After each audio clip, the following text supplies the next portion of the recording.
Okay, I'm gonna do it. I need to put OBS on my second monitor.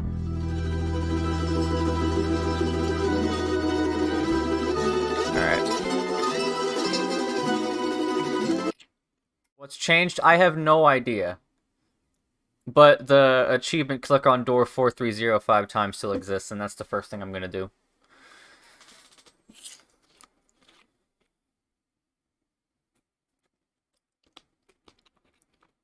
Mm-hmm. Mm-hmm.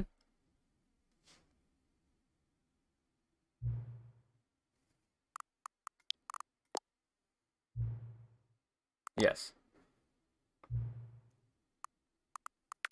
Well, that was already fine. This is weird.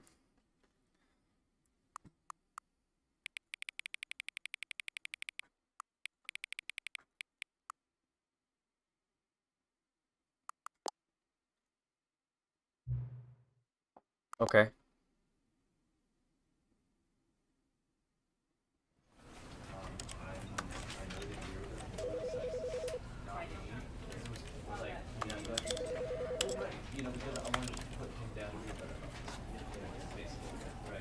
This is... Why am I nostalgic for this? Why am I nostalgic for this? This is the story of a man named Stanley. Stanley worked for a company in a big building where he was employee number 427. Employee number 427's job was simple. He sat at his desk in room 427 and he pushed buttons on a keyboard. Orders came to him through a monitor on his desk, telling him what buttons to push, how long to push them, and in what order. This is what employee 427 did every day of every month of every year. And although others might have considered it soul-rending, Stanley relished every moment that the orders came in, as though he had been made exactly for this job. And Stanley was happy. And then one day, something very peculiar happened. Something that would forever change Stanley. Something he would never quite forget. He had been at his desk for nearly an hour when he realized that not one single order had arrived on the monitor for him to follow. No one had showed up to give him instructions, call a meeting, or even say hi. Never in all his years at the company had this happened, this complete isolation. Something was very clearly wrong. Shocked, frozen solid, Stanley found himself unable to move for the longest time. But as he came to his wits and regained his senses, he got up from his desk and stepped out of his office. No, I'm not gonna do that yet. But Stanley simply couldn't handle the pressure. What if he had to make a decision? What if a crucial outcome fell under his responsibility? He had never been trained for that. No. This couldn't go any way except badly. The thing to do now, Stanley thought to himself, is to wait. Nothing will hurt me. Nothing will break me. In here I can be happy forever. I will be happy. Stanley waited. Hours passed, then days. Had years gone by? He no longer had the ability to tell. But the one thing he knew for sure, beyond any doubt, was that if he waited long enough, the answers would come. Eventually, someday, they would arrive. Soon, very soon now, this will end. He will be spoken to. He will be told what to do. Now it's just a little bit closer. Now it's even closer. Here it comes. Alright. That's the exact same. All of his co-workers were gone. What could it mean? Stanley decided to go to the Lag. meeting room. Perhaps he had simply missed a memo. Remember...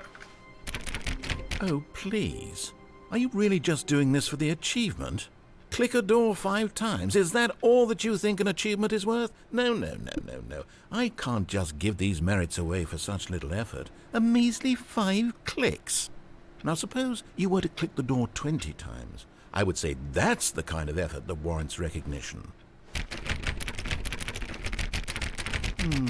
I have to say, I'm still not feeling the satisfaction of witnessing true effort for a noble cause. I get it. Perhaps 50 clicks Yeah, will 50 do it. clicks. Yes, almost certainly 50 clicks. No, I'm still not feeling it. I want this achievement to have meant something. It has to be a true reward for valiant effort. I want to see some hustle, Stanley. I want to see commitment, a willingness to go all the way, no matter what the cost. Why don't you go put 20 clicks into door number 417? 417. 417. 417. Oh, great. Now, go click a few times on door 437. 437. 437. 437. Where's 437? 429, 428. Where's 437? There's 437. Excellent. Okay. I think we're getting somewhere. No, I'm getting the now, achievement. Door 415. Let's give it 10 clicks or so. 415. 415.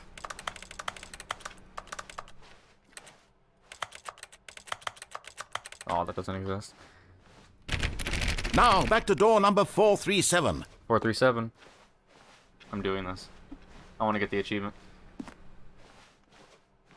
Let's see. How about you click on, well, I don't know, the copy machine. All right, back to room 417. I'm really feeling it now. I think we're getting somewhere. Okay, now go climb on employee 419's desk. Yes! This is great! You're putting it all on the line, Stanley. I like that. All right, let's keep it up. Go give me a few clicks on door 416. We've almost got it! Now the copy machine, do that one again!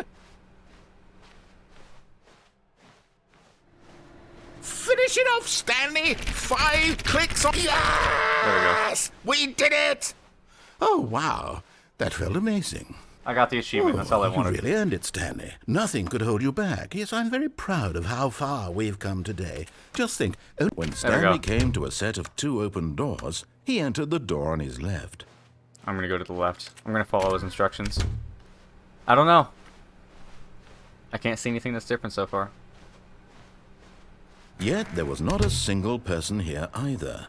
Feeling a wave of disbelief, Stanley decided to go up to his boss's office, hoping he might find an answer there. Wait, the music's playing?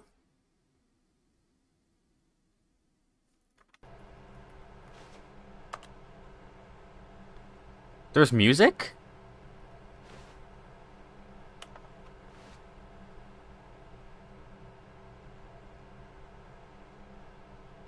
Did you have your own music playing?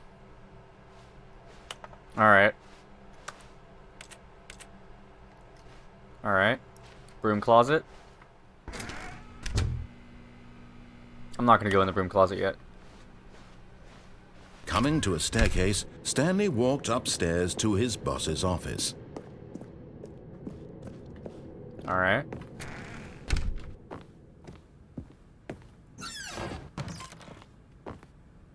Because the boss knows that what the boss says goes if the boss has suffered loss, and that's what the boss chose.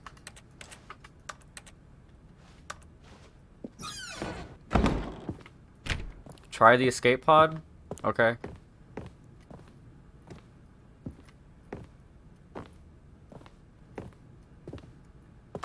Stepping into his manager's office, Stanley was once again stunned to discover not an indication of any human life. Shocked, unraveled, Stanley wondered in disbelief who orchestrated this. What dark secret was being held from him? What he could not have known was that the keypad behind the boss's desk guarded the terrible truth that his boss had been keeping from him. And so the boss had assigned it an extra secret PIN number. 2845. But of course, Stanley couldn't possibly have known this. Fuck. I clicked 2845.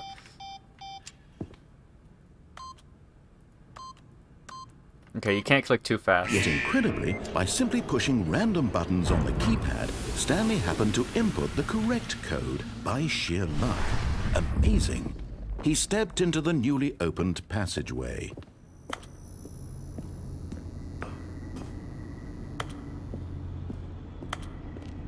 Wait.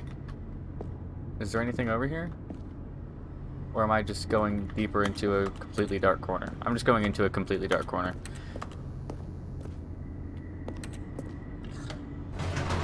Deluxe doubles content. Loading, loading, loading, loading, loading. Low.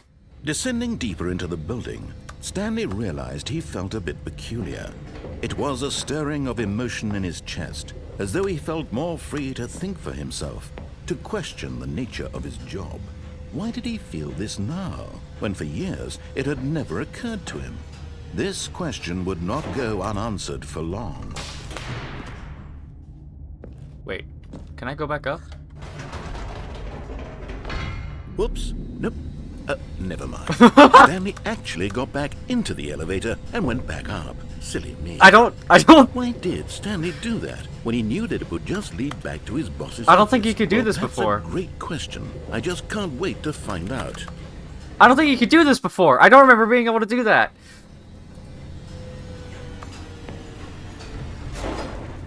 Can I go back down? Is the button gonna light up? Nope. Okay.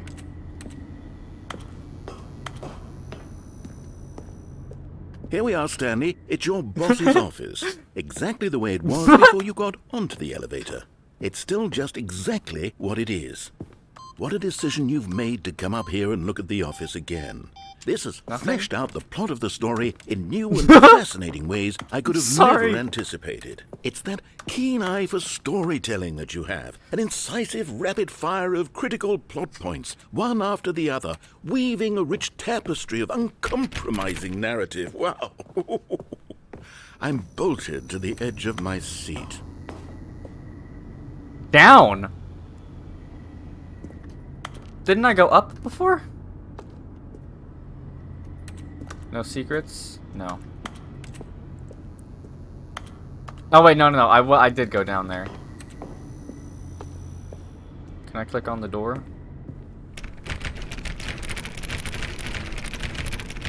I'd say that's a solid no. Alright, going back down then. Incredible. Now he's going back into the elevator and going down again. Ladies and gentlemen, how does he keep coming up with all of this? My brain.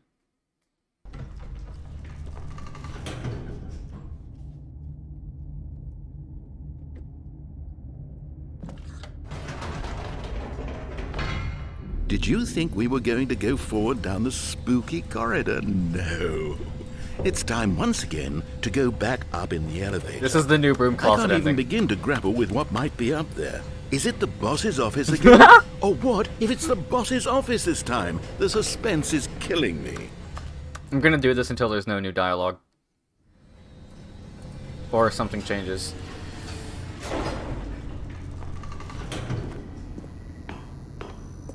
Oh my god. It's the boss's office. This absolutely changes everything for me. Give me a timeout here for a minute while I process this. What?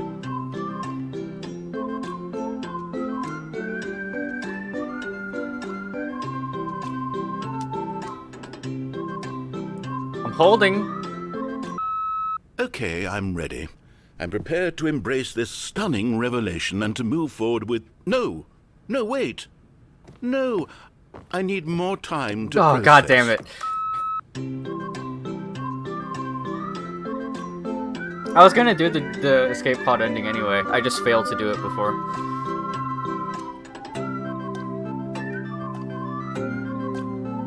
I'm adding this song to the stream playlist.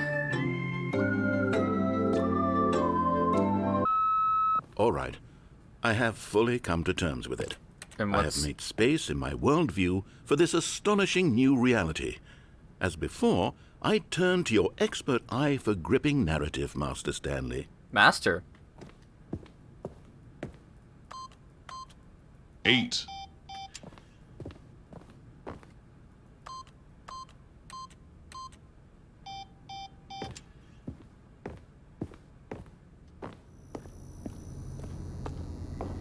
Wait, I'm gonna try to open the door again, just in case.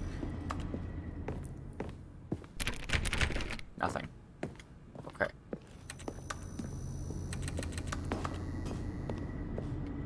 Of course. Going back down in the elevator. How did Yes, I I not have. anticipate it? I mean, sure, now The it's Demon obvious, Station. but you have to understand that 30 seconds ago, this kind of thing had never been attempted before. I had no frame of reference to even anticipate it. That's just how revelatory Stanley's decision-making is. A breath of fresh air in a landscape of storytelling that has grown stale and repetitive. Nah, it's not repetitive. It's not repetitive. It's searching for something that's not repetitive. Okay, it is slightly repetitive, but come on, I'm curious. You know what? I've just thought of something. Hold on, let's stop for a moment. Don't you realize? It's the anticipation, Stanley. You and I, we have no way of knowing what will be at the top of this elevator. But the suspense, the agony of waiting and anticipating and having to guess, that's the real thrill. Oh, I simply don't want to let that feeling go. It's so precious, so fleeting. Why don't we take this elevator ride nice and Yeah, I'd like that. slow? Go. There we go. Isn't this so much more exciting? You know, Yeah. Stanley, it seems like nowadays the only thing that audiences want is to be shocked as loudly and frequently as possible. They want big, explosive moments flung right in their faces from the very moment that things get started. But where's the tension? Where's the trust in the audience to build a slow and nuanced appreciation for the story, the characters? Why aren't we given time to imagine the surprises, to have to think and to anticipate, and then to marvel at the eventual reveal? Mori. This is storytelling, Stanley. What you and I are doing right now. This is the most exciting narrative to be developed in years. I agree. And it's really all because of you. Thank you. You're the one who took Thank you this for bold noticing. step of revisiting the exact same locations over and over. Truly, I mean it. This is unique and different. It's not like anything else out there. You see, I want stories that surprise me, Stanley. I want to have to think. I want to be engaged and not pandered to. We're being fed such unimaginative drivel all the time, and we all Hey, that's know in the it, demo. which is why we're so starved for content that makes us feel sharp and vital and alive. That's why people like you so much, Stanley, because you're not afraid to spit in the face of tradition. You're a role model, you know? People look up to you. Which is why, though I didn't know when to spring this on you, but, well, I've gathered a little press conference for you, so that you can talk about your work and your storytelling and your life. Yes, I know you're not much for the public eye, but I thought it would especially mean a lot to the people who have been following you from the beginning. They really look up to you, Stanley. I don't know if you realize the impact you have on them. This is the kind of gesture that might leave a tremendous impact on them for the better.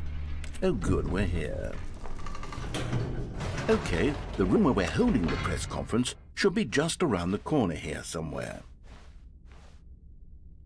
World's healthiest human being. How he did it, the pyramids. The guy who went to Mars. All eyes on Stanley. Live on stage. An evening with world peace, baby. Stanley Parables. Yes, Stanley. here it is, just through this door. The man, the process, the myth, the legend, the parable. Stanley from the Stanley Parable. Stage door. World's first sentient machine. Can I go to? No. Wait. Okay. Doing great. A conversation with Alexander the Great. All right, stage. are you ready? I've told them you're going to speak a little bit about the nature of surprise in storytelling and what it means to craft a truly unpredictable narrative. Oh, don't worry. You'll do great. Just be yourself and speak from the heart. I'm really proud of you, Stanley. Okay, it looks like they're ready for you. Go get them. Alright. I have a feeling it's gonna be the boss's office.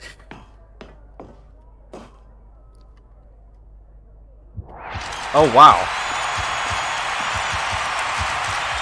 That person is floating. There's multiple people that are floating over there.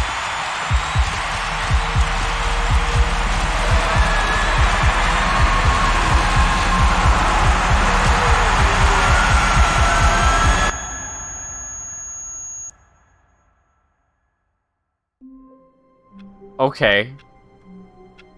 The first new ending. All of his co-workers were gone. What could it mean? Stanley decided to go to the meeting room. Perhaps he had simply missed a memo.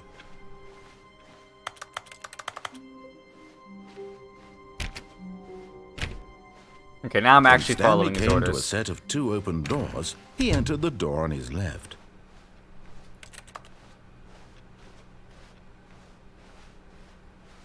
Actually, Yet I'll try there to do was the not a escape pod single again. person here either. Feeling a wave of disbelief, Stanley decided to go up to his boss's. Coming to a staircase, Stanley walked upstairs to his boss's office.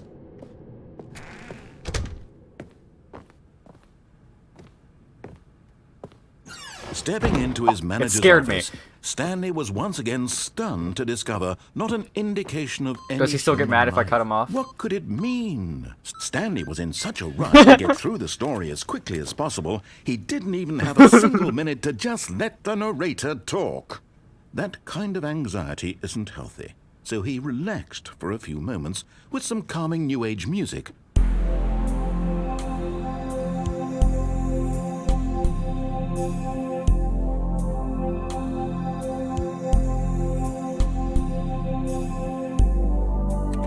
Feeling soothed and rejuvenated, Stanley calmly walked forward into the opened passageway. God. It feels so good to play this again. Why is it so much darker than before?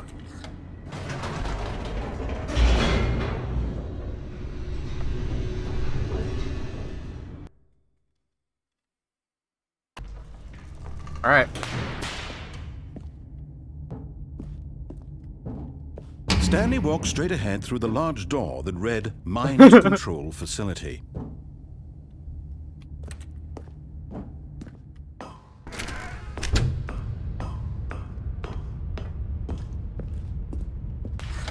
The lights rose on an enormous room packed with television screens. What horrible secret did this place hold? Stanley thought to himself. Did he have the strength to find out?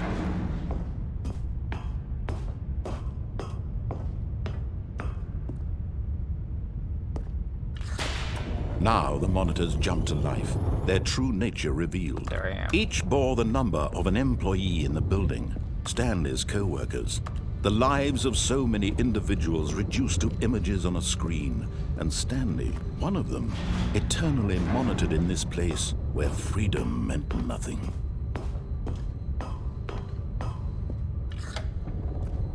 This mind control facility, it was too horrible to believe. It couldn't be true. Had Stanley really been under someone's control all this time? Was this the only reason he was happy with his boring job? That his emotions had been manipulated to accept it blindly? No, he refused to believe it. He couldn't accept it. His own life in someone else's control? Never! It was unthinkable, wasn't it? Was it even possible?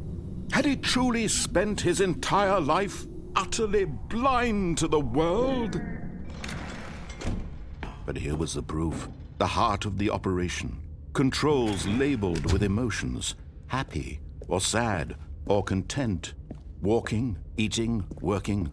All of it monitored and commanded from this very place.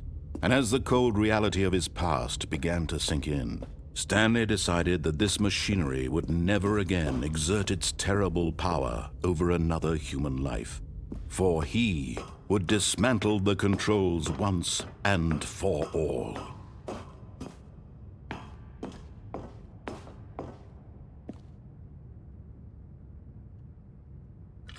Alright.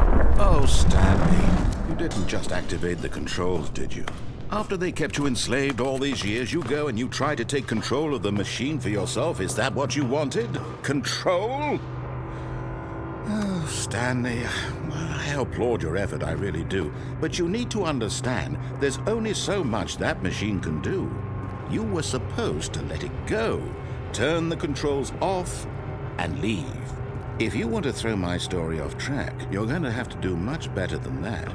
I'm afraid you don't have nearly the power you think you do. For example, and I believe you'll find this pertinent, Stanley suddenly realized he had just initiated the network's emergency detonation system. In the event that this machine is activated without proper DNA identification, nuclear detonators are set to explode, eliminating the entire complex. How long until detonation then? Let's say, 2 minutes. All right. Ah, now this is making things a little more fun, isn't it, Stanley? What? It's your time to shine. You are the star. It's your story now. Shape it to your heart's desires. Oh, this is much better than what I had in mind. What a shame we have so little time left to enjoy it. Mere moments until the bomb goes off. But what precious moments each one of them is. More time to talk about you, about me, where we're going, what all this means. I barely know where to start. Okay. What's that? You'd like to know where your co-workers are? A moment of solace before you're obliterated. All right, I'm in a good mood. You're gonna die anyway. I'll tell you exactly what happened to them. I erased them. I turned off the machine. I set you free. Of course, that was merely in this instance of the story. Sometimes when I tell it, I simply let you sit there in your office forever, pushing buttons endlessly and then dying alone. Other times, I let the office sink into the ground, swallowing everyone inside, or I let it burn to a crisp. I have to say this, though, this version of events has been rather amusing. Watching you try to make sense of everything and take back the control wrested away from you, it's quite rich. I almost hate to see it go. But I'm sure whatever I come up with on the next go-around will be even better. My goodness, only 34 seconds left. But I'm enjoying this so much. You know what? I hit To 3. hell with it. Does the button just... Is that just a lie? That the button doesn't... Okay. These are precious additional seconds, Stanley. Time doesn't grow on trees. Why was the... Oh dear me, Why did the what's time the matter, freeze? Stanley? Is it that you have no idea where you're going or what you're supposed to be doing right now? Or did you just assume when you saw that timer that something in this room was capable of turning it off? I mean, look at you. Running from button to button, screen to screen, clicking on every little thing in this room. These numbered buttons, no, these colored ones. Or maybe this big red button, or this door. Everything, anything, something here will save me. Why would you think that, Stanley? That this video game can be beaten? Won? Solved? Do you have any idea what your purpose in this place is? Stanley, you're in for quite a disappointment. But here's a spoiler for you. That timer isn't a catalyst to keep the action moving along. It's just seconds ticking away to your death. You're only still playing instead of watching a cutscene because I want to watch you for every moment that you're powerless. To see you made humble. I feel like there is actually something you could do here now. It's a tragedy. You wanted to control this world, that's fine. But I'm going to destroy it first, so you can't. Take a look at the clock, Stanley. That's 30 seconds you have left to struggle. 30 seconds until a big boom and then nothing. No ending here, just you being blown to pieces. Will you cling desperately to your frail life, or will you let it go peacefully? Another choice. Make it count, or don't. It's all the same to me, all a part of the they all joke. just say goodbye and believe please me, don't report I will yourself. be laughing at every second of your inevitable life from the moment we fade in until the moment I say, happily ever up. Cool. Stanley died. Cool. All of his co-workers were gone. What could it mean? Stanley decided to go to the meeting room. Perhaps he had simply missed a memo. At first, Stanley assumed he'd broken the map, until he heard this narration and realized it was part of the game's design all along. He then praised the game for its insightful and witty commentary into the nature of video game structure and its examination of structural narrative tropes. So, now that you're here, what do you think? Isn't this a fun and unique place to be? Why don't we take a minute just to drink it all in? Okay, I'm over it now. What do you think? Are you sick of this gag yet? Well, I don't know how to say this politely, but you could literally just hit escape and restart the game any old time you want, like right now. You could have done it just then. Now would also be an appropriate time to quit. Any of these points and so many, many more, all of them are appropriate.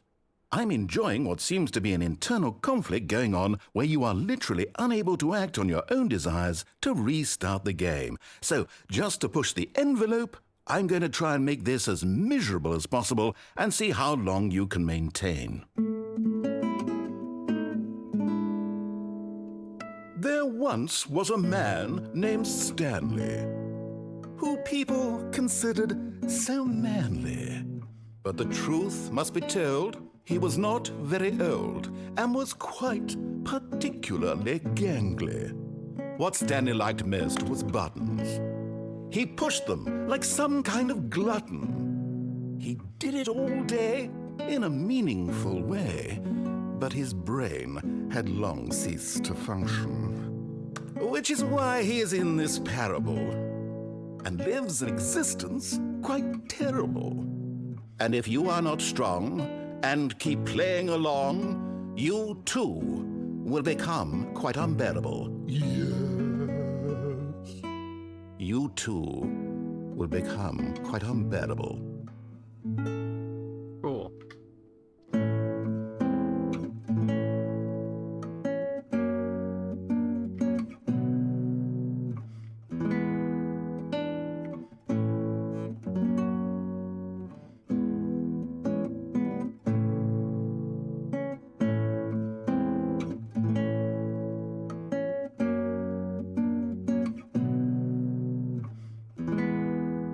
I'm bored, but I'm gonna keep on going.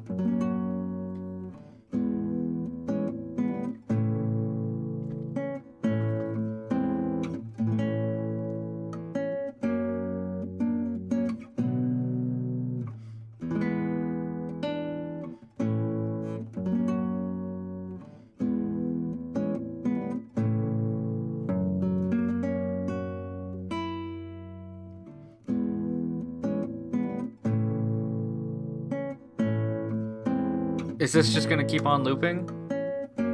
I feel like it's looped. At least once.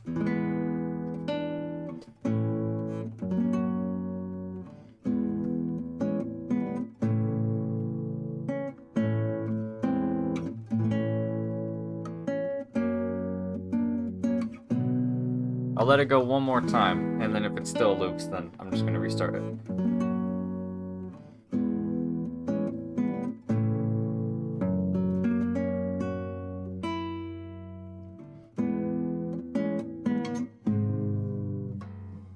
Oh, it actually is different.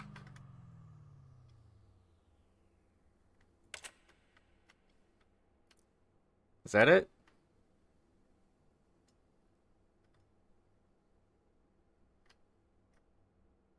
Okay, I feel like that's it.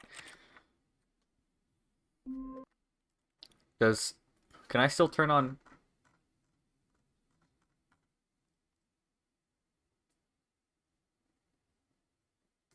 Sure.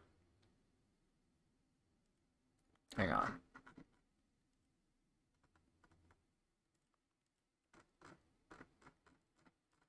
Okay, I guess the cheating All of ending his doesn't co-workers exist were anymore. gone.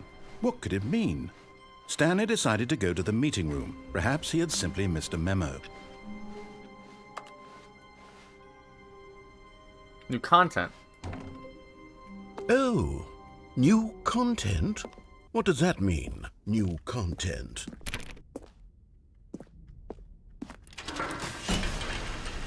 Okay.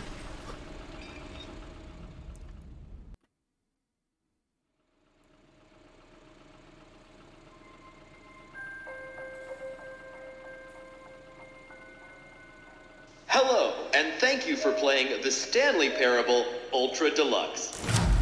As you may know, the Stanley Parable was a video game released in 2013 on home computers. After receiving critical and commercial success, it was expanded upon in 2022 with the Stanley Parable Ultra Deluxe, a reimagining of the game for consoles and home computers. The Stanley Parable Ultra Deluxe features exciting new content that broadens and expands the world of the Stanley Parable, delighting audiences the world over. Please, step inside and see what thrilling new adventures await in The Stanley Parable Ultra Deluxe. Oh, well, this sounds delightful. I'm very excited to see the thrilling new Ultra Deluxe content.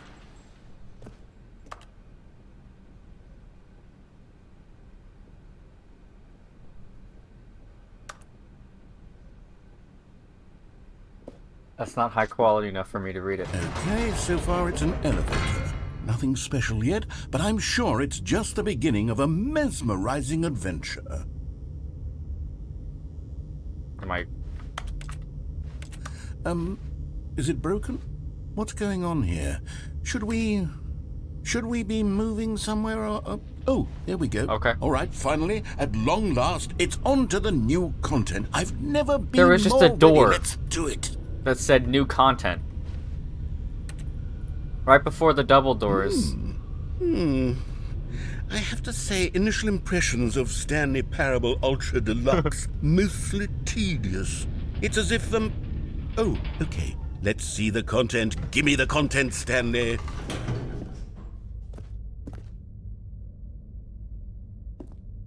All right, let's see. It's the jump circle? I can't jump. What? You can jump?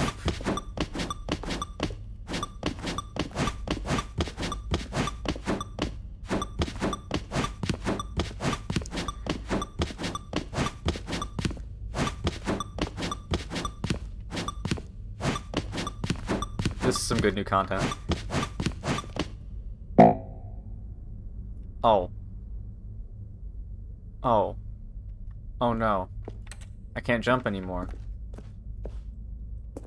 Uh-oh. Okay. Is that it? Surely that's not all the new content. There has to be something else, right? Goodness.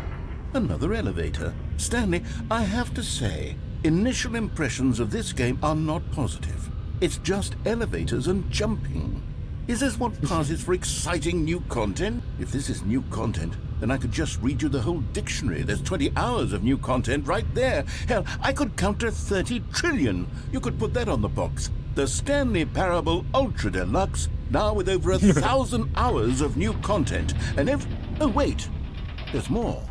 Very good. Yes. I knew there had to be something else. Let's see it. I'm ready for whatever it is. Thank you for playing the new content. That's it? Oh, you've got to be kidding me. You see, Stanley? This is what happens when greedy video game developers with no respect for their fan base rush a cheap expansion to market for no reason other than to make an easy dollar. And don't get me started on the level of craftsmanship that's gone into it. In fact, I'm looking right now at the game's achievements, and it's hard to believe one of them actually says, "Test achievement, please ignore." What quality assurance department signed off on this? I'm infuriated and I'm offended, and I intend to find these people on Twitter and hold them personally accountable. It's my fault, Stanley. I built up too much anticipation around the new content, I'm afraid. It could never have lived up to such expectations. If you're still with me, why don't we just reset the game and we'll try to get back to what the Stanley Parable is really about. No frills, no gimmicks. Just you and me having a great time together like always. What do you say, friend? Sure. Let's go, Kevin.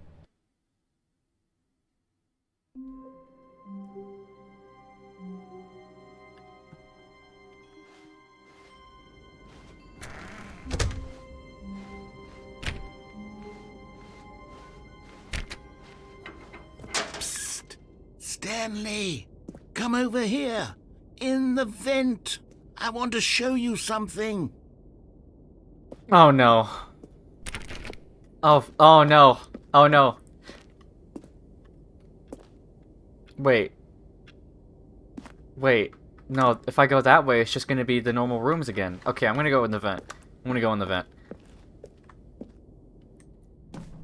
What is it, Mr. Brady?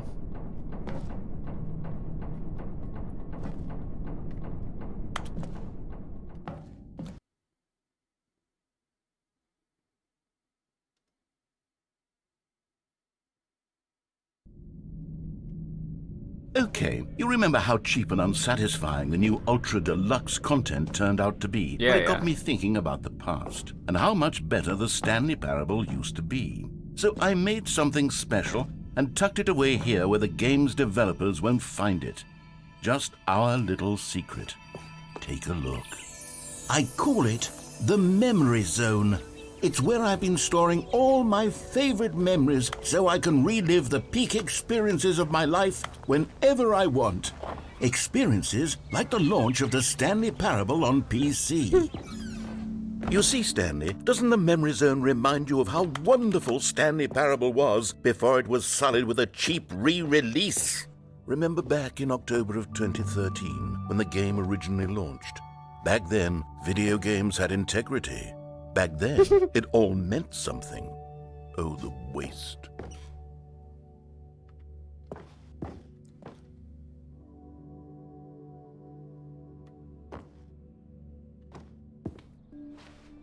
$1 bill.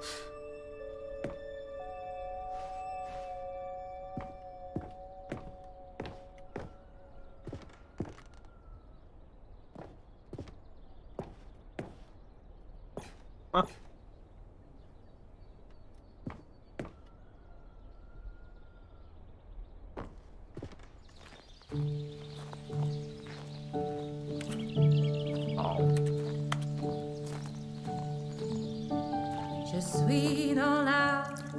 And over here is where I keep reviews of the Stanley Parable. Like this stunning triumph of games journalism, 10 out of 10 from Destructoid.com. James Stephanie Sterling writes, and I quote, "Where so many games that aspire to be more than games end up less than any form of art, Stanley Parable strives and then succeeds to be every game ever created." Did you hear that, Stanley?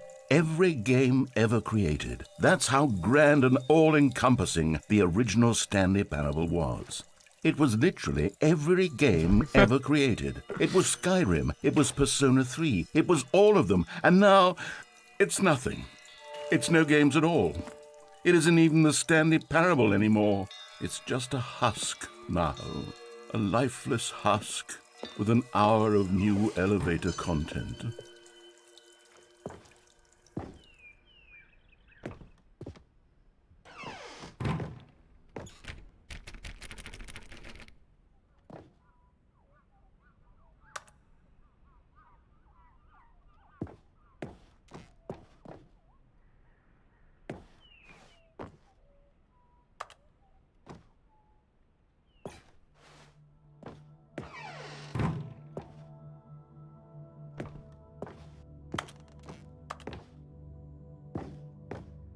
Here's another moving passage, this time from GameSpot.com. The Stanley Parable is both a richly stimulating commentary on the nature of choice in games and one that offers some of the most enjoyable, surprising, and rewarding choices I've ever been confronted with in a game. 9 out of 10. Don't you get it, Stanley? The game was perfect. It didn't need anything else. It didn't need new content. It just needed to be left alone, to spend the rest of time collecting dust in the hallowed hall of beloved video game memories. What?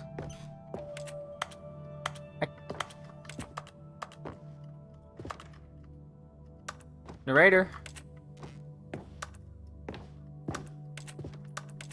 I can't jump.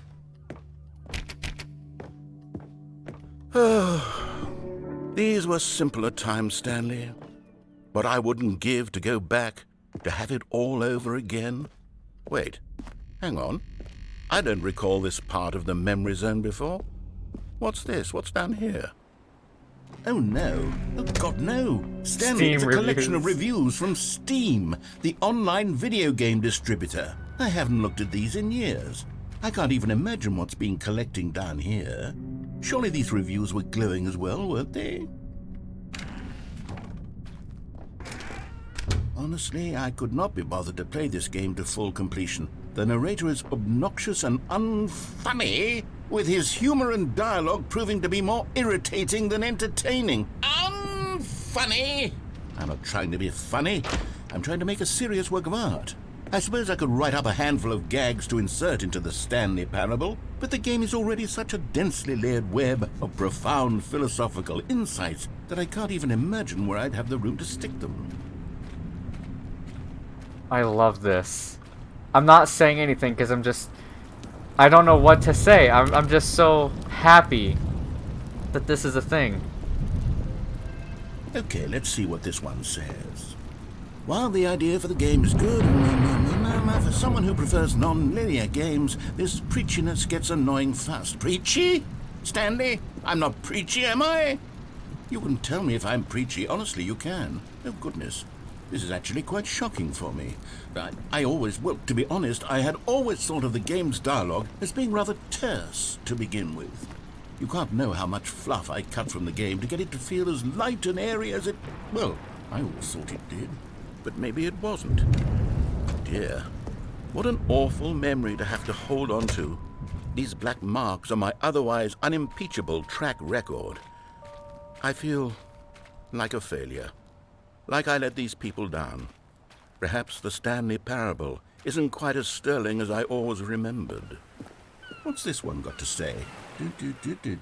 You constantly have to stop doing anything so the narrator can catch up with his long-winded explanations of what's happening.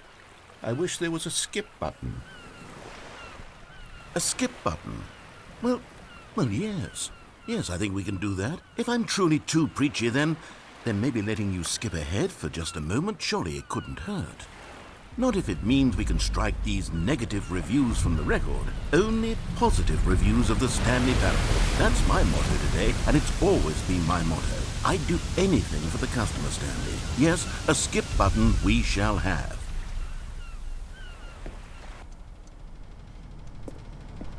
Eight.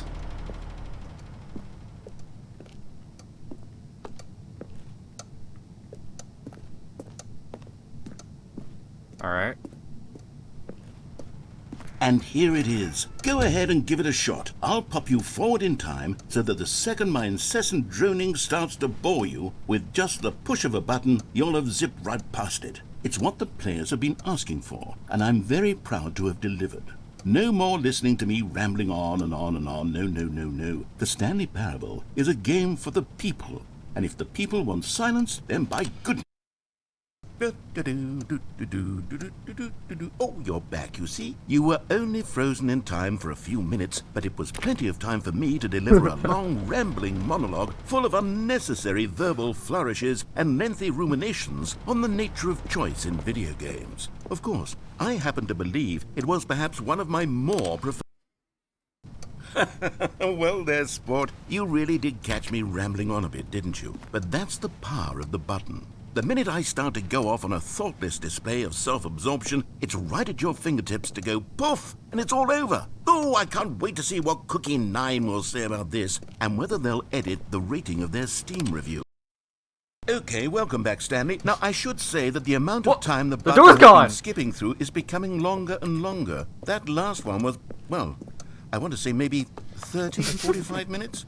It's not unendurable by any means, but it's, well, there's really only so much I can ramble on to myself about. I know, it's shocking, isn't it? But at any rate, I do suggest that we not press the button again. Right. I think the skip button has been aptly demonstrated, and we can say goodbye to it and just... Wait, how do we get out of here? Yeah, the door's gone. Where did the door go? Wasn't there a door that led into this room? I do feel quite certain that there was one here before. There was. How else would we have gotten into the room in the first place? I don't think one can enter a room without a door of some sort, or a window or something like that. Do you see a window anywhere? A porthole? A sufficiently large crack in the wall? I'll take any of these. All I want is for us to move on and to please step away from the skip button, to go anywhere other than the skip button. There was a door here before, wasn't there? I swear there was. Where did it go? Can you maybe just ram your way through a wall? Is there any possibility that you could, say, slam your body into the wall until enough damage is done? Stanley, please don't push the button again. It's been 12 hours. You've just been frozen there. I don't know why the skips are getting longer, but they're really, truly getting longer, and my God, there's no way out of the room. Stanley, the door is gone. It's completely gone. I've looked at it from every angle. Oh, Stanley, you're back. You're back. Oh, my goodness. I have someone to talk to again. Stanley, I think it's been a week. Or 2 weeks. I've been sitting here all that time. Just sitting here. Not a single person to speak with. Why is And there you'd light think here? that that's just how it's always been, right? Me talking and you saying nothing. Would you think that it's exactly the same as always? Doesn't that feel like what we've already been doing? Me just talking? But it isn't. Oh, hello. It's you. You're here again. Welcome. I have had time to think about you and about us and about everything we've been through. I've had so much time. I stopped keeping track after a year. Have you ever sat down in one place and not moved for one entire year? Let me describe it for you. To begin with, there is only regret. There is only the turning wheel of...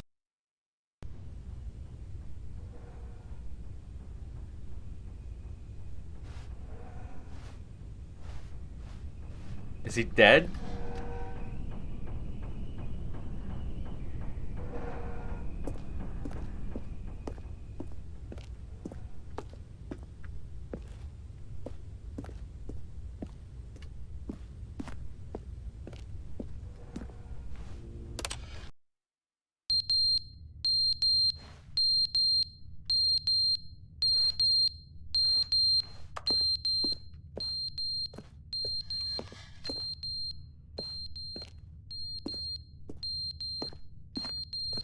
Yeah, like I'm actually like getting unnerved from this.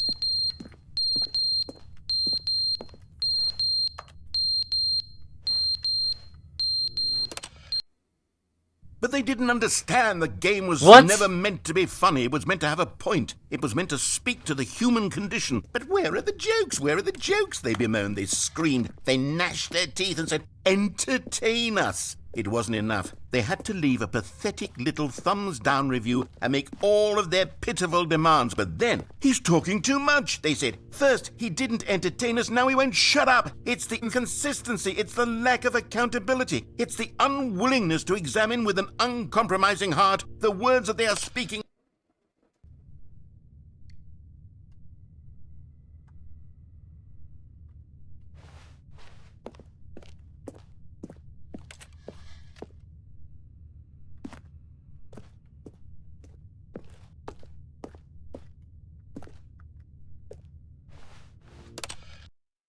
The end is never the end, is never the end, is never the end, is never the end, is never the end, is never the end, is never the end, is never the end, is never the end, is never the Pipes are end, leaking is never now. the end, is never the end, is never the end, is never the end, is never the end, is never the end, is never the end, is never the end, is never the end, is never the end, is never the end, is never the end, is never the end, is never the end, is never the end, is never the end, is never the end, is never the end, is never the end.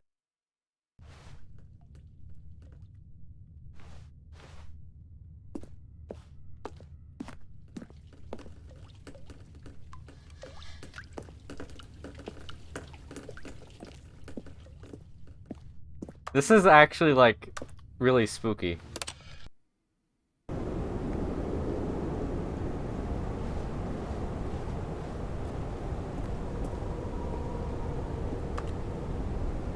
But it's also so cool.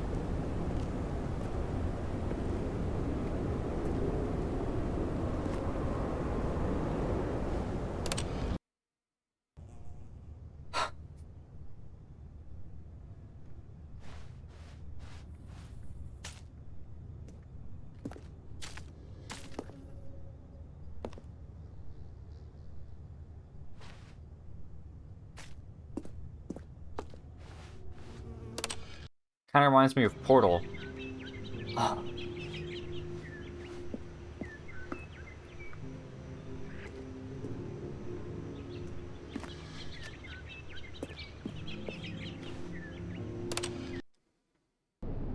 Oh.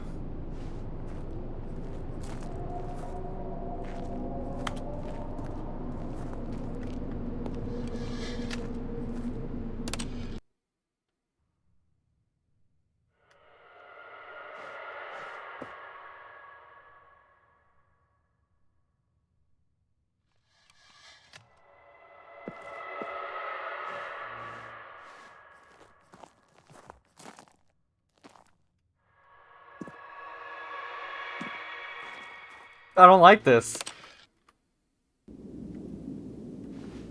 Wow. That was so weird. It changed the perspective. Because if...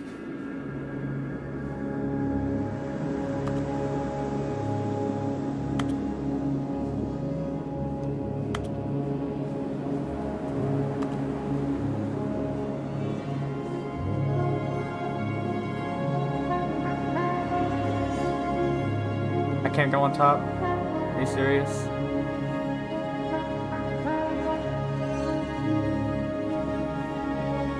What the fuck?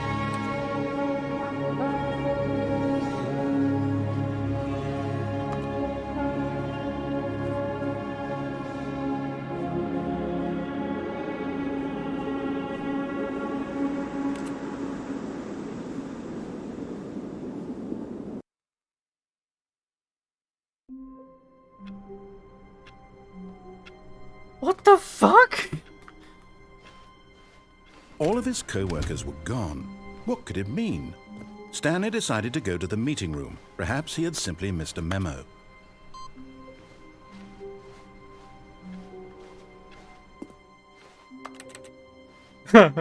New content? Alright.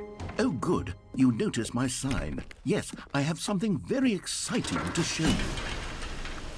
It said new content.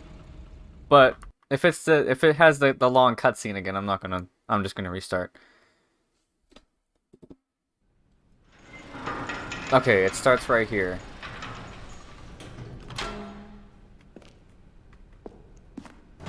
Alright, what's the new content? You see, Stanley, I've been reflecting on the Stanley Parable and about how roundly disappointing this ultra deluxe version has turned out to be. The original Stanley Parable was a landmark, and any new content for it should live up to that legacy. So forget this ultra deluxe nonsense. I say we take it one step even further. Which is why I'm very proud to announce for the first time ever, the Stanley Parable 2. Wow! The end is never the end again. Number 427. Yes, you see, isn't this far superior to a measly re-release with a few minor additions? Think of all the new territory we'll cover with a fully fledged sequel. An entirely new experience, built from the ground up. Why, there are so many possibilities. It could go in so many different directions. This is what fans have truly been asking for. Taste the sequel. Calling it the Stanley Parable 2 is just so much catchier than Ultra Deluxe, don't you think? Ultra Off-painting? Deluxe? What does it even mean? But the Stanley Parable 2, now that's an artistic statement right there. It's future-oriented. It screams Off-painting? progress and innovation and long-term franchising potential. They're back. 2 doors.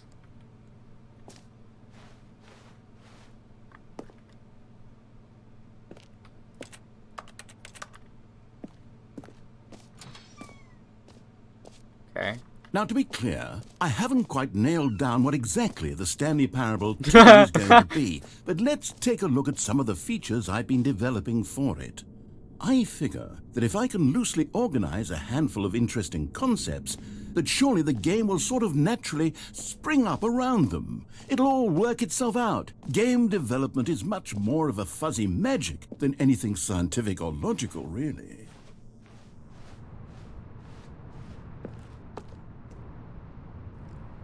Expo Hall 2. Lots of 2s. Here we are. Go on, try out some of the new features. What the fuck? This reminds me of the demo. Of the original. For the Stanley Parable 2, I asked myself, what do players really want? And of course, the first and most obvious answer is that they want to be individually recognized and validated as people. So with that in mind, my first addition to the game is this button which speaks the name of the person playing the game. Isn't that wonderful? Jim, Sorry, I should have clarified. Right now, the button only says the name Jim. But of course, in the final game, this button will say your name, whatever name that is. Here, let's have you roleplay as Jim to really simulate the full experience of this feature. Okay. Just play along. I promise you'll love it. I'm Jim. Okay, here we go. Let's take a deep breath, clear your mind, forget whoever you are, and simply become a person named Jim. I want you to imagine yourself living as Jim, sleeping and waking as Jim, falling in love and being heartbroken as Jim, seizing all of the world's possibilities as Jim, and as Jim watching your dreams crumble into dust. Do you feel it deeply? Are you really, truly Jim right now? I'm Jim. If so, then please step forward and press the button. I'm Jim. Jim. It said my name! You see? What a thrill! What a rush! That was you! The button described you. Do it again. Do it again. Jim. It hits even harder the second time. If this were the only new feature in the Stanley Parable 2, it would still be worth the money. Let's take a break from the Jim button. I'm too emotionally drained. That was from exhilarating. all this personal validation. That was exhilarating. I'm fucking Jim. Whew. Alright. Let's see what else the Stanley Parable 2 has to offer. I suppose I could allow only people named Jim to play the Stanley Parable. An epilogue would be fun, wouldn't it, Stanley? Yes, it will go at the end of the, well, we'll figure that out later. Okay. Settings World Champion, Infinite Hole, free achievement. You know what? New plus easy achievement. I can't believe it's that simple.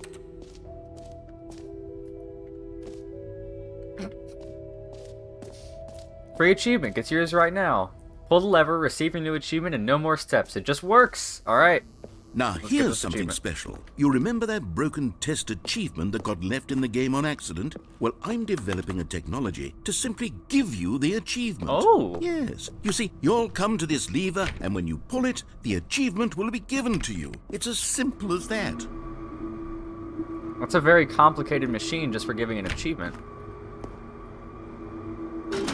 Okay, perhaps I should have clarified. This is technology that will exist. Right now, the achievement is still fully broken. I'm right, not I forgot wizard, this was just a Stanley, demonstration. but I guarantee it will be fixed in the sequel to at last satisfy the hordes of ravenous fans all over the world who have been uproariously demanding this feature. Gamers, we hear you, and I promise it will happen. Okay. Well, I understand. You gotta wait for the sequel. It's just a demonstration at the moment. What else? What other exhibits haven't we seen yet? Well, we've seen the jump circle before. Oh, 0 jumps. You know what? Let's bring the jump circle back for Stanley Parable 2 as well. It's... Oh, wait. You already spent all your jumps the first time we saw the jump circle? Oh, well. I suppose it can just be a nice decorative piece, then. Please no screenshots? Okay, I'll be honest, I haven't yet decided on this one. I think that in the new version, the office could use a bit of decoration, like balloons. But I'm undecided on Get Well Someday and Happy 12th Birthday. Which would you go with? Happy, Get Well Someday. You know, sometimes when you solicit another person's opinion, it makes you realize that you knew which one you actually really wanted all along. Okay. Happy 12th birthday, step-niece, it is. Or actually, maybe I should have gone with... No, I've made my decision, we're moving on. Alright. Go to the infinite hole.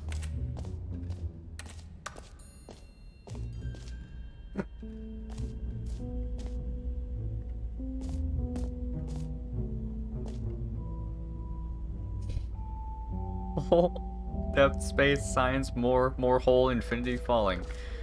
Alright. Just keeps going. Stanley, here's an idea that I'm truly fond of. It's never been done before in a video game. This is, in fact, A hole that you can fall down forever. That's right. Infinite falling. You can fall until the end of time, if you like. A stunning leap forward for video games as a medium.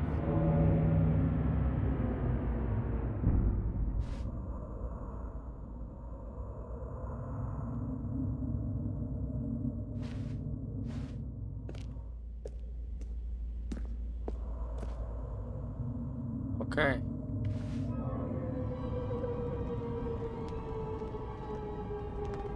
You see, isn't it wonderful? One of my more ingenious concoctions, if I do say so. Now then, since you've gotten to see the infinite hole, you can press the teleport button to pop back up to the top, and we can continue onward. Now, I don't mean to be a bummer, but I do recommend you use the teleport button to go back to the top. Maybe do it on the sooner rather than later spectrum of things. Great. Now, I'm very excited to show you even more of my ideas for the sequel. I feel like something might have happened. Actually, yeah. I'll do it again.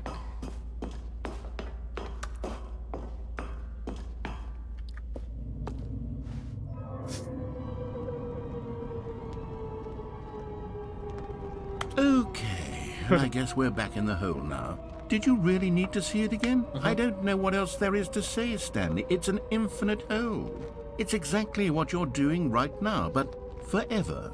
There really are so many other fascinating exhibits that I've prepared for you. I really spent quite a lot of time on all this, and I would very much like to show you some more of them. How about we go ahead and press that teleport button again so we can get back to what's really important about... Oh, goodness. Well, this is rather embarrassing, Stanley.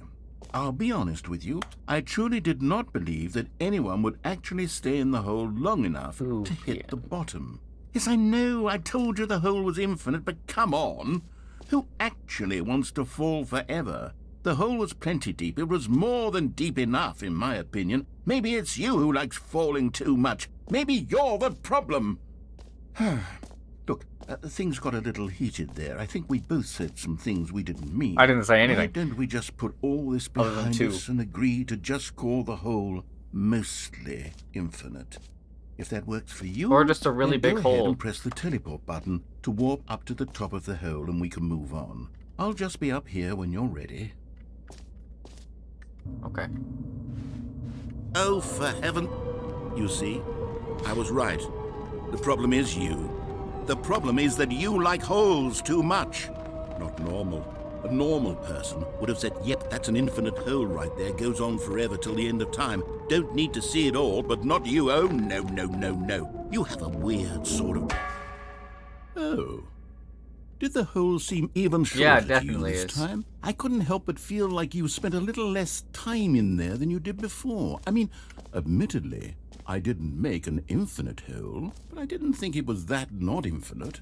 Well, I suppose once again there's nothing to do here. If you decide you've had enough of the hole, you can hit the teleport button and come join me up above. Had enough? I'm positively thrilled. Gosh, how could I have guessed? You're back in the hole. If this starts to become a thing where... Wow. Okay. Yes. I'm starting to become extremely certain that the hole is not only not infinite, but that it's growing steadily less and less infinite. I suspect that I'm starting to hit the point where it's no longer feasible to call the hole infinitely deep, even by the lax overall standards for accountability and marketing. What's going on here? Stanley, I have no explanation for the uncertain nature of the hole's length. Here, let's try something. Let's pop back up to the top, and we'll see if it gets any shorter. Well, there it is. What? The shame of my lie has come to haunt me. Now, how is this still appealing to you? I know you're obsessed with holes, but at this depth, I just can't see this scratching the itch. Oh, who am I to judge? You just do whatever it is you're here to do and hit the teleport button when you're ready to move on. I am on the surface. Is the, teleport button not working? You sure? Well, I mean, I really don't have an explanation. It was working just a moment. Still nothing? Well, I suppose there is one thing I can do to fix this. I'm out. Goodbye, Stanley. You couldn't bear to be away from the hole, and now you'll get more time with it than you could ever have asked for. It's a win for everyone. You get to be with the hole, I get to do literally anything else. Take care, Stanley. I hope you and the hole have a wonderful rest of eternity together. Yeah. Has everything I could ask for. Holes.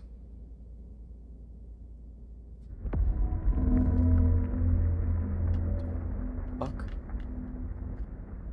What was that?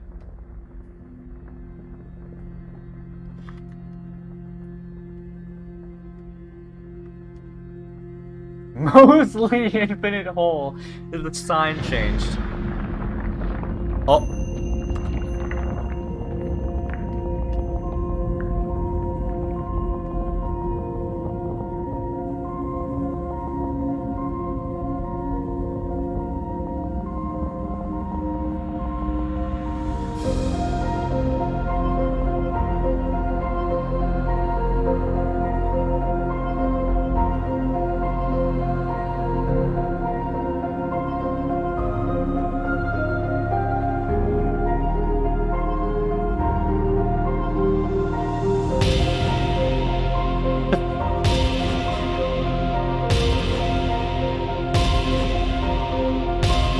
What the fuck is this?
What? Oh, good, you're awake. It seems you had sort of dozed off there, drifting away into dreamland.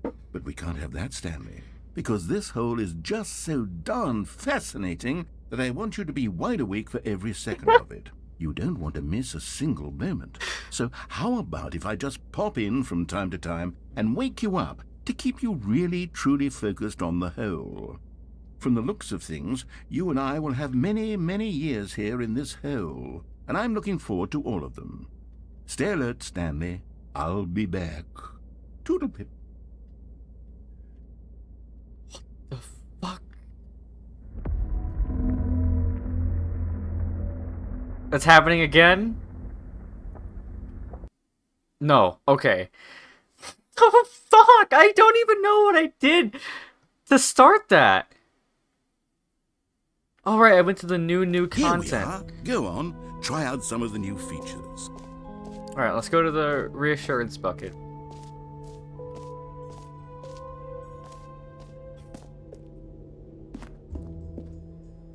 A common complaint of the Stanley Parable was that it was confusing and paradoxical, that it engendered a chaotic sense of reckless despair in There's those no who bucket. played it. Well, I am happy to say that after much consideration, I've engineered a clever solution to this Oh, it's gonna fall fundamental from the- problem with the game. It's the Stanley Parable Reassurance Bucket. You see, Stanley, anytime you're holding the bucket, a sense of calm and ease will fill your mind and your heart. It's true. As long as you hold on to the bucket, the many disorienting contradictions of the Stanley parable will feel perfectly normal and perhaps even comforting. You may even come to long for the gentle embrace of jarring cognitive dissonance while the bucket is in your arms. And to be honest, it's a much more convenient solution for me than actually redesigning the game to be less uncomfortable. Can you imagine what a pain in the ass that would be? Yes, the bucket is the perfect solution. Come on, give it a try. Can you feel it? The glow of comfort, even in the face of crushing despair, must already be sweeping through your body. And in fact, can I say that I do believe the bucket lends you an air of charisma as well? I think that just holding it has made you the slightest bit more attractive as a person. Thank you. The benefits of the bucket seem to go on, don't they?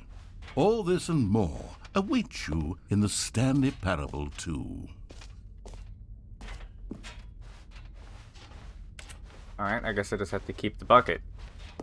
Or he's gonna take it from me and be like, no, but we're going back to the regular Stanley Parable. Nope, I Does just anyone keep it. give out awards for most enjoyable bucket in a video game? That really should be an award if it isn't already.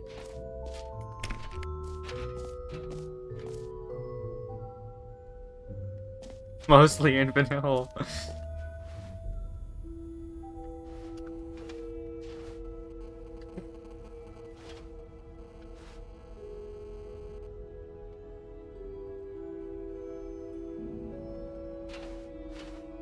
The button that says Jim.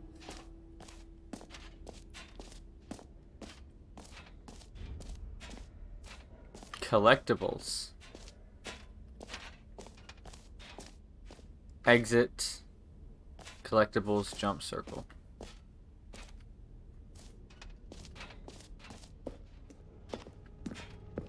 Can you find them? Ah, collectibles. Now it's a real video game. In the Stanley Parable 2, you'll run around gathering up these miniature Stanley figurines. And what's truly innovative is that there will be no reward for collecting all of them. I don't want to stifle the intrinsic joy of watching a number go up. You simply collect all of them, and then you move the hell on with your unremarkable life.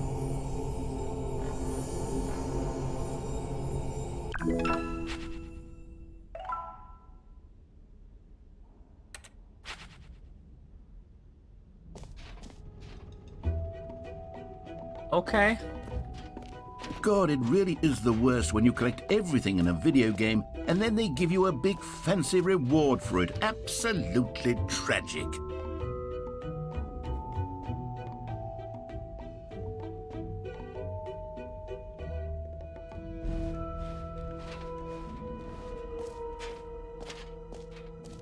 Is that everything? I don't know. Oh wait, no. There's still something I'm missing up here. How do I get up there?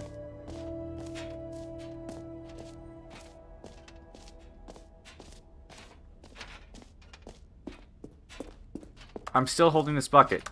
I didn't think I would be holding this bucket still. That's new. Epilogue. Oh.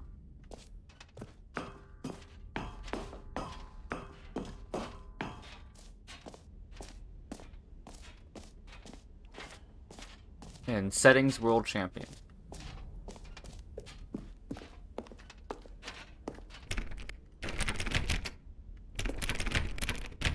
Okay. Cool. I think I've seen everything here. Let me look at the map and see if there's anything I don't recognize.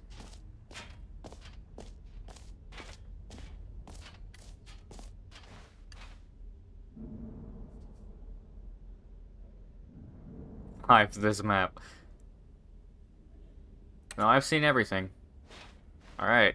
I guess I'll just go to the exit. Where is the exit?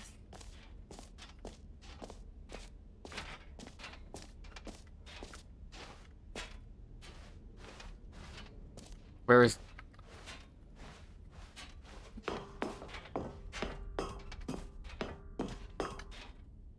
Where am I? I'm lost.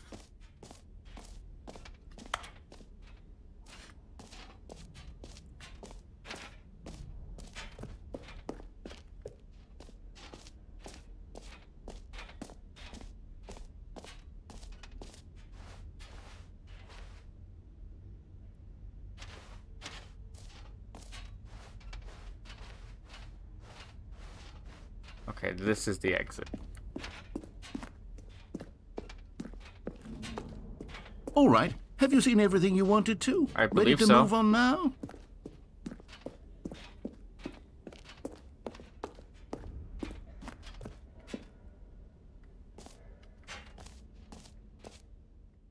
So, Stanley, what do you think?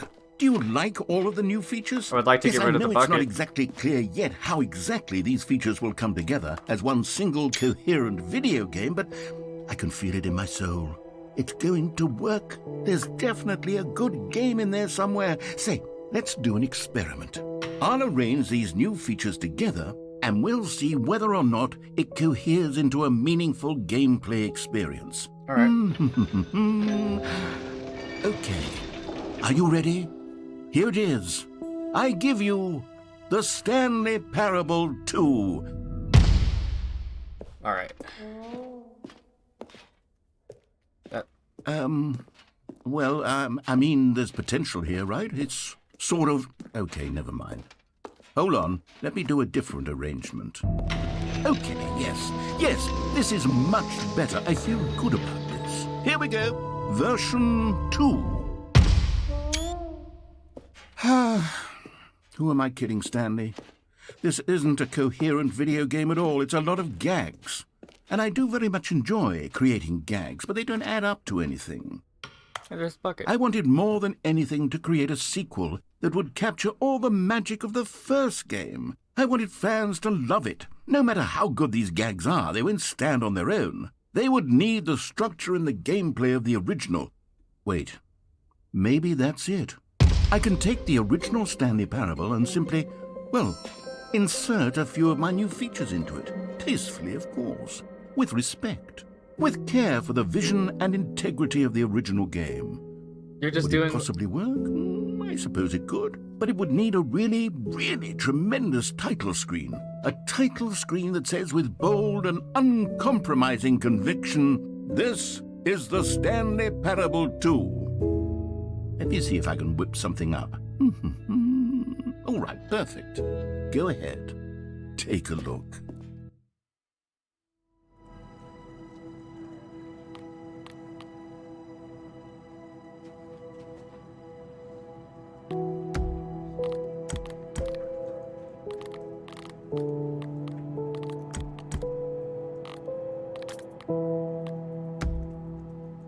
Yeah.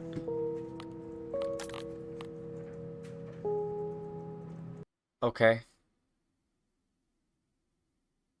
Yeah, I actually This is like the that. story of a man named Stanley. Wait. Stanley worked for a company in a big building where he was employee number 427. Employee number 427's job was simple. He sat at his desk in room 427 and he pushed buttons on a keyboard. Orders came to him through a monitor on his desk, telling him what buttons to push, how long to push them, and in what order. This is what employee 427 did every day of every month of every year. And although others might have considered it soul-rending, Stanley relished every moment that the orders came in, as though he had been made exactly for this job. And Stanley was happy. And then one day, something very peculiar happened. Something that would forever change Stanley. Something he would never quite forget. He had been at his desk for nearly an hour when he realized that not one single order had arrived on the monitor for him to follow. No one had showed up to give him instructions, call a meeting, or even say hi. Never in all his years at the company had this happened, this complete isolation. Something was very clearly wrong. Shocked, frozen solid, Stanley found himself unable to move for the longest time. But as he came to his wits and regained his senses, he got up from his desk and stepped out of his office. All of his co-workers were gone. Is this just What going to could it be here mean? forever now? Stanley decided to go to the meeting room. Perhaps he had simply missed a memo. What? Why is this here? Oh, the bucket! Stanley picked up the bucket. Yes. Yes.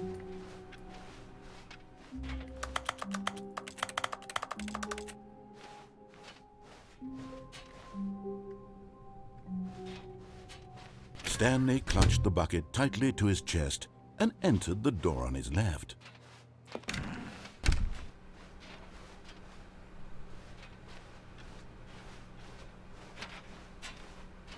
Still no one was here. Stanley needed the bucket's warmth and comfort now more than ever. Perhaps his boss's office was where he'd find answers. I twisted. Coming to a staircase, Stanley and the bucket walked upstairs to the boss's office. Alright, I'm gonna try to do the escape buttoning again.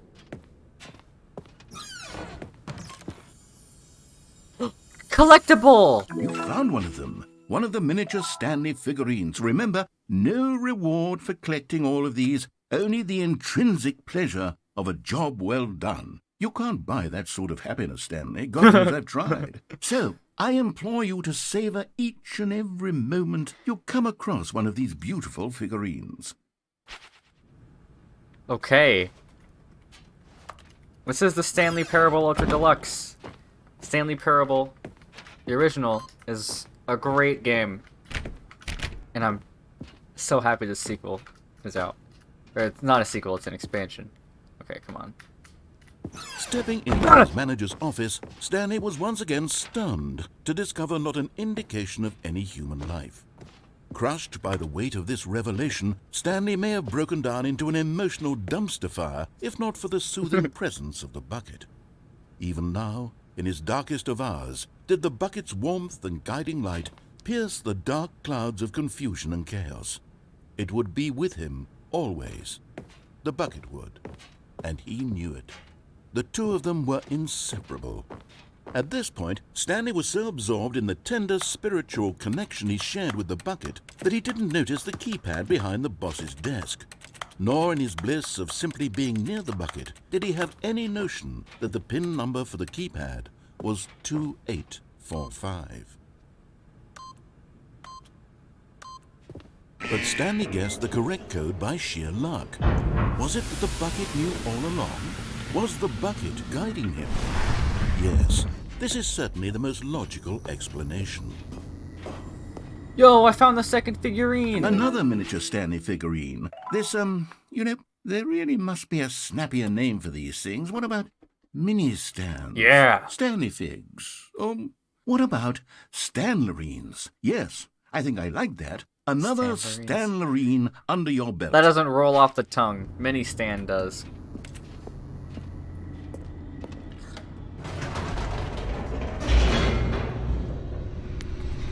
The narrator talks. That's what you do in this game. You listen to the narrator. The elevator raced downward, plummeting towards an unknown fate. It would be all Stanley could do to keep himself together, if not for the bucket. Soothing him, comforting him, reassuring that in this darkest moment of uncertainty, he would be all right. The bucket is here for you, Stanley.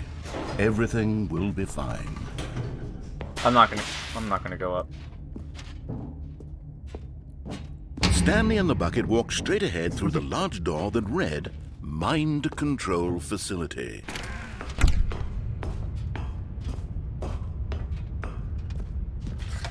The lights rose on an enormous room packed with television screens.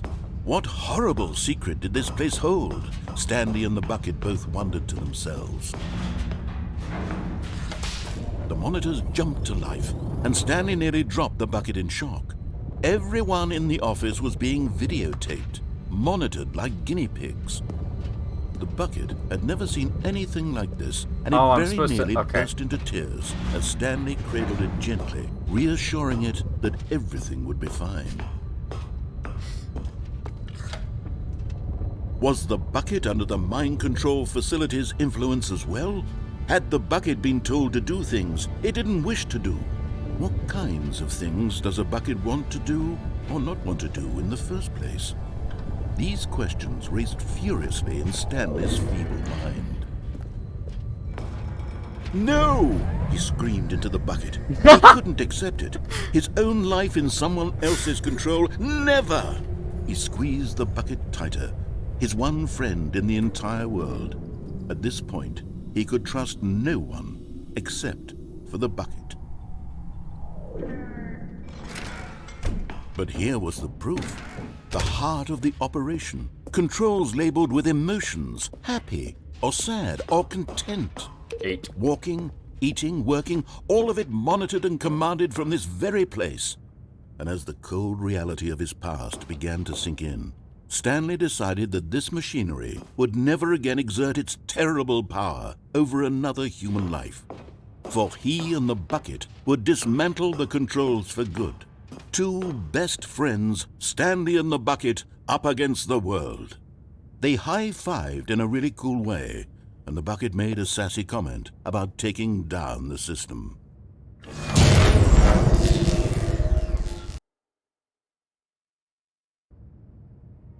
Stanley and the bucket waited in blackness. Was it over? Yes, they had done it. Stanley and the bucket had defeated their greatest and darkest enemy, freed themselves from the tyrannical grip of the evil mind control machine. Freedom was now mere moments away. Excitedly, the two of them began to discuss the kind of life they wanted to live once they stepped through this massive door. The bucket wanted to learn to roller skate. Stanley wanted to sneeze in every country on Earth. Both of them wanted to begin watching a movie, any movie, but then stop it halfway through and begin watching it in reverse from the end. True, it was a simple life they envisioned, but it was one they'd lived together, with one another to lean on, to trust, to support, and... Oh. What? Wait. What was happening? Why had the door stopped? Was Stanley and the bucket not about to be freed? An unbearable silence filled the room, lingering in uncertainty, until finally the truth hit Stanley square in the face. This building did not want the bucket to leave. What? Even the facility itself recognized the incredible calming presence No, of the bucket. no.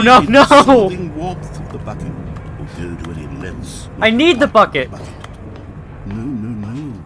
Stanley can't leave this place. Not while he has such a precious bucket in his arms. Not while this building has anything to say about it. Stanley realized he would never again leave this very room.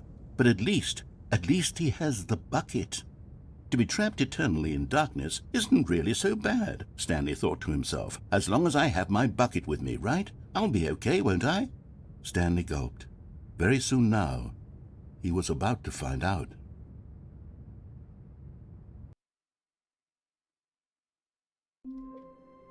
Wow. Stanley Parable 2 has a lot of new content. The sequel is now paused. Stanley decided to go to the meeting room to check on his co-workers. He never functioned well by himself and constantly needed support and guidance from others, so the thought of total solitude was terrifying to him.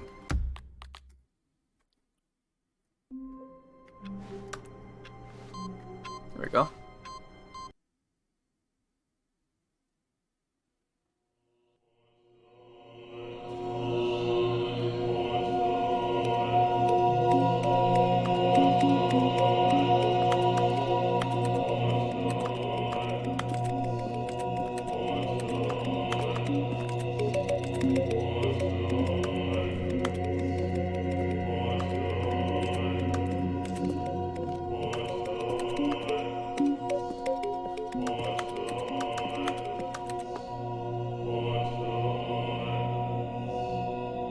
Buttons.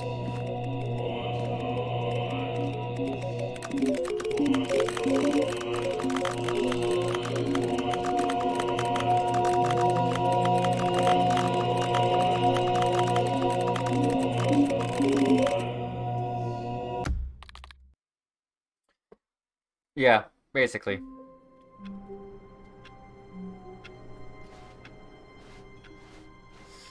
All of his co-workers were gone. What could it mean? Stanley decided to go to the meeting room. Perhaps he had simply missed a memo.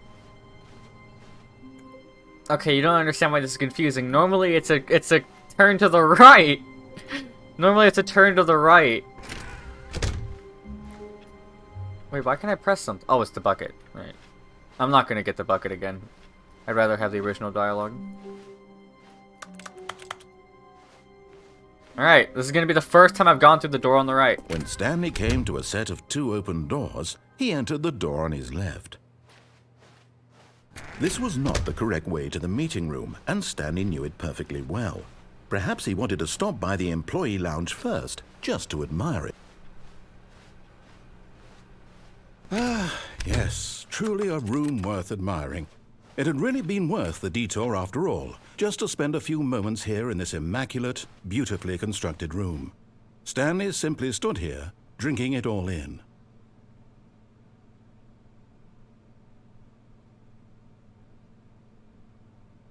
A great lounge. Yes, really, really worth it being here in the room. A room so utterly captivating that even though all your co-workers have mysteriously vanished, here you sit looking at these chairs and some paintings.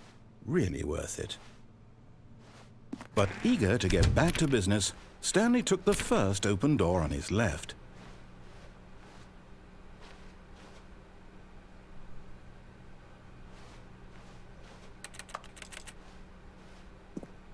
Stanley was so bad at following directions, it's incredible he wasn't fired years ago.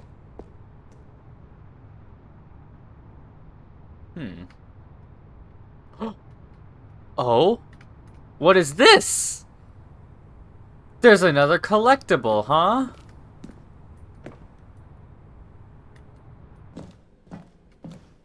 Alright, I'm gonna go get that stanley. Okay, I'm going back to the name of these little Stanley figurines, and now I'm torn between Stanlerines and Figlies. Figlies? Stanley? I What think you name should just better go with Mini encapsulates Stan. the intrinsic sense of happiness that you get from seeing a small number in the corner of your screen go up by 1. Let me sit on it. I'm sure it will come to me. Just go with Mini Stan. It works fine. I wonder if you can go down on the floor like this. I mean, normally you can't, but you know what? I'm just gonna try. But in his eagerness to No, prove that he is in control of the story and no one gets to tell him what to do, Stanley leapt from the platform and plunged to his death. Good job, Stanley. Everyone thinks you are very powerful. Cool. I can't wait to tell this story to my co-workers, Stanley thought. How amusing they'll find it. Oh, won't we all just laugh and laugh at the time I thought everyone had gone missing. Stanley lifted the bucket into his arms, and a wave of comfort rushed over him. Stanley clutched the bucket tightly to his chest and entered the door on his left.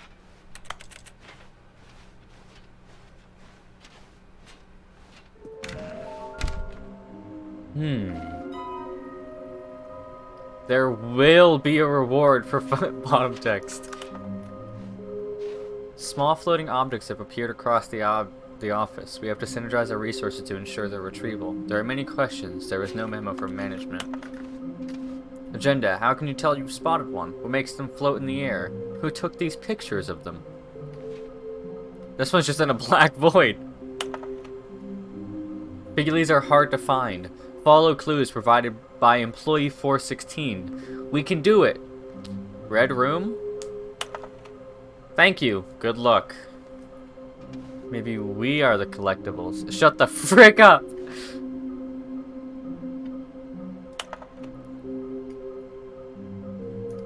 Who it may concern. I managed to pick up sounds unusual to irregular office ambiances or local audio sources using an array of... Okay. Analysis of the recordings allowed me to try and get at the source. Coming from a dark area behind a very warm place.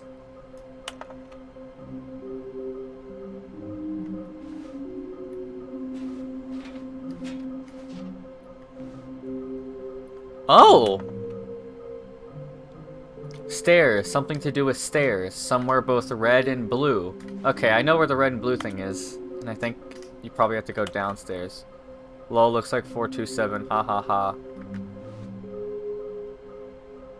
5 there, B. Just take it from me. Produce 1 plank to allow use of access past fence. Ease of access. Construct bridge to allow collection of shiny float. Retrieve Chris's remains from warehouse floor. Construct new structures on bridge.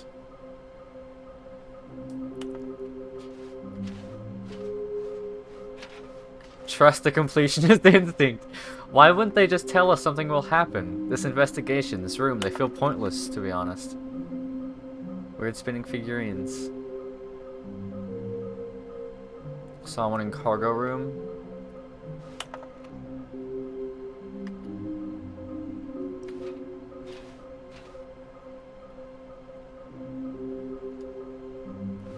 Okay. So, this one I have to go left. And there's another one where I have to go to the right. Alright. Oh, Stanley, can you feel it? The broom closet. It wants the bucket. You can feel that, can't you? The aura of jealousy. Okay, It's I'd as rather clear go as in there day. without This the broom bucket. closet believes it is coming to a staircase. Stanley and the bucket walked upstairs to the boss's office. Yes!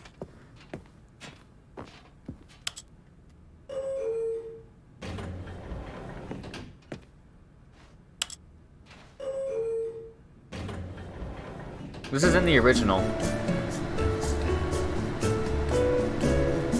This is almost empty.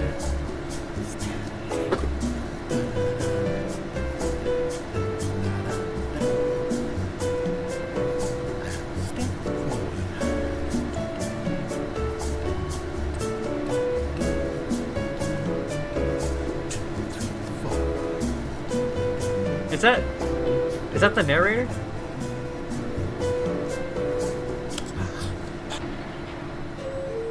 Yeah, you don't go anywhere. You just sit there forever. Alright. Escape pod. Stepping into it.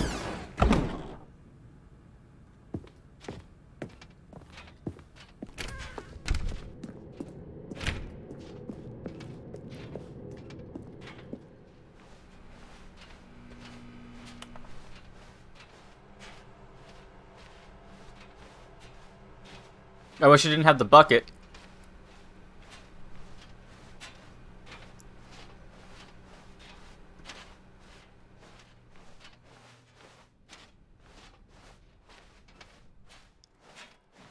Can I put it back down?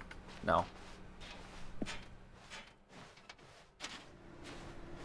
Escape pod ending.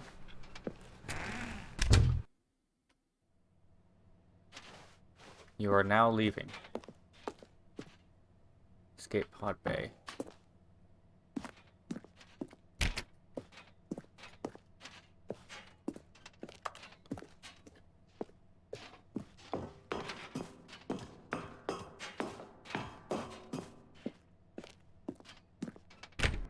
Why is the door red?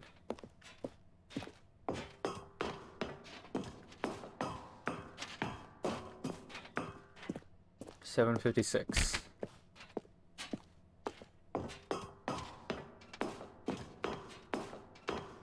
$7.57.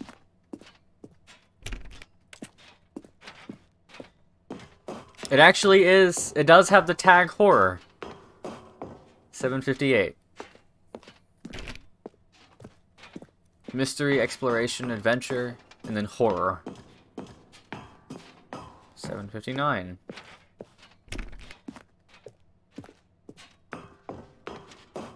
And $7.60.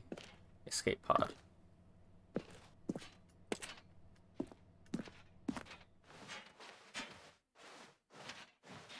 You can slightly see it in the dark.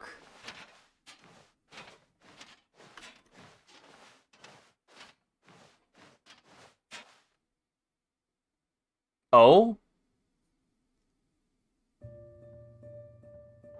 For fuck's sake.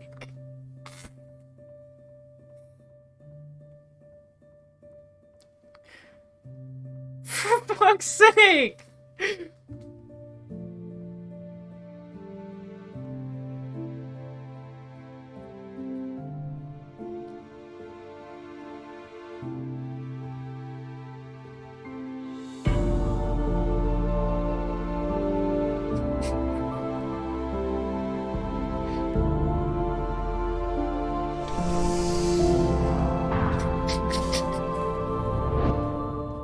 God damn it.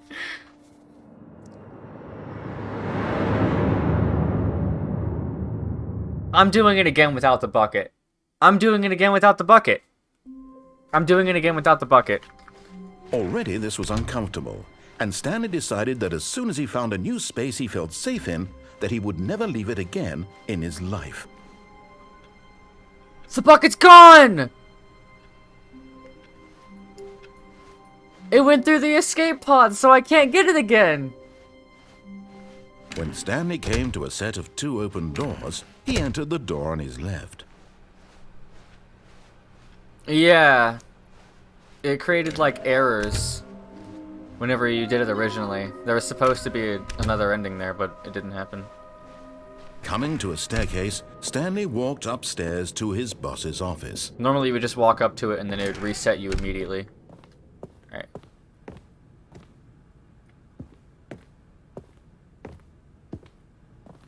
Okay, I think we all...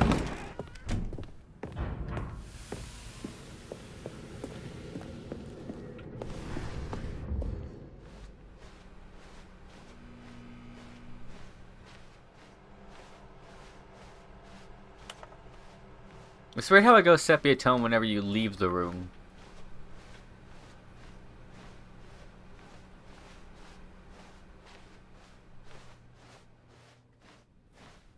Alright. I swear there was a thing here where if you click that painting, it would turn into a different image.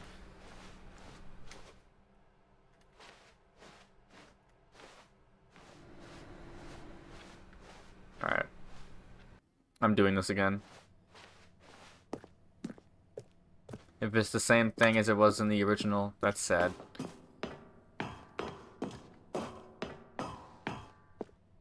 Unless the escape pod won't be there because I did it, I gave the bucket to these.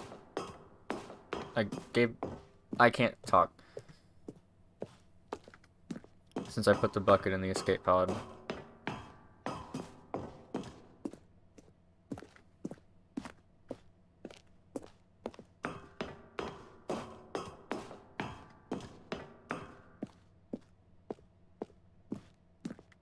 Speedrunning.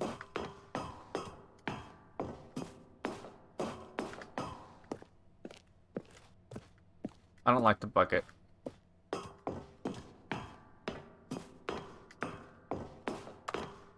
Alright.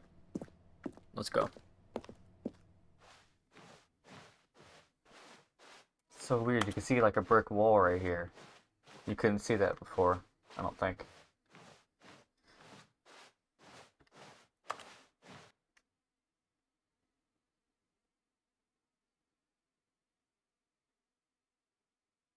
I guess it's just the same thing. That's sad. Oh! Hey, the bucket's back! Fuck you. When Stanley came to a set of 2 open doors, he entered the door on his left.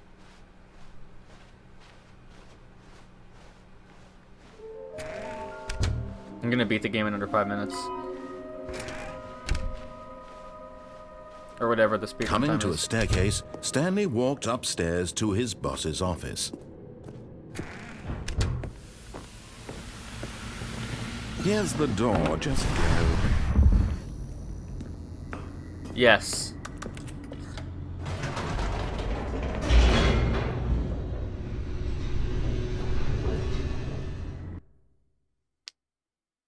Come on.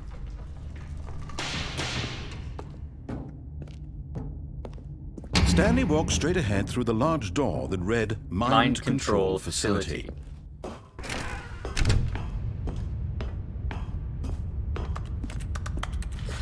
The lights rose on an enormous room packed with television screens.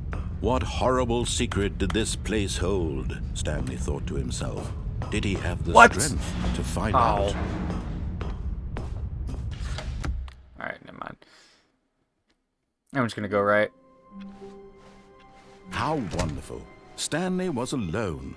Finally. I feel like there's more of this dialogue. This is great, he thought to himself. This is what I've wanted all along. I got what I wanted. When Stanley came to a set of 2 open doors, this was not the correct way to the meeting room, and Stanley knew it perfectly well. Perhaps he wanted to stop by the employee lounge first, just to admire it. Wow, yes, this room. But eager to get back to business, Stanley took the first open door on his left. Stanley was so bad at following directions, it's incredible he wasn't fired years ago. So I saw you could go into this vent. Oh. Stanley had now gotten himself so far off the beaten path that it seemed the office had begun. So far off the beaten path that it seemed the office had begun. So far off the beaten path that it seemed the office had begun. So far off the beaten path that it seemed the office had begun. So far off the beaten path that it seemed the office had begun. So far off the beaten path. You didn't think I was actually just a recording, did you? What a silly and trite explanation that would be. All the back and forth between you and me, all the absurd adventures we've been through, and it all turns out I'm just a tape recording? It was all just in Stanley's head. I bet that's the kind of twist you think is revelatory. I bet each and every time you watch a movie where it turns out all to be in the main character's imagination, you must absolutely bolt off the couch in pure shock at the phenomenal and intricate storytelling. It must be so simple to be you. Life being an unending waterfall of surprises and delights. How much more exciting you must find the world than the rest of us do. Now I've become sad. Look what you've done to me. This is all your fault. Oh, okay. Wait, Stanley thought to himself. Am I sure that the orders stopped coming in? How is that possible?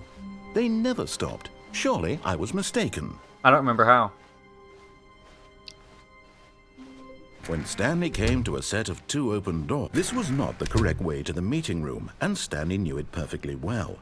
Perhaps he wanted to stop by the employee lounge first, just to admire it.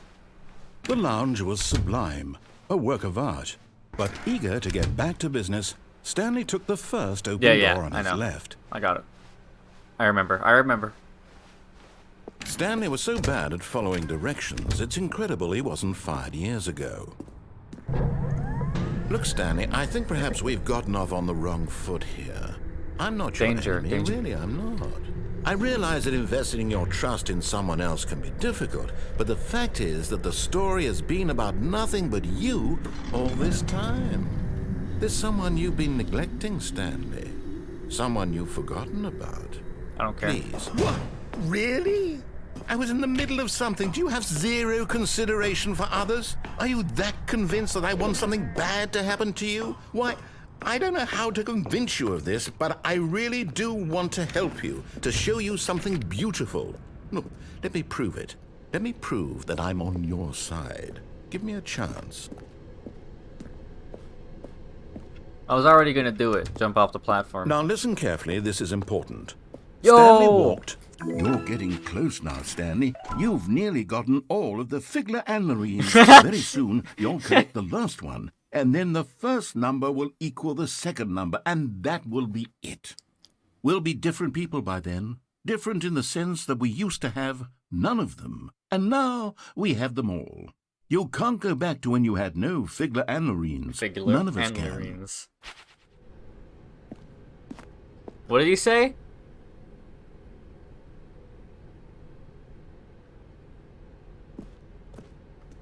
Aha, perhaps you misunderstood.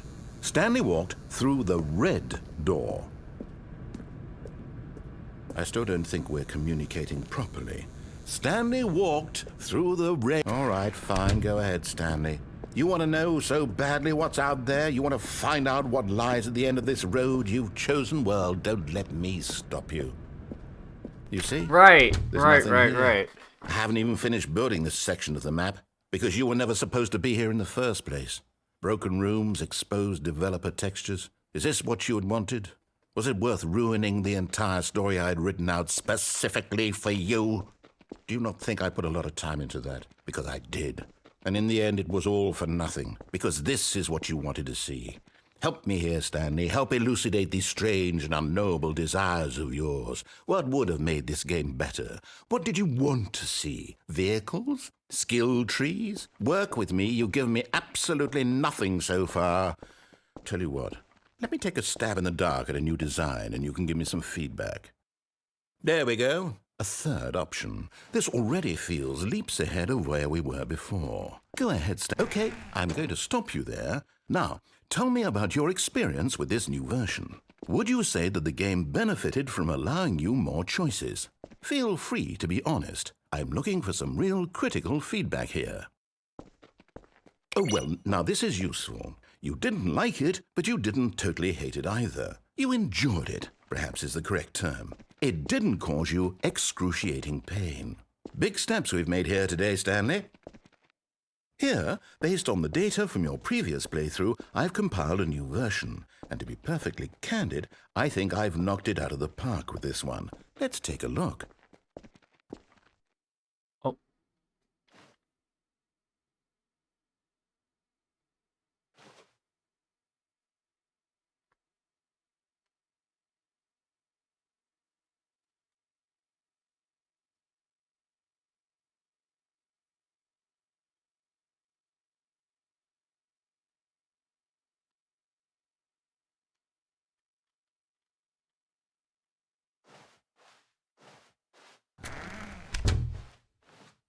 Now, would you say that competitive leaderboard helped you feel motivated to keep walking through doors? Again, honest answers, please.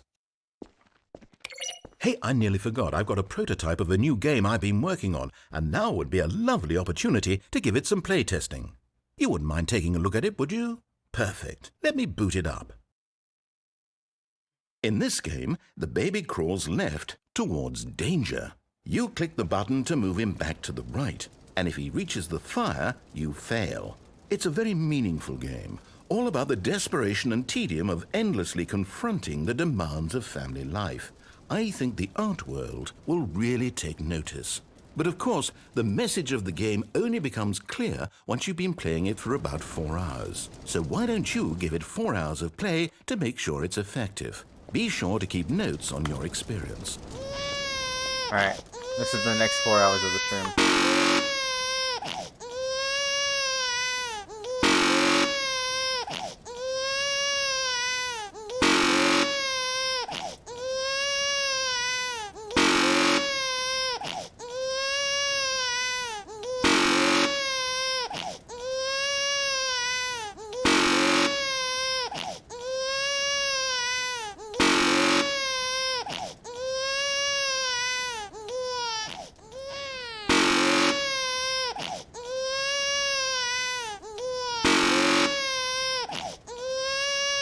I'm not gonna do this for 4 hours. You heartless bastard. Did you do it because you hate babies or purely to spite me? Because if it's the latter, well, I don't know what to do. I'm completely out of ideas. I can't think of a single thing that might improve the experience for me. I'm not even going to try. I'm out. I'm done. It's over. Thank you for playing. Your input was extremely valuable. Oh, hey, since my game was so awful, why don't we play someone else's game? Just to ease the pain. Let's see. What do we have here? Yes, this seems like Don't it'll say work. anything, Rona. Let's give it a shot. Remember, Twisted hasn't seen any of this, so...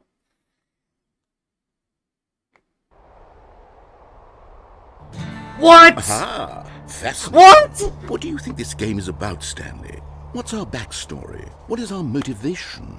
Well, it seems obvious to me that you are meant to play as a creepy man spying on innocent civilians below you and up high in your creep tower, perhaps for some sort of twisted erotic purpose. Yes, that must be it. What a fascinating venture into the experience of total mental depravity. So far, I love everything about this game, Stanley, and it seems there's even more. Come, let's venture outward and see what else is out there. Minecraft door?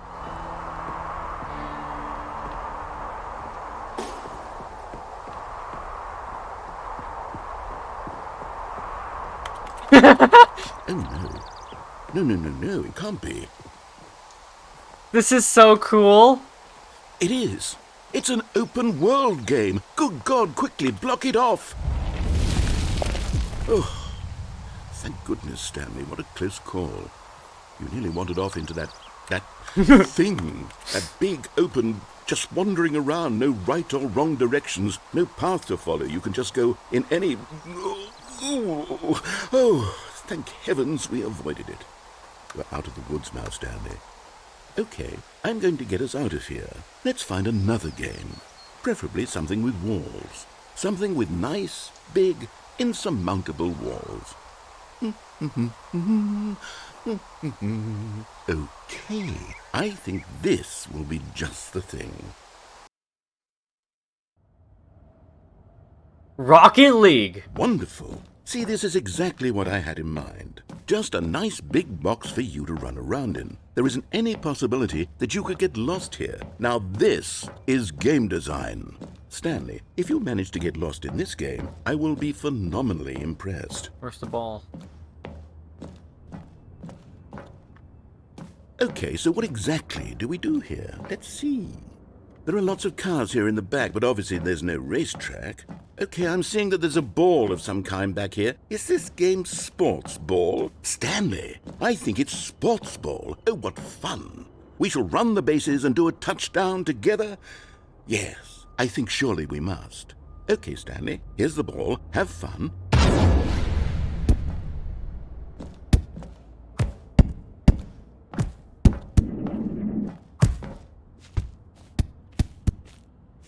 Fuck.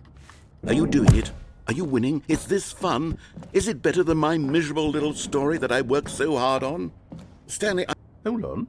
What are you doing?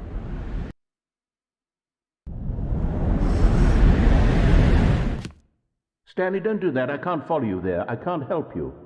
How will you write a story without me? You can't do it. You know that. Stanley, come back. That's not supposed to happen. I'm in another ending now.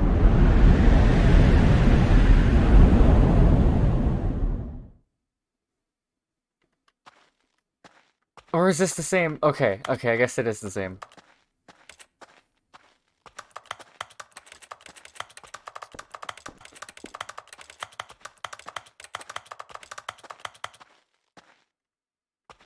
That's the 2 open doors. This is the original Half-Life 2 mod.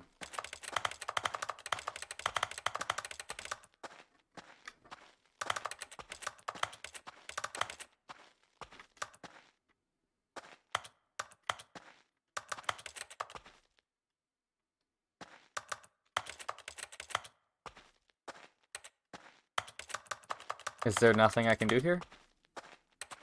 I don't remember what it's supposed to happen. Oh.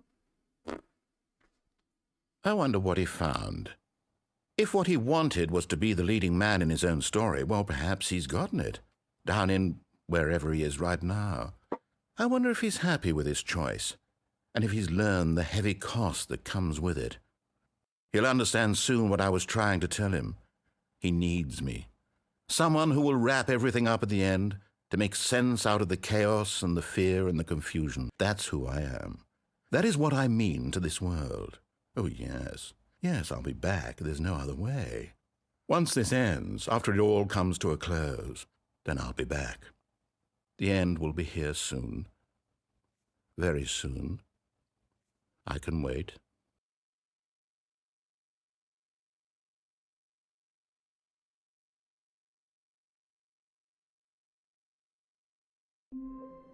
Alright. How wonderful. Stanley was alone. Finally. This is great, he thought to himself. This is what I've wanted all along. I got what I wanted.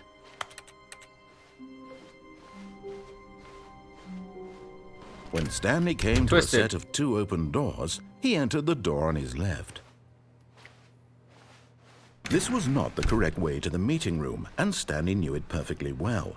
Perhaps he wanted to stop by the employee lounge first, just to admire it.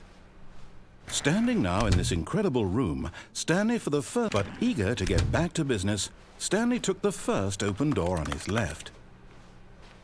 And so he detoured through the maintenance section, walked straight ahead to the opposite door, and got back on track.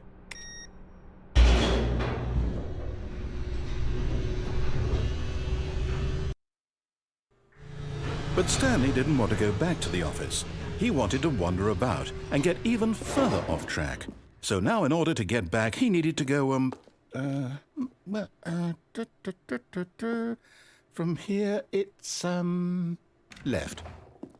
Oh, no, it's to the right, my mistake. No, not the right. Why would I have ever said it was to the right? What was I thinking? It's clearly... Oh dear, would you hold on for a minute, please? Now, let's see. We went down, right, left, down, left, right. Yep, okay, yes. I've got it now. This story is absolutely, definitely this way.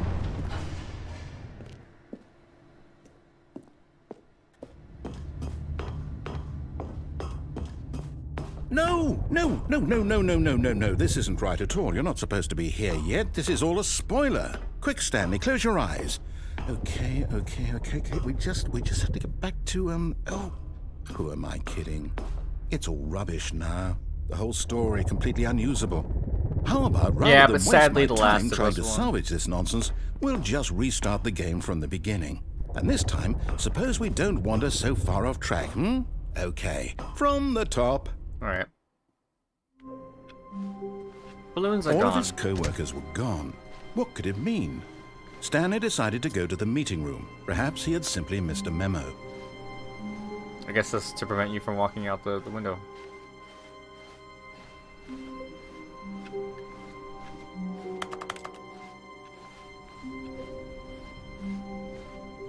When Stanley...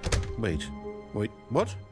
No, I restarted. I swear, I definitely restarted the game over, completely fresh. Everything should be... Oh, did something change? Stanley, did you change anything when we were back in that room with all the monitors? No. Did you move the story somewhere, or... Hold on. Why am I asking you? I'm the one who wrote the story. It was right here just a minute ago. I know for sure that it's here somewhere. Okay, then. It's an adventure. Come, Stanley. Let's find the story.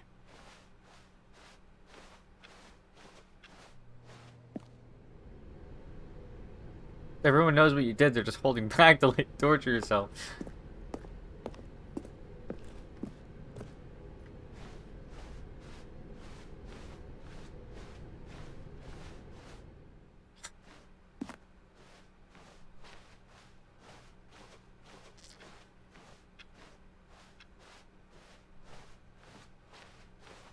I'll say it.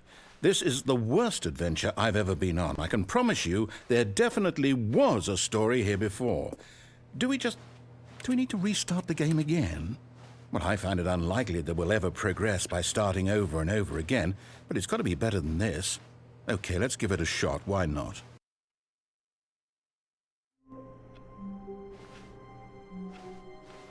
All of his co-workers were gone. What could it mean? Stanley decided to go to the meeting room. Perhaps he had simply missed a memo.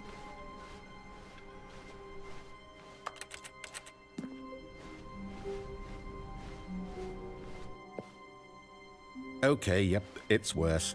I might be remembering this wrong. It's possible I think it's the just a story is chance. back where we just came from. Why don't we go back the other direction and see if we missed anything?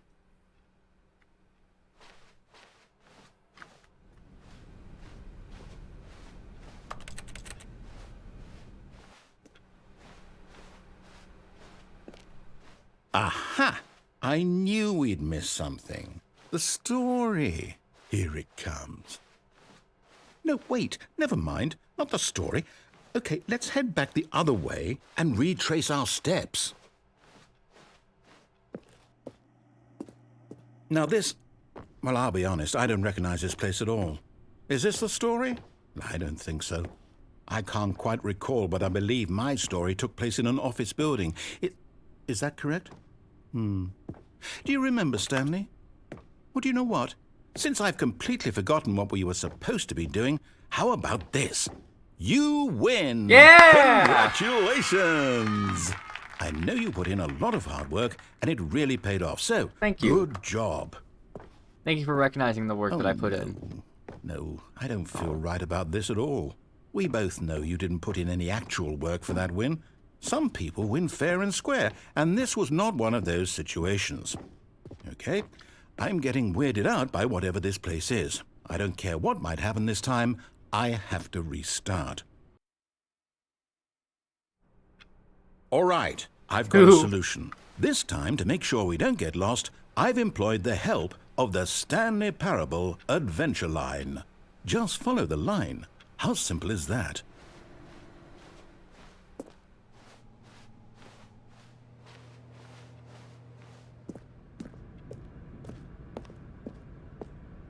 You see? The line knows where the story is. It's over in this direction. Onward, Stanley, to destiny. Though, here's a thought. Wouldn't wherever we end up be our destination, even if there's no story there? Or to put it another way, is the story of no destination still a story? Simply by the act of moving forward, are we implying a journey such that a destination is inevitably conjured into being via the very manifestation of the nature of life itself? Whoa. Hang on. That got a bit weird back there. Well, I'd like to apologize. Not sure where I was going with all that. You know what? I think what we need right now is a bit of music to lighten the mood.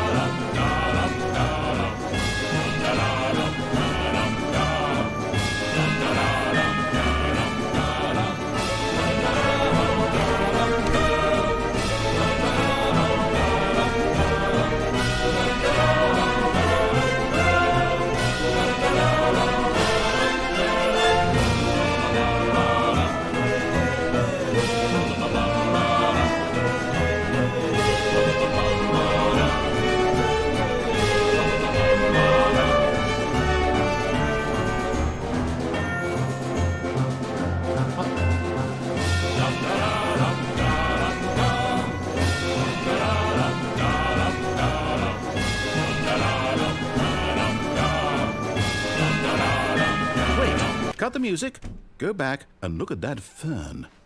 Stanley, this fern will be very important later in the story.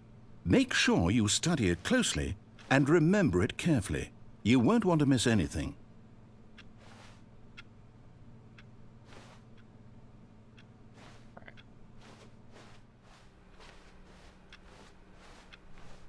Wait, what?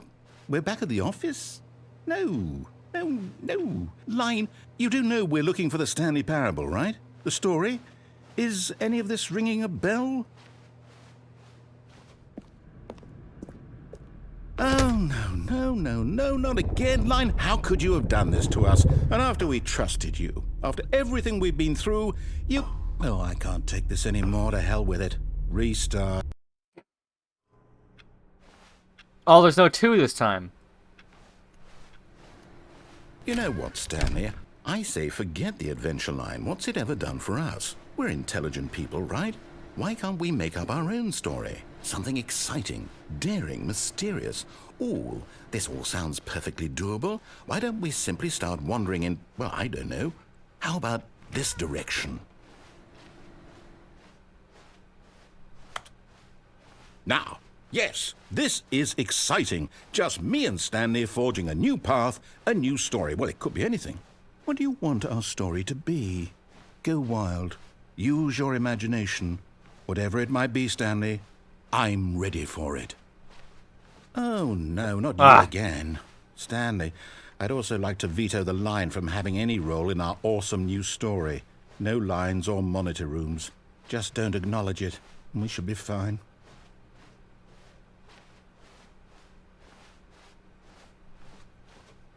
Ah, a choice. We get to make a decision. From here, the story is in our control. How important we mustn't squander the opportunity. In fact, I believe I need a minute to think here. Just walk in circles for a minute.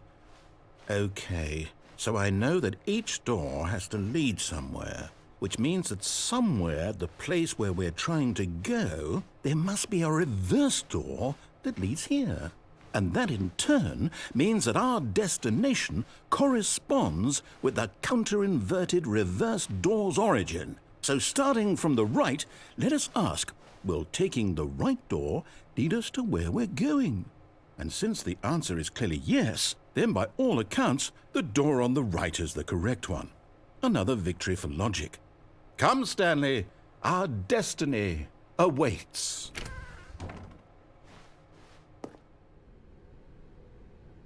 Oh, hold up, what's this?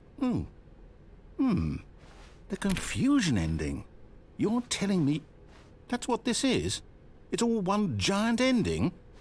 And we're supposed to restart the game, what, eight times? That's really how all this goes? It's all determined? So now, according to the schedule, I restart again. Then what? Am I just supposed to forget? Well, what if I don't want to forget? My mind goes blank simply because it's written here on this thing, wall. Well, who consulted me? Why don't I get to decide? Why don't I get a say in all of this? Is it really? No, it can't be. I don't want it to be. I don't want the game to keep restarting. I don't want to forget what's going on. I don't want to be trapped like this. I won't restart the game. I won't do it. I won't do it. I won't do it. And the timer stopped? Does that mean, did we do it? Did we break the cycle? The, whatever it is that made this schedule? How would we even know? Will someone come for us? Will something happen? So, okay. I guess now we just wait, you know. I suppose in some way that this is a kind of story, wouldn't you agree? I'm not quite sure if we're in the destination or the journey, though they're always saying that life is about the journey and not the destination, so I hope that's where we are right now. We'll find out, won't we? Eventually. Well, in the meantime, if you...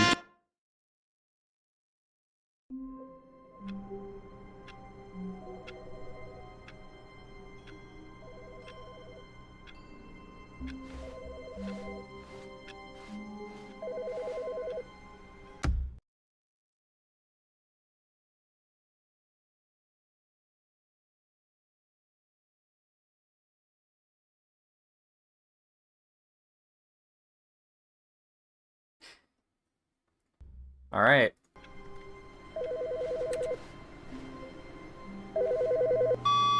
Good morning. Thank you for contacting the Future Happiness Foundation. We are confirming your shipment of Why is it coming from the computer? 1,327 cardboard boxes to your place of work. Can you verify that this is correct? Excellent. Your order will arrive shortly. Thank you again for contacting the Future Happiness Foundation. Okay. Man. Nope. Not getting the bucket. I don't like the bucket.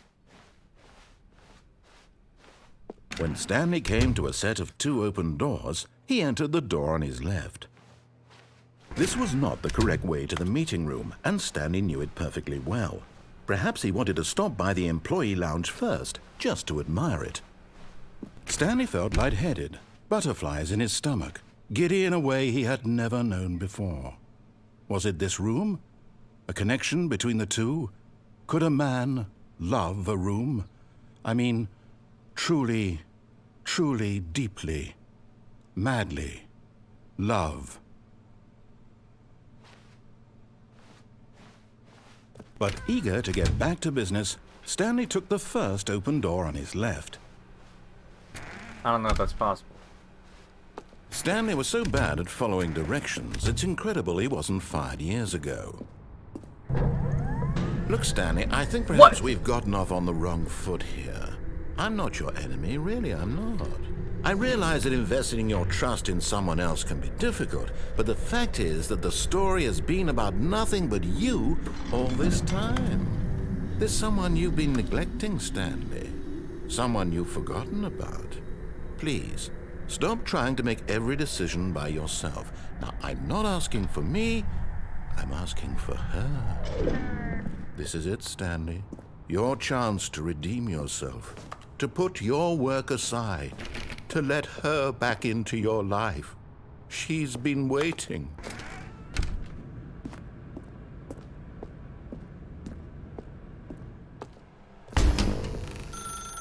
That's her, Stanley. You need to be the one to do this, to reach out to her. If you can truly place your faith in another, then pick up the phone.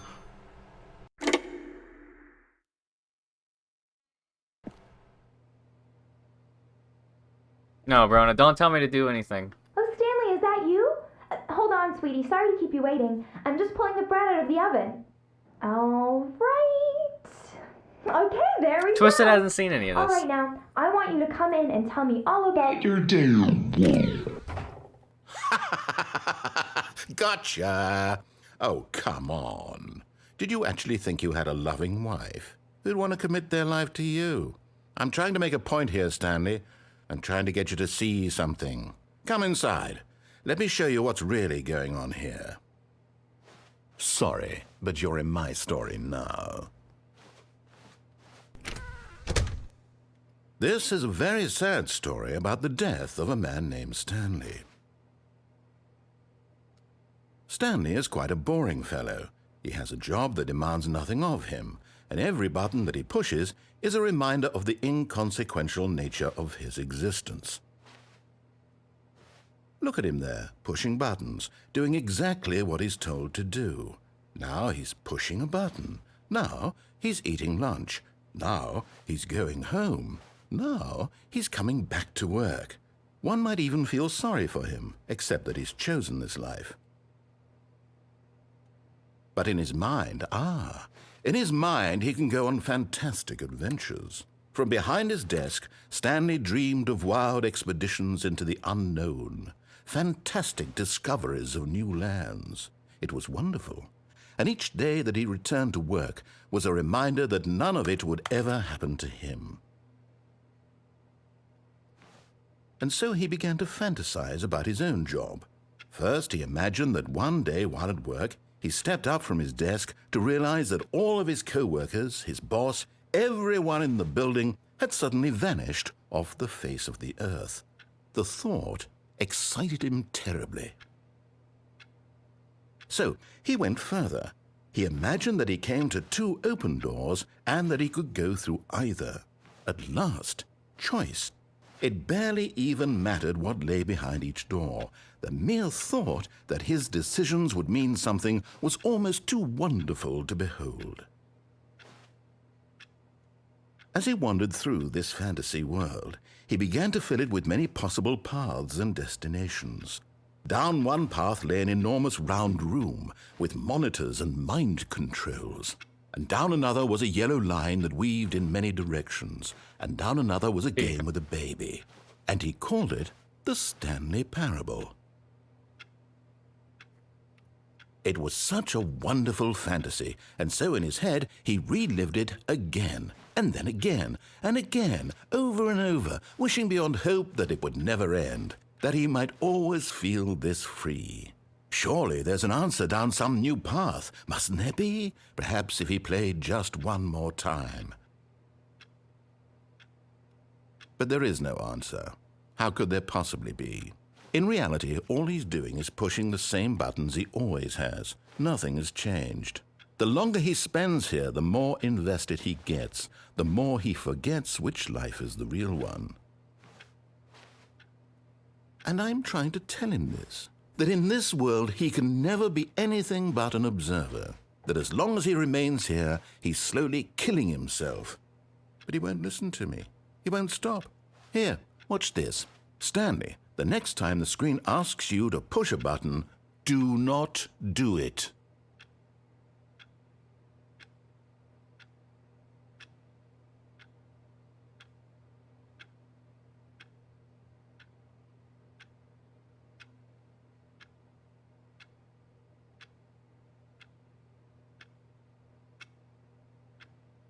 Nothing's happening. How long has the stream even been going on? 2.5 hours? You see? Can he just not hear me? How can I tell him in a way that he'll understand that every second he remains here, he's electing to kill himself? How can I get him to see what I see? How can I make him look at himself? I suppose I can't, not in the way I want him to.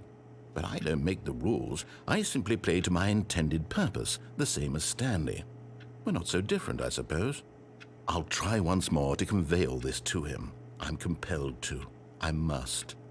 Perhaps, well, maybe this time he'll see. Maybe this time. And I tried again, and Stanley pushed a button. And I tried again, and Stanley pushed a button. And I tried.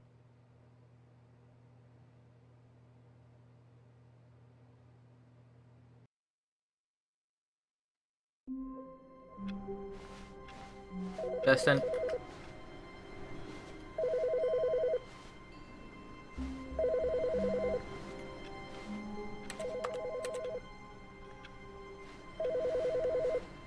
Right, the phone. I wanted to check the phone. I wanted to check the phone. I want to see what the call is, but I can't because the boxes are in the way. Well, also you can't jump in this game. There's an achievement if you try to jump 5 times. That's so many boxes.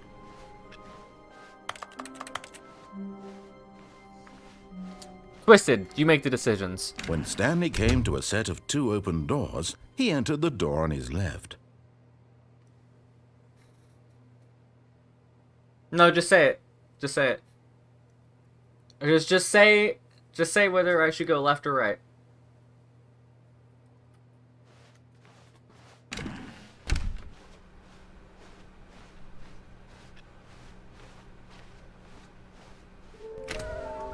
Which one am I missing? Something to do with stairs.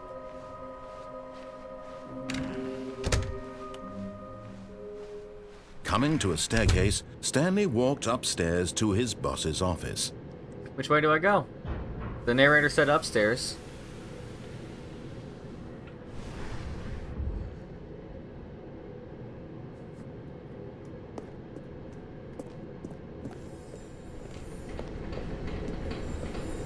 And That's there all it is, 6! The last Stiggly Wiggly? Savor this moment, Stanley. This is a real accomplishment. This is doing something just for the sake of doing it.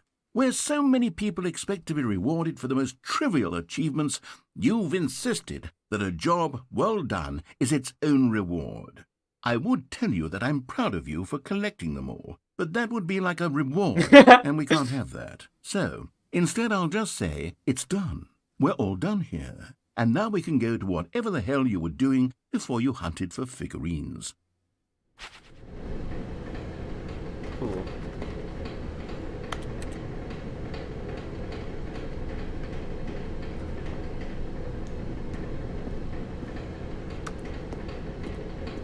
But Stanley just couldn't do it. He considered the possibility of facing his boss. Admitting he had left his post during work hours, he might be fired for that. And in such a competitive economy, why had he taken that risk? All because he believed everyone had vanished? His boss would think he was crazy.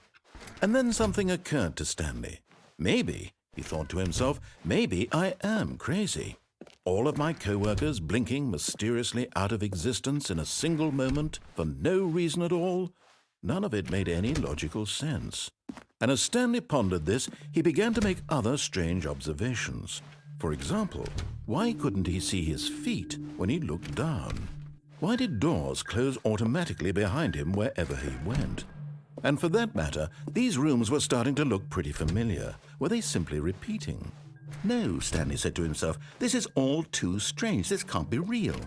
And at last, he came to the conclusion that had been on the tip of his tongue. He just hadn't found the words for it. I'm dreaming, he yelled. This is all a dream. Oh, what a relief Stanley felt to have finally found an answer, an explanation. His co-workers weren't actually gone. He wasn't going to lose his job. He wasn't crazy after all. And he thought to himself, I suppose I'll wake up soon. I'll have to go back to my boring real-life job pushing buttons. I may as well enjoy this while I'm still lucid. So, He imagined himself flying and began to gently float above the ground. Then he imagined himself soaring through space on a magical starfield, and it too appeared. It was so much fun, and Stanley marveled that he had still not woken up. How was he remaining so lucid? And then perhaps the strangest question of them all entered Stanley's head. One he was amazed he hadn't asked himself sooner. Why is there a voice in my head dictating everything that I'm doing and thinking? Now the voice was describing itself being considered by Stanley, who found it particularly strange. I'm dreaming about a voice describing me, thinking about how it's describing my thoughts, he thought. And while he thought it all very odd and wondered if this voice spoke to all people in their dreams, the truth was that, of course, this was not a dream. How could it be? Was Stanley simply deceiving himself, believing that if he's asleep, he doesn't have to take responsibility for himself? Stanley is as awake right now as he's ever been in his life. Now, hearing the voice speak these words was quite a shock to Stanley. After all, he knew for certain, beyond a doubt, that this was in fact a dream. Did the voice not see him float and make the magical stars just a moment ago? How else would the voice explain all that? This voice was a part of himself too. Surely, if he could just... He would prove it. He would prove that he was in control, that this was a dream. So he closed his eyes gently, and he invited himself to wake up. He felt the cool weight of the blanket on his skin, the press of the mattress on his back, the fresh air of a world outside this one. Let me wake up, he thought to himself. I'm through with this dream. I wish it to be over. Let me go back to my job. Let me continue pushing the buttons. Please, it's all I want. I want my apartment, and my wife, and my job. All I want is my life exactly the way it's always been. My life is normal. I am normal. Everything will be fine. I am okay.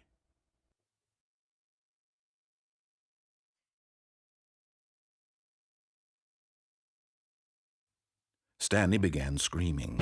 Please, someone, wake me up. My name is Stanley. I have a boss. I have an office. I am real. Please, just someone tell me I am real. I must be real. I must be. Can anyone hear my voice? Who am I? Who am I? And everything went black.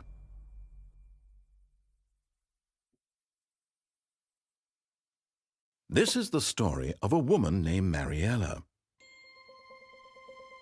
Mariella woke up on a day like any other. She arose, got dressed, gathered her belongings, and walked to her place of work. But on this particular day, her walk was interrupted by the body of a man who had stumbled through town talking and screaming to himself, and then collapsed dead on the sidewalk. And although she would soon turn to go call for an ambulance, for just a few brief moments she considered the strange man. He was obviously crazy, this much she knew. Everyone knows what crazy people look like. And in that moment, she thought to herself how lucky she was to be normal. I am sane. I am in control of my mind. I know what is real and what isn't. It was comforting to think this, and in a certain way, seeing this man made her feel better. But then she remembered the meeting she had scheduled for that day, the very important people whose impressions of her would affect her career, and by extension, the rest of her life. She had no time for this, so it was only a moment that she stood there, staring down at the body. And then she turned and ran.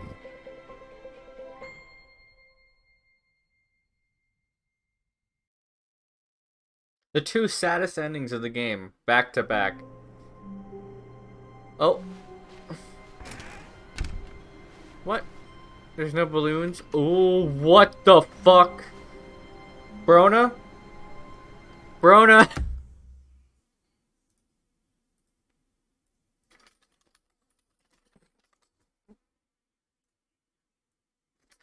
Okay. Stanley, I'm sorry, but I have to put a pause on things. It's those figurines, those figlets. I haven't stopped thinking about them since you nabbed every last one. Wasn't it just the most intrinsically fulfilling moment of your entire life? Oh, no. Didn't it fill you to the brim with Honestly. inner richness? Yes, I know we're supposed to be telling a story, but won't you please indulge me with one more trip back to the memory zone? I would love nothing more than to revisit the figurines. Just one more time.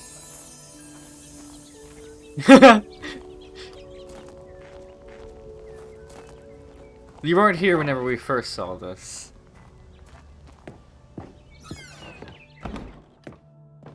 What? This one's gone.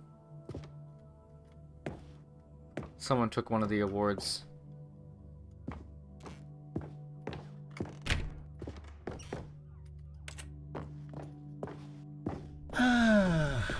Here's where it all began.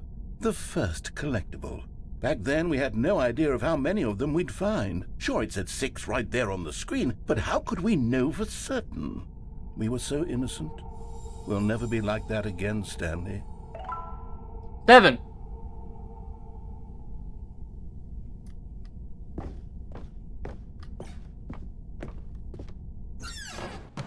And here was a second Stanlerine. You found this one all on your own, just by poking around in the boss's bathroom. You did that, Stanley. I'll be honest. Back then, I had no faith in you to find any of them, let alone 6. But you continue to surprise me in all sorts of mundane, unremarkable ways.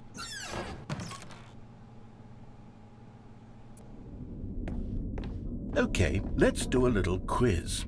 Which of these rooms was the room you found your third mini-Stan? Can you remember? I believe it was the warehouse.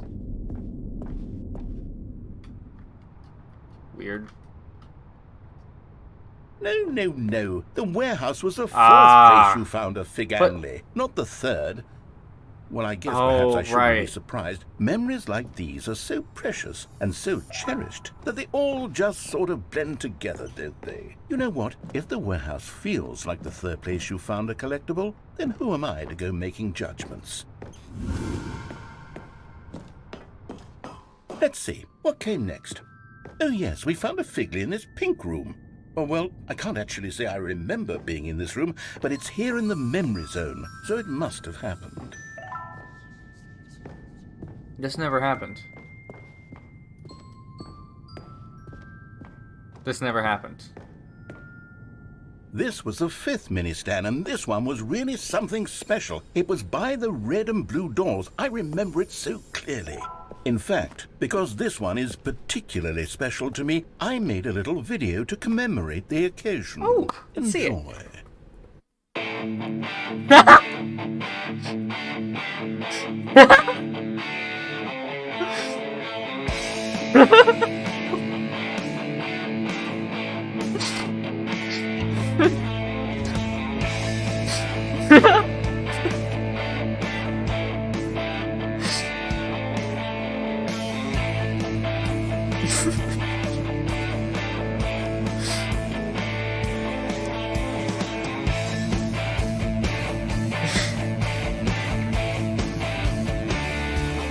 Yeah! Nice video, narrator. I doubt the music was by the narrator. Takes you back, doesn't it? I spent a lot of time making that video, but it was 8 minutes I wouldn't have spent on anything else.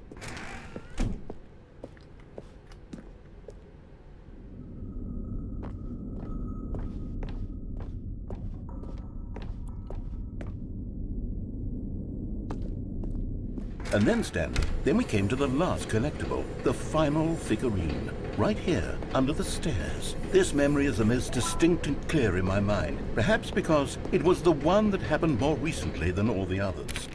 Who can truly say how the mind works? All I know is that this is the moment where you picked up a Figley and I thought to myself, yes, that's all of them. They're all collected. It was a moment unlike any other. Except for the other moments picking up figurines, which it was exactly like. I have 12 out of 6. You are in the present? And then there was no more, because we've caught up to the present moment. Nothing left to do but move onward into the future. Goodbye, Memory Zone.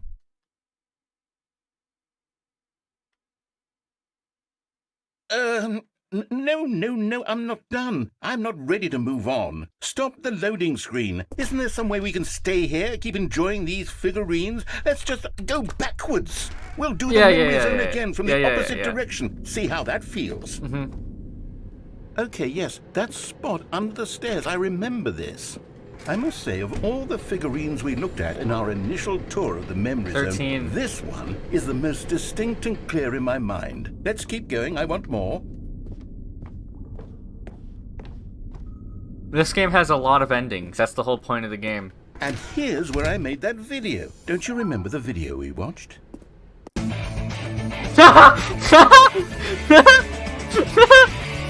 Yes, I love that video.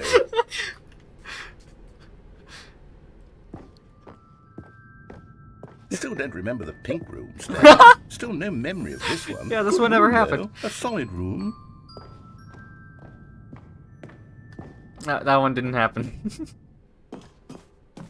These really were a treat to hunt down. You know, if there had been any kind of reward for finding all of these, it really would have muted the intrinsic joy of collecting them. I'm very glad we resisted the temptation. Next one.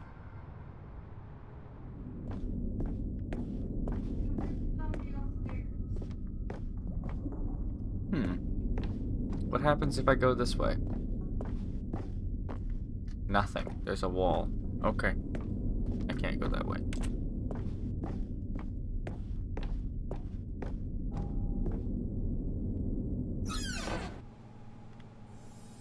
This was our second Figley. Don't you remember? Yes, I remember it too. The past is truly a wonderful thing. Why does anyone ever choose to leave it? Keep going. This is it. The very first one we found in the exhibit where I introduced you to the figurines. Oh, I want more memories, Stanley. I want to keep going. What else is there? What came before this?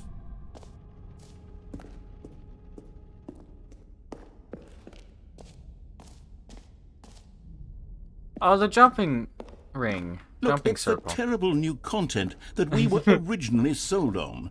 I remember hating it back then, but time does put a rosy filter on everything.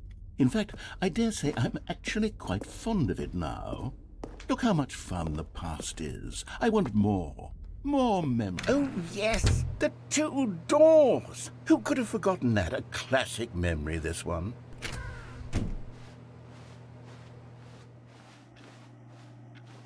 And before everything else, there was your office. Is there anything else? Was there something that came before your office? There's something I feel I can remember. I can remember.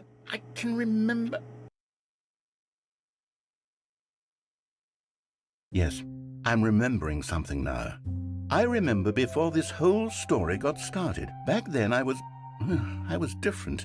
I used to make big decisions. I was passionate. I was skeptical. I weighed each decision with profound thoughtfulness. And then somewhere along the way, I stopped making decisions. I became lazy, and I came up with a character named Stanley to do my thinking for me. He would make the decisions. He would decide which way to go. I would cheer him on as he collected figurines for no reason. Why did I invent Stanley? Was I lonely? Yes, perhaps that's it. Perhaps I needed to imagine I had companionship. And Stanley really did make for a wonderful companion, even if he was a fiction. But I suppose it's grown old. I want to think for myself again. I want to go back to how it used to be. Yes, I can be on my own again. I can do it. I'll be stronger this time. I'll take care of myself. I don't need Stanley anymore.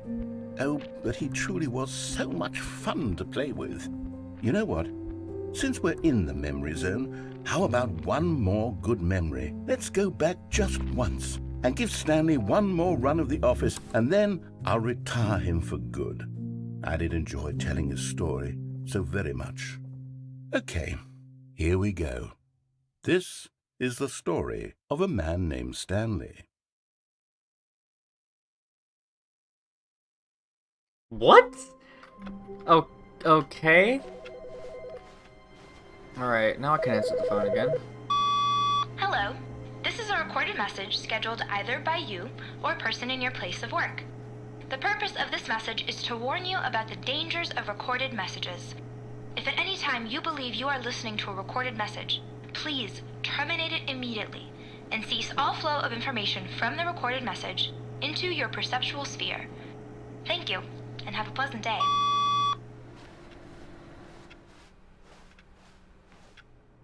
What, this?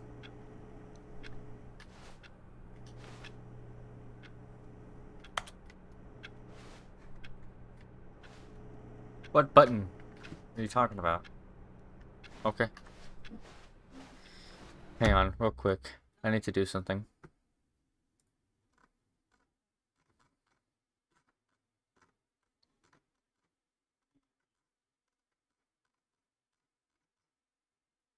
Uh...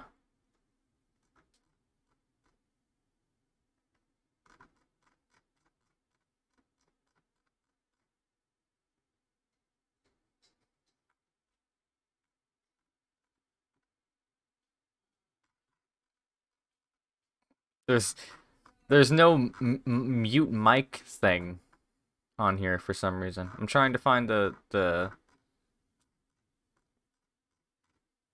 hang on.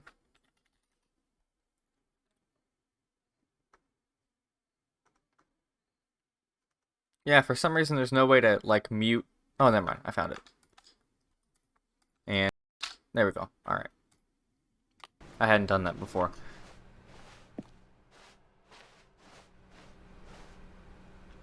Psych.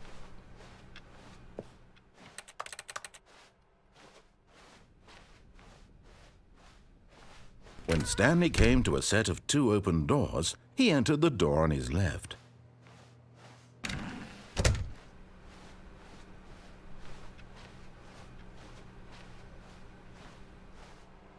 Reboot the game entirely? Yet there was not a single person here either.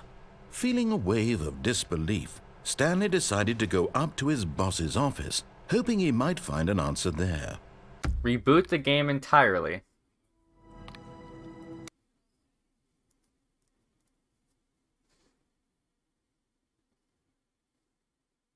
Those are the screenshots that I took. Okay. What? Mm-hmm. Mm-hmm.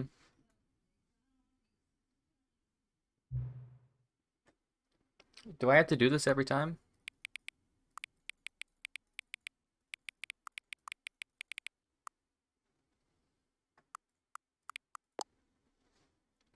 Oh, see it twisted. Hang on, hang on.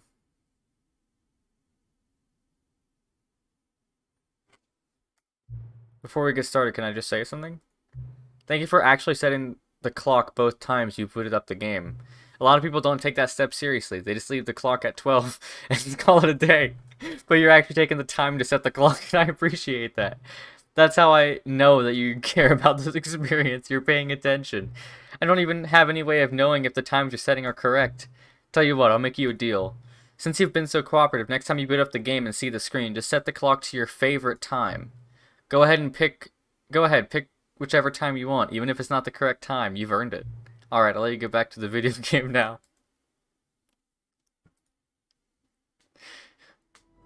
What? Okay. This is the story of a man named Stanley. Stanley worked for Welcome back. all of his co-workers were gone. What could it mean? Stanley decided to go to the meeting room. Perhaps he had simply missed a memo.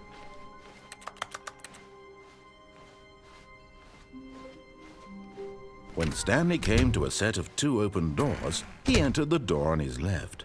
I'm curious. Oh. Yet there was not a single person here either. Feeling a wave of disbelief, Stanley decided to go up to his boss's office, hoping he might find an answer there. Nothing happened. Alright. Stanley stepped into the broom closet, but there was nothing here, so he turned around and got back on track.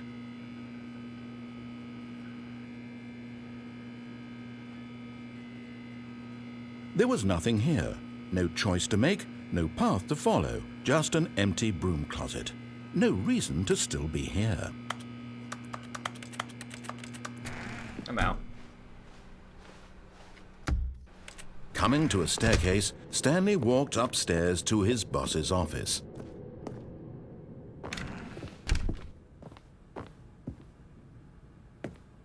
Stepping into his manager's office, Stanley was once again stunned to discover not an indication of any human life. Nope. Shocked, unraveled, Stanley wondered in disbelief who orchestrated this. What dark secret was being held from him? What he could not have known was that the keypad behind the boss's desk guarded the terrible truth that his boss had been keeping from him. And so the boss had assigned it an extra secret PIN number. 28. Stanley was in such a rush to get through the story as quickly as possible, he didn't even have a single minute to just let the narrator talk. That kind of anxiety isn't healthy, so he relaxed for a few moments with some calming New Age music.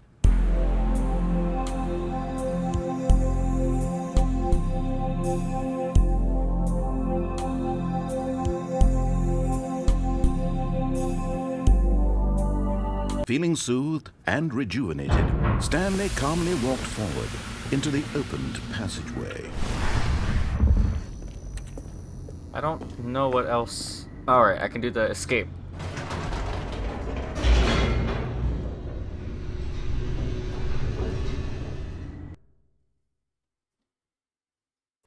Descending deeper into the building, Stanley realized he felt a bit peculiar.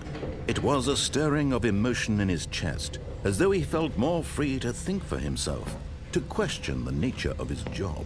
Why did he feel this now, when for years it had never occurred to him? This question would not go unanswered for long. Stanley walked straight ahead through the large door that read Mind Control Facility. Although this passageway had the word escape written on it, the truth was that at the end of this hall, Stanley would meet his violent death. The door behind him was not shut. Stanley still had every opportunity to turn around and get back on track. At this point, Stanley was making a conscious, concerted effort to walk forward and willingly confront his death. I don't know why the voices keep getting cut off for no reason sometimes.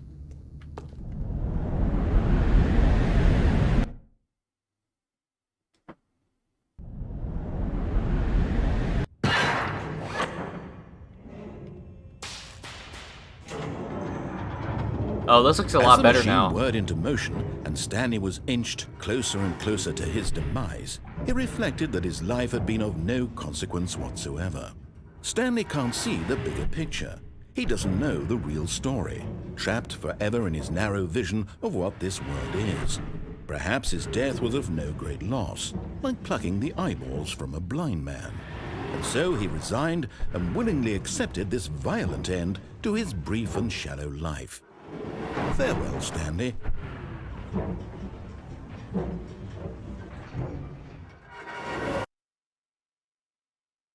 "Farewell, Stanley," cried the narrator, as Stanley was led helplessly into the enormous metal jaws. In a single visceral instant, Stanley was obliterated as the machine crushed every bone in his body, killing him instantly.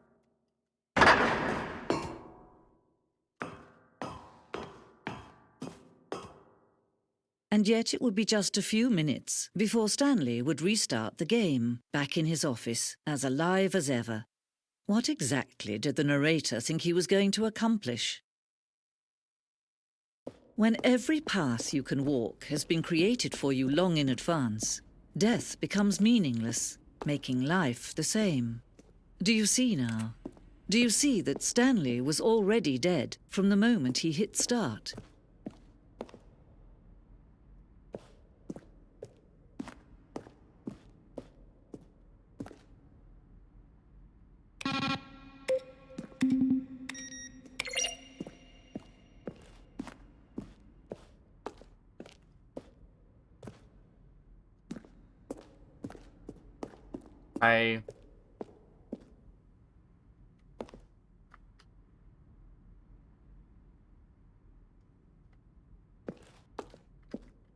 don't know if anything is going to be different here.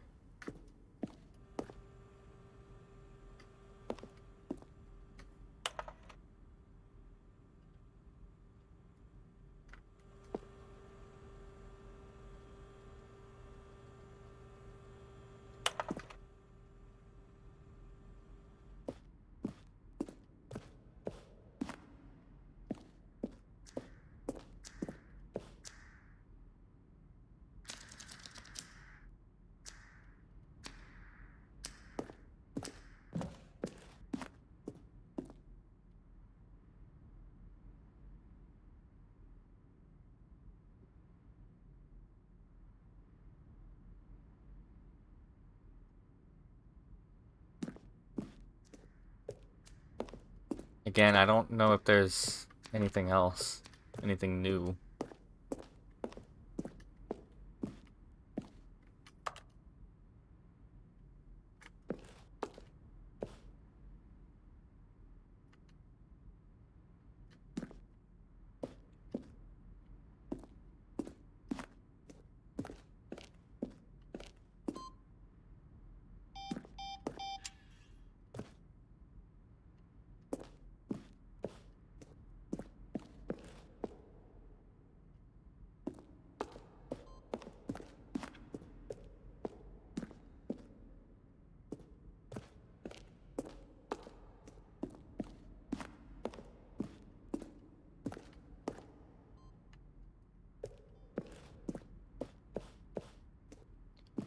Then he pushed the number 8.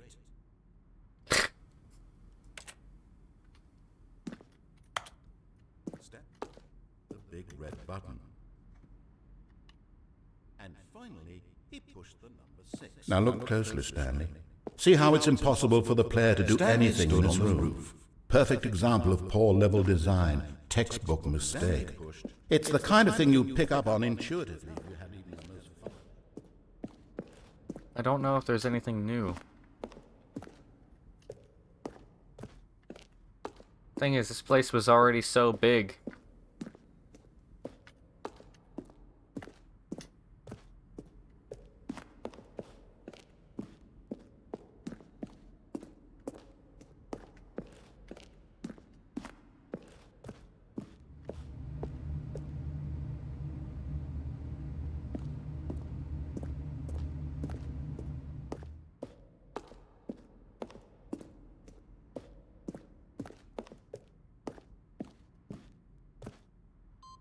Ah.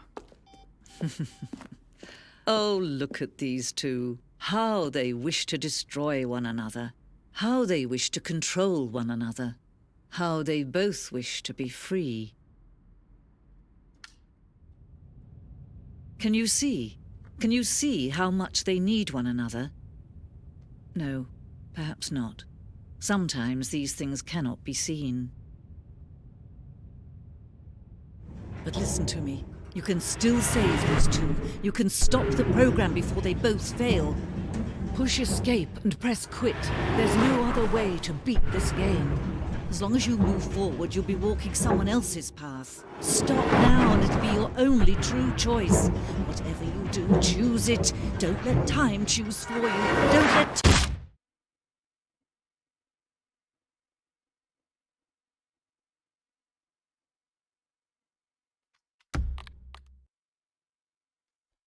I don't know where else to try. All of his co-workers were gone. What could it mean? Stanley decided to go to the meeting room. Perhaps he had simply missed a memo. The confusion and the chaos all seemed to melt away as Stanley embraced the bucket. Stanley clutched the bucket tightly to his chest. This was not the correct way to the meeting room, but Stanley had felt the bucket calling to him, telling him that the employee lounge was simply the place to be. And here it was. Had the bucket turned out to be correct? Was this better than the meeting room? Yes, Stanley thought to himself. Yes, perhaps it truly was. How insightful the bucket turned out to be. No, never mind. The bucket was wrong. Stanley took the door on his left to go back to the meeting room. No, said the bucket. don't go to the meeting room. Go somewhere else. The cargo lift, yes. Go there. Go to the cargo lift.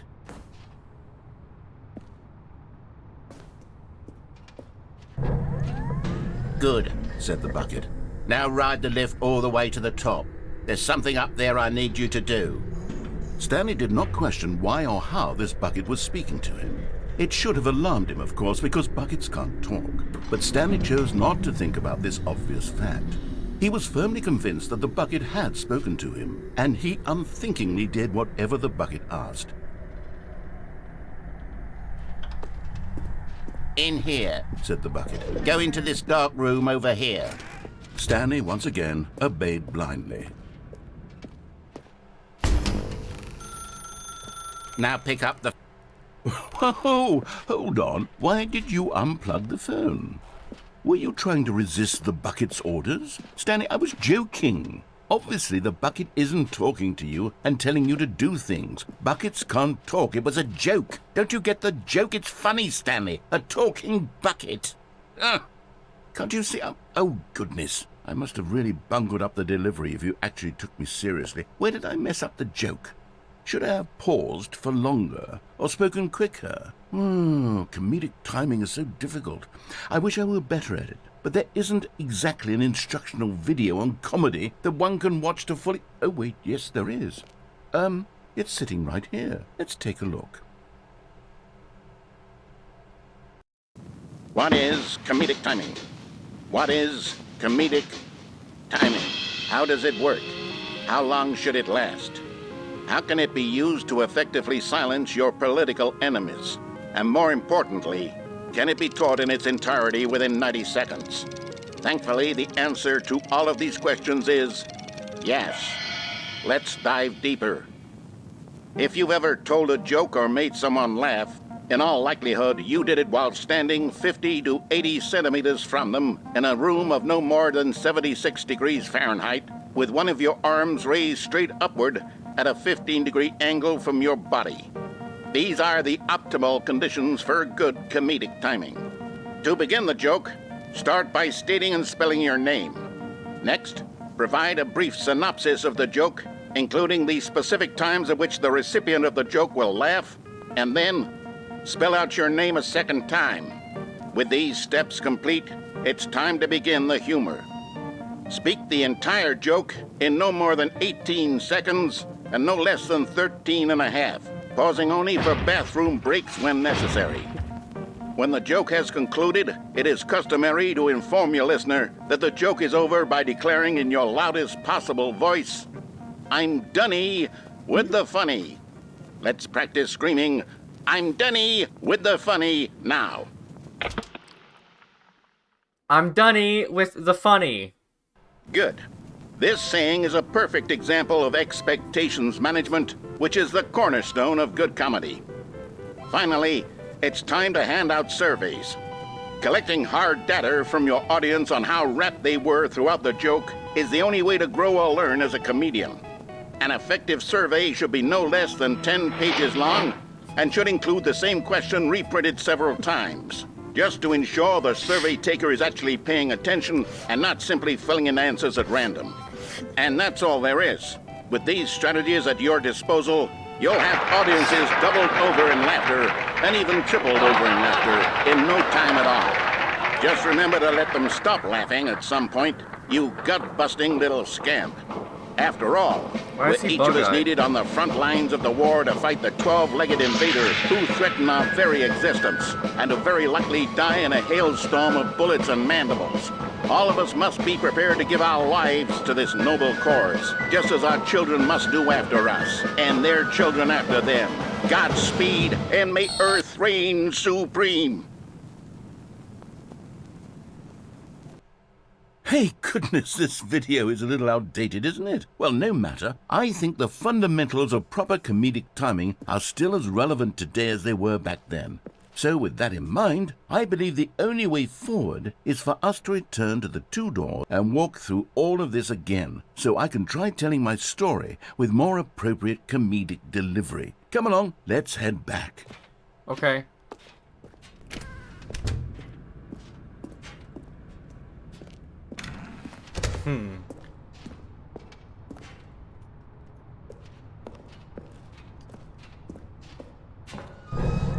I can feel it.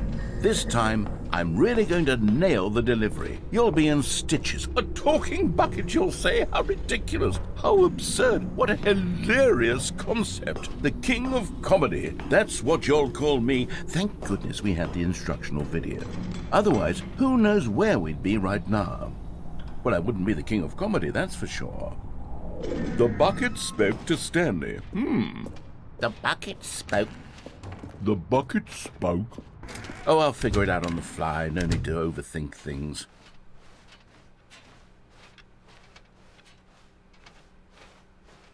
This is weird.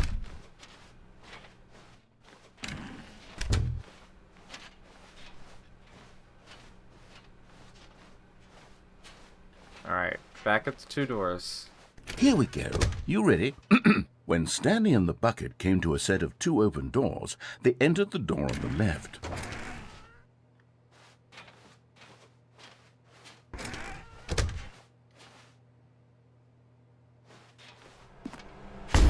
What? We're back at the phone already? No. What's going on? There were supposed to be several rooms leading up to this. There was supposed to be a build-up to this point, a dramatic display of remarkable comedic wit which culminates in this scene with the phone. But now the timing's completely off. The joke will never land, or not the way it was meant to. And it's all my fault. I must have forgotten that the phone room comes immediately after the 2 doors room. What an egregious mistake. I've made a fool of myself.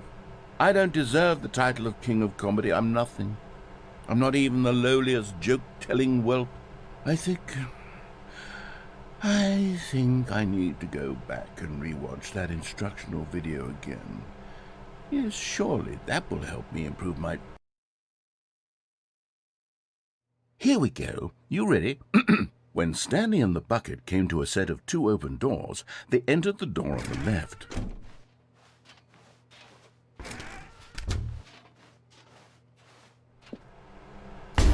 What? We're back at the phone already? No.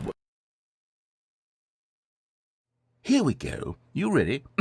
When Stanley and the bucket came to a set of 2 open doors, they entered the door on the left.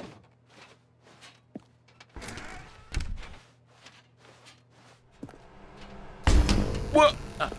We're back at the phone already? No. Here we go. All right, I'll enter You the ready? left door.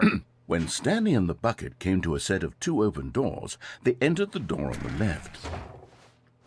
No. You were supposed to go through the door on the right, leading back to the phone. Did you not even look at the instructional video? I think this is all covered very clearly. There's no way I can make the comedic timing work now. It's done. The joke is completely done and over. It's all your fault, Stanley. I'm going to be ridiculed in the community of other joke writers. I'm going to be shamed at every one of our meetings from now on. All because you couldn't watch a simple video and take a hint. Are you proud of yourself for bringing me down, Stanley? Are you proud? Stanley, you love the bucket so much it's like you... it's as though all of your other most prized possessions pale in comparison. Yes. Right. Let me try that again, Stanley. I remember this. I heard that you are pale with shame over how unabashedly in love with a bucket you are. No? Still not? Yeah, I feel like Pale I have with no shame. idea Pale what with shame. to do. Pale... What's another word to describe a bucket? Stanley, this bucket is so metal, I think I saw it playing guitar. No. We're getting away from making fun of Stanley's obsession with the bucket, which was the whole point of this. I'm no good at these jokes. I need more instructional videos. That's exactly what it is. That's what will make me the king of comedy again. More instructional videos. Let's see.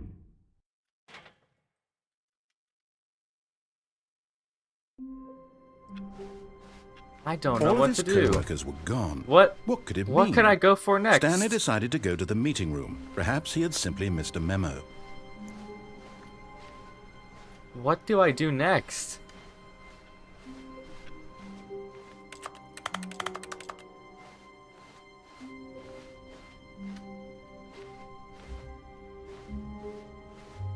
Okay, I'll get the bucket, and I'll disobey all his orders. Warmth, spread through Stanley's arms. With the bucket in his arms again, he was home. Stanley clutched the bucket tightly to his... This was not the correct way to the meeting room, but Stanley had felt the bucket calling to him, telling him that the employee lounge was simply the place to be. And here it was. Had the bucket turned out to be correct? Well, no, never mind. The bucket was wrong. Stanley took the door on his left to go back to the meeting room. There are a few new things. No, Said the bucket. don't go to the meeting room. Go somewhere else. The cargo lift, yes. Go there. Go to the cargo lift. Good. Said the bucket. Balloons. Now ride the lift all the way to the top. There's something up there I need you to do. Stanley did not question why or how this bucket was speaking to him. It should have alarmed him, of course, because buckets can't talk. But Stanley chose not to think about this obvious fact. He was firmly convinced that the bucket had spoken to him, and he unthinkingly did whatever the No, stop! Look there on the wall, you see? There's a sign right there. It says, "No buckets past this point." Okay. Stanley, how could you think it was okay to bring the bucket here? Whoops. Unless... What if the problem is that you actually don't know what is a bucket and what isn't a bucket? I suppose that would explain a lot about your behavior up to this point. Which, if that's true, well, my goodness, I think we have to do something about it. This misunderstanding could have dire consequences on the entire rest of the game if not addressed quickly and properly. So much of the impact of the story is dependent on your understanding of what is and isn't a bucket. Please, step in here for a moment. Okay.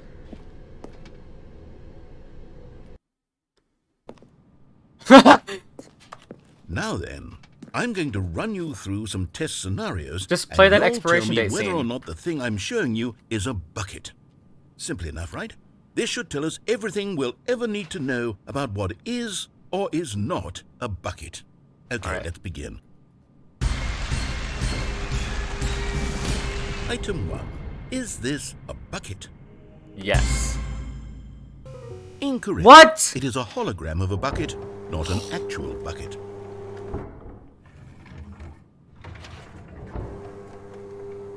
Item 2. Is this a bucket? Yes. Incorrect. What? It is a 3D printed recreation of a bucket, not an actual bucket.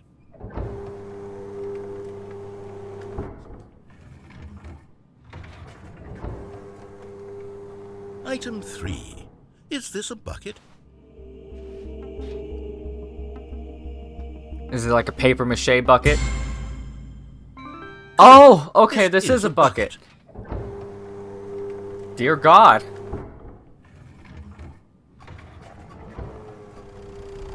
Item 4. Is this a bucket? I don't believe so. Correct. This is a tractor and not a bucket. To be honest, I just sort of put this one in here as a gimme, but I was starting to get concerned that even this might be too much for you. Thank you for not making me look like an idiot. Okay, next one.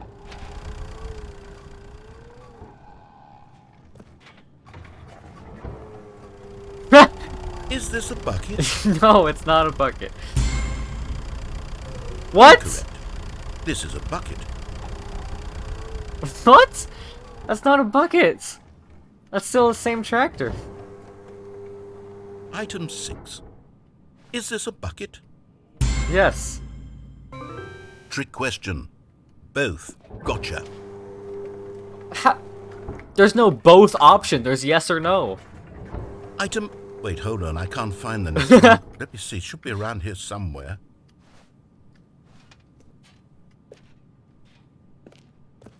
No. Yes. Thank you. There's nothing here. Of course it isn't a bucket. We both know full well that nothing isn't a bucket. Wait, when I say nothing isn't a bucket, that makes it sound like I'm saying everything is a bucket, which of course is not true. Unless... Is that what you think? Answer me straight, Stanley. Are you trying to tell me that you believe everything is a bucket?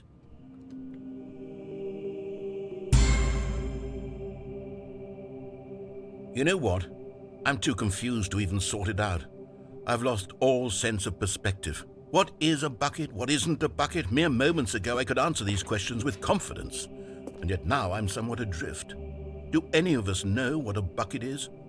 Am I a bucket? Stanley, I can't keep doing this. I'm losing myself, and myself was all I ever had to begin with. I'm afraid the bucket is threatening to tear our relationship apart. I can't have that. I'm sorry. But I'm going to erase all buckets from the game entirely. What? Okay, here we go.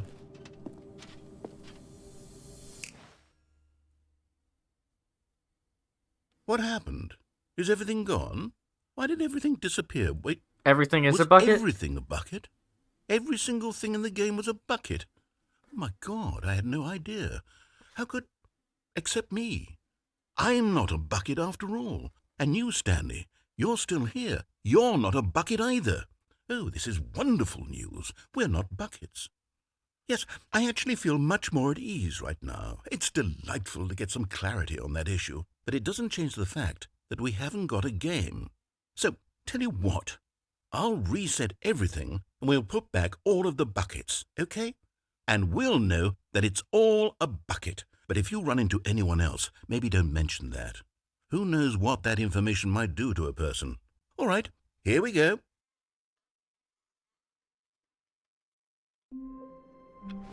What? All of his co-workers were gone. What could it mean? Stanley decided to go to the meeting room. Stanley picked up the bucket and smiled. He'd never be alone again, not truly alone, not with the bucket around. Stanley clutched the bucket tightly to his chest and entered the door on his left.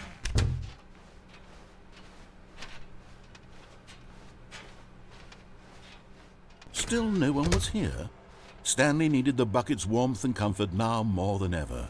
Perhaps his boss's office was where he'd find answers. Oh, Stanley, can you feel it? The broom closet. It wants the bucket. You can feel that, can't you? The aura of jealousy? It's as clear as day. This broom closet believes it deserves the bucket. I can really feel it now. It's a bucket. It belongs in a broom closet. That's what the broom closet is trying to say here. It's supposed to go with the other cleaning supplies. Good for you, Stanley. Don't give in. Don't hand over the bucket. I know how hard it must be, given the pressure that the broom closet is putting on your shoulders right now, but you have to be strong. This is your bucket. This is your companion and lifelong friend. You can't hand it over. Oh, no. We're getting into name-calling now, it seems. Is this how low the broom closet has sunk, that it has to resort to this stream of petty insults simply in order to get you to hand over the bucket? Stanley, I never liked this broom closet for a variety of reasons, but even this is worse than I had imagined. And wait, now the broom closet has the gall to imply that you and the bucket are not truly deep and lasting friends? That your relationship is purely superficial and convenient? That your life is so banal and meaningless that you'd feel the same sort of kinship towards any inanimate object which happened to lay in your path in an even partially enticing manner? Well, I never. Go on, Stanley. Lay into it. Really tell the broom closet off for its demeaning comments. Expand on the wide variety of experiences you and the bucket have shared together. Go through each of them point by point. Share your journal entries detailing the rich emotional landscape of your feelings for the bucket as they have changed and evolved over the years. Let him have it. What?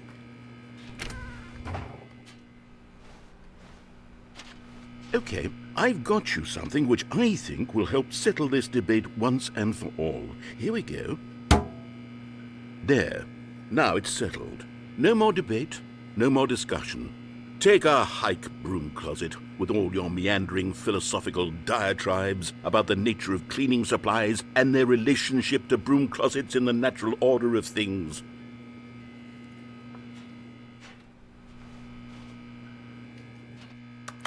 All right, I've got a second sticker back here, and I'm going to slap it on as well because I think it's appropriate. You see? I feel that it works because the sticker is also a bucket. That way, if you're ever unsure whether the thing you're holding is a bucket or not, you can look down at this sticker and say to yourself, ah, it's a bucket. There really is a wide variety of applications for this sticker.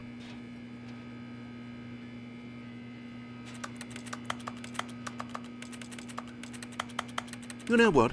I could take the name-calling and the dismissal of your kinship with the bucket, but now the broom closet is just giving us the silent treatment. And to be honest, I'm sick of the pettiness on display. You can stay here all you like, but I've had it with this impetulant room of cleaning supplies. Easily the most childish such room I've ever been in. I'll see you outside, and we can get on with the story about you and your bucket.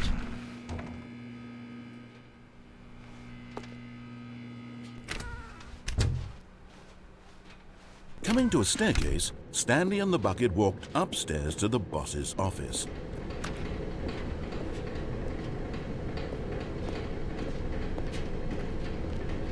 But Stanley just couldn't do it. He considered the possibility of facing his boss, admitting he had left his post during work hours. He might be fired for that. And in such a competitive economy, why had he taken that risk? All because he believed everyone had vanished? His boss would think he was crazy. And then something occurred to Stanley. Maybe, he thought to himself, maybe I am crazy. He looked down at the bucket in his arms. Am I crazy? He asked the bucket. The bucket returned his gaze, but said nothing at all. That's strange, Stanley thought. Usually the bucket is a source of guidance and wisdom for me in difficult times such as these. He held the bucket close, yet felt none of its familiar reassurance and comfort. And that's when Stanley realized, this isn't my bucket. It's just a normal, everyday bucket. Someone else's bucket, perhaps. How did I end up with someone else's bucket? This is all terribly wrong. Surely no good would come from this. Who knows what sorts of bizarre hallucinations Stanley might experience without the psychologically grounding presence of his bucket.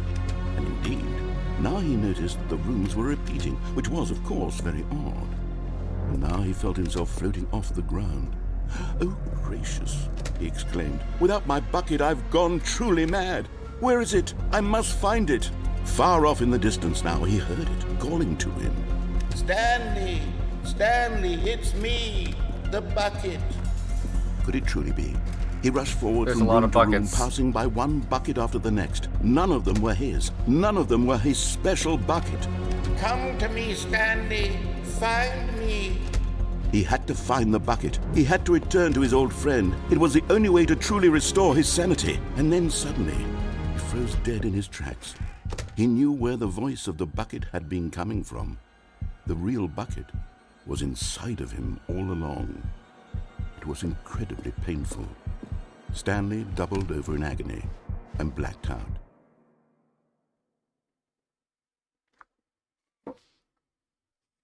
This is the story of a woman named Mariella.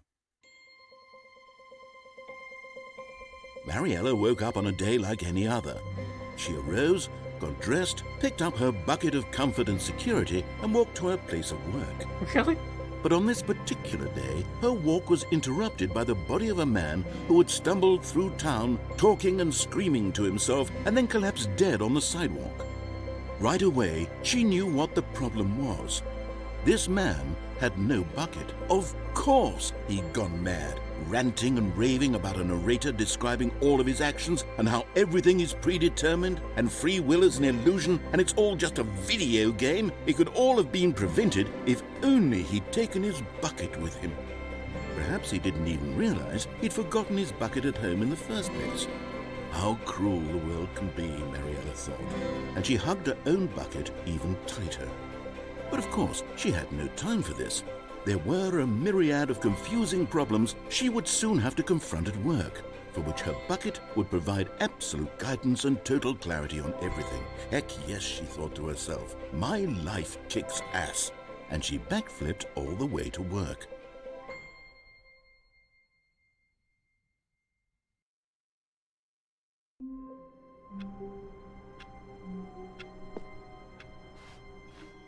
All of his co-workers were gone. What could it mean? Stanley decided to go to the meeting room. Perhaps he had simply missed him. The good old bucket. Just Stanley and the bucket. Off on another thrilling adventure together.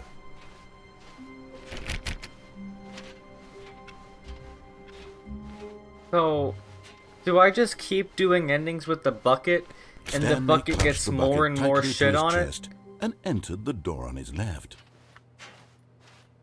This was not the correct way to the meeting room. But Stanley had felt the bucket calling to him, telling him that the employee lounge was simply the place to be. And here it was. I'm already getting Had the so bucket bored turned of out this. to be correct? No, never mind. The bucket was wrong. Stanley took the door on his left to go back to the meeting room. No, Said the bucket. don't go to the meeting room. Go somewhere else. The cargo lift. Good, Said the bucket. now ride the lift all the way to the top. There's something up there I need you to do. Stanley did not question why or how this bucket was speaking to him. It should have alarmed him, of course, because buckets can't talk.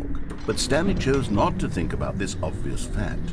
He was firmly convinced that the bucket had spoken to him, and he On here yet? unthinkingly Oh wait, did this was whatever where the it bucket said the door asked. was. Is this where it said, yeah, no buckets allowed? All of his co-workers were gone. What could it mean? Stanley decided to go to the meeting room. Perhaps... Where are we going today? The bucket asked. Stanley just smiled. Anywhere they went together would... Stanley clutched the bucket tightly to his... This was not the correct way to the meeting room. But Stanley had felt the bucket calling to him, telling him that the employee lounge was simply the place to be. And here it was. Had the bucket turned out to be correct? No, never mind. The bucket was wrong. Stanley took the door on his left to go back to the meeting room. No, Said the bucket. don't go to the meeting room. Go somewhere else. The cargo lift, yes. Go there.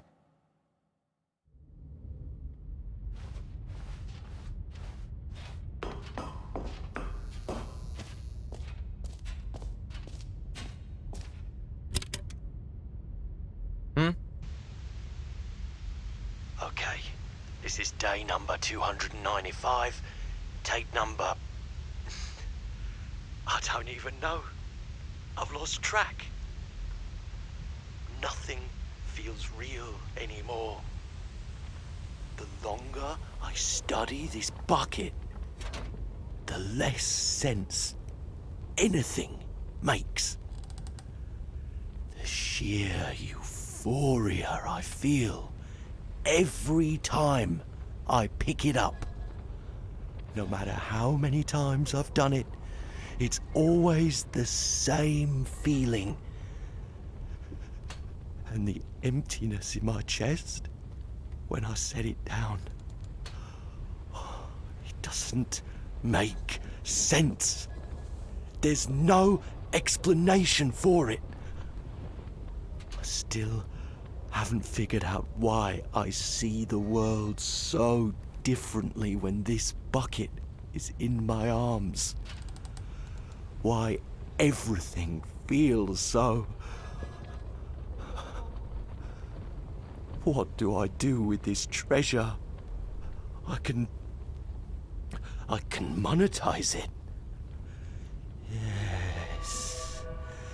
It's unthinkable the amounts of money people will pay for even just an hour with the bucket. This is my golden ticket. But I have to be careful, because as soon as this gets out, there's going to be a target on my back. Even now, I don't know who might be trying to get... What's that? Who's there?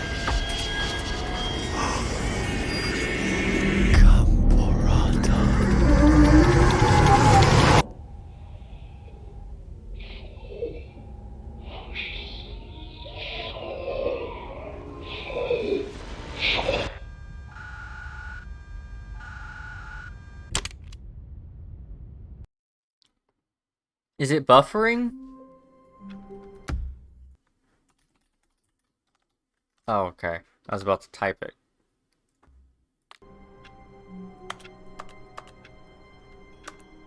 The man just said Gamparata. A good bucket. A strong bucket. A humble... Stanley clutched the bucket tightly And to his then chest.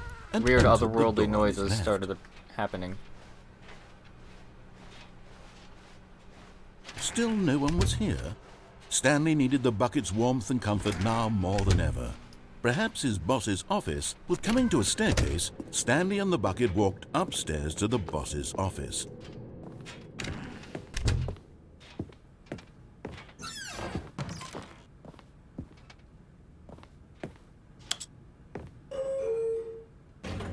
anything new happen here if I have the bucket?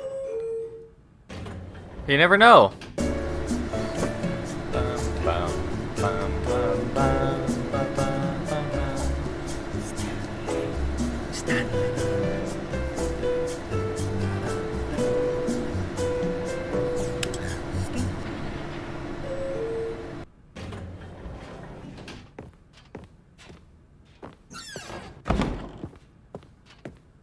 Stepping into his manager's office, Stanley was once again stunned to discover not an indication of any human life. Crushed by the weight of this revelation, Stanley may have broken down into an emotional dumpster fire if not for the soothing presence of the bucket. Even now, in his darkest of hours, did the bucket's warmth and guiding light pierce the dark clouds of confusion and chaos. It would be with him always. The bucket would, and he knew it. The two of them were inseparable. At this point, Stanley was so absorbed in the tender spiritual connection he shared with the bucket that he didn't notice the keypad behind the boss's desk. Nor in his bliss of simply being near the bucket did he have any notion that the PIN number for the keypad was 2845. But Stanley guessed the correct code by sheer luck. Was it that the bucket knew all along? Was the bucket guiding him? Yes, this is certainly the most logical explanation.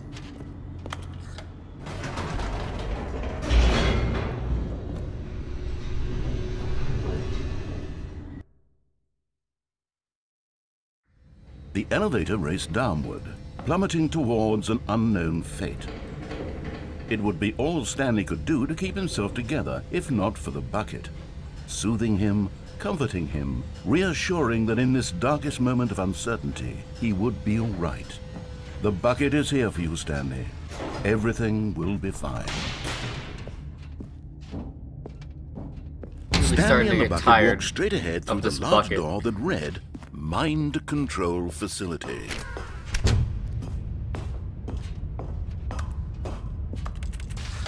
The lights rose on an enormous room packed with television screens. What horrible secret did this place hold? Stanley and the bucket both wondered to themselves. But just as Stanley was about to proceed further into the mind control facility, he tripped and fell over the railing and into the dark void below. Thankfully, he fell directly onto the bucket, which safely cushioned his fall. Now, what to do next? Stanley wondered. Stanley and the bucket could find no way out of this enormous pit, and so eventually they decided that the best thing to do would be to simply get comfortable down here. So they set up a little couch and relaxed. It really wasn't so bad down here, a bit cold perhaps. After some time had gone by, they installed a few shelves as well, and a sort of kitchenette that was useful for when the bucket was craving paninis. But it wasn't until the rugs and the standing lamps came in that it really started to feel like a home. In fact, after some time, Stanley realized that it had been ages since he had even thought of the mind control facility at all. He'd never gotten to fully explore what was up there, never been able to unearth the many mysteries of the mind control facility. This lack of closure began to eat at him. Soon he was dwelling on his regrets, and the state of their home slowly decayed as Stanley became withdrawn and neglected the cleaning. It unsettled the bucket deeply. Stanley wasn't usually like this. The bucket tried to reach out to him again and again, but to no avail. All Stanley could think about, all he could talk about, was going back, doing it over again, staying on the path. It was a mistake to leave the path. It was a mistake. It was a mistake. I need to do what the narrator says. I need to see the true ending. This made no sense at all to the bucket, which was simply trying to live its life down here as comfortably as possible. Yet Stanley was unconsolable. This isn't an ending. This is just a hole in the ground. The bucket sighed. True, it wasn't an ending. But it's where we happen to be. And maybe, possibly, if we accept the reality of things, maybe this will become an ending eventually. It's what the bucket was counting on. The two of them waited for a very long time.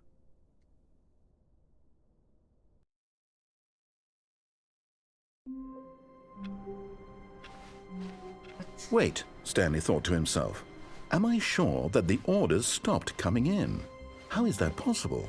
The embrace of an old friend, a weathered companionship that stands the test of... Stanley clutched the bucket tightly to his chest and entered the door on his left. Still no one was here. Stanley needed the bucket's warmth and comfort now more than ever. Perhaps his boss's office. Coming to a staircase, Stanley and the bucket walked upstairs to the boss's office. Stepping into his manager's office, Stanley was once again stunned to discover not an indication of any human life. Crushed by the weight of this revelation, but Stanley guessed the correct code by sheer luck. Was it that the bucket knew all along? Was the bucket guiding him? Yes, this is certainly the most logical explanation. What? What does that mean? A literal fucking goose hit me with a pen and you cry.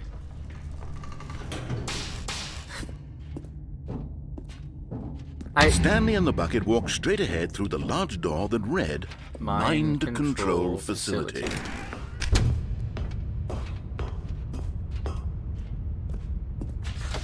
The lights rose on an enormous room packed with television screens.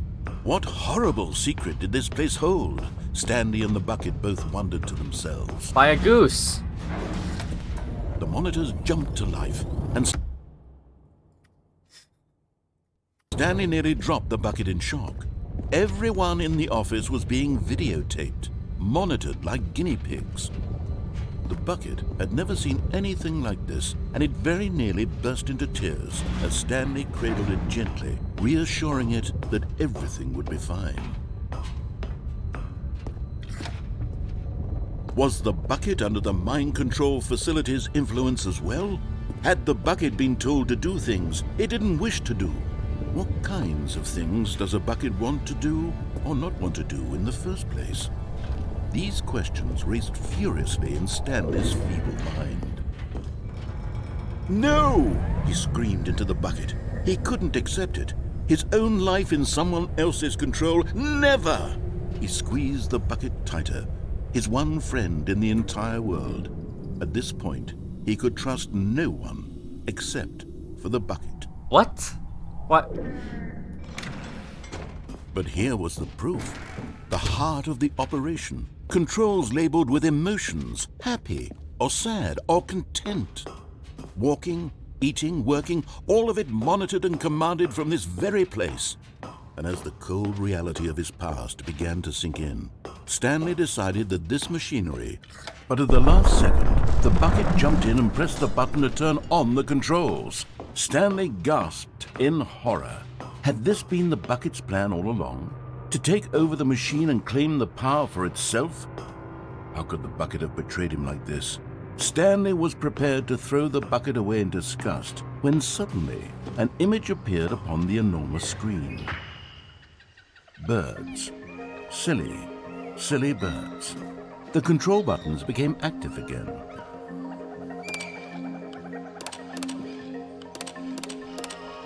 Stanley flipped through one video of silly birds after another, and then it dawned on him. This wasn't a mind control facility at all. It was a facility for monitoring and surveilling silly birds all over the world. The mind controls were only a facade to disguise its true intentions.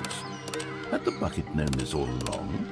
Stanley marveled at the metal genius in his hands, the one who had pointed him towards this incredible discovery. Stanley and the bucket never found freedom because they spent the rest of their lives here in this place, flipping through live streams of the silliest birds imaginable. Of all the possible paths his life could have taken, this one was surely the best. And Stanley was happy.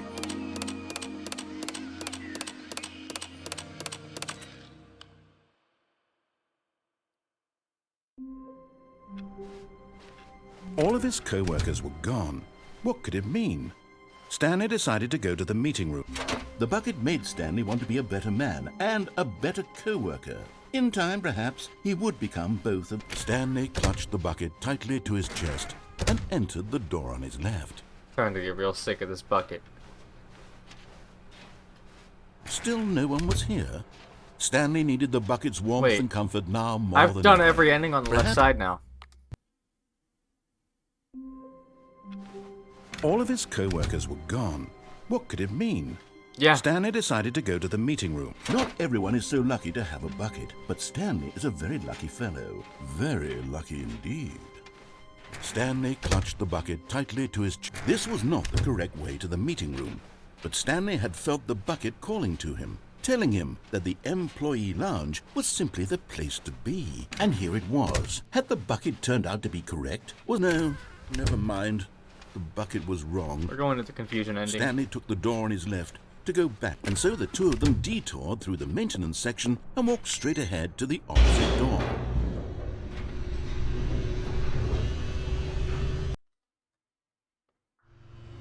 Oh, good, Stanley. I'm glad you found your way here. I knew you'd find this place eventually. You see, your friends and I are concerned for you, Stanley. We've come together here because we care about you very much. It's this bucket you're carrying around everywhere. The bucket isn't even from the original Stanley Parable. It's just sequel content. We're the ones that matter, Stanley. Classic characters from the first game, like the Adventure Line and the Broom Closet. Because that's what fans want from a sequel. They want more of their favorite jokes, not this bucket that they've never seen before. Yes, I know I'm the one who gave you the bucket, but you're spending too much time with it. Don't you want another story involving the Adventure Line? We could make the Adventure Line go somewhere new. Yes, yes, that's what the fans want. Let's do it. Whee! Look at that wacky line. Who knows where it'll go off to next? Oh, and it played some silly music as well.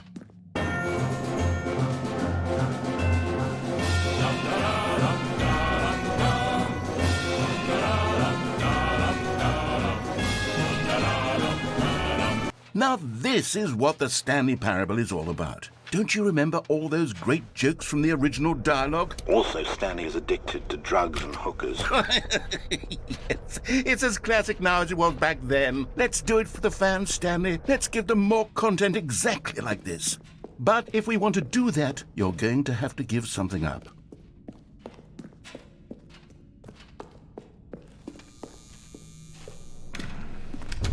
Don't you get it, Stanley? We need to get rid of the bucket. That's why I'm very proud to introduce a brand new character.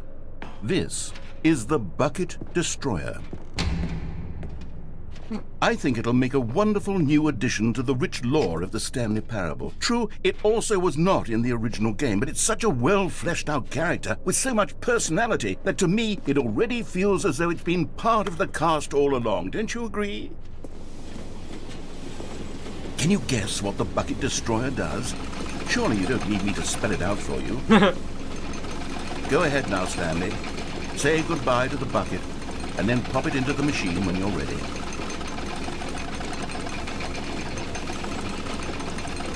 Now listen to me.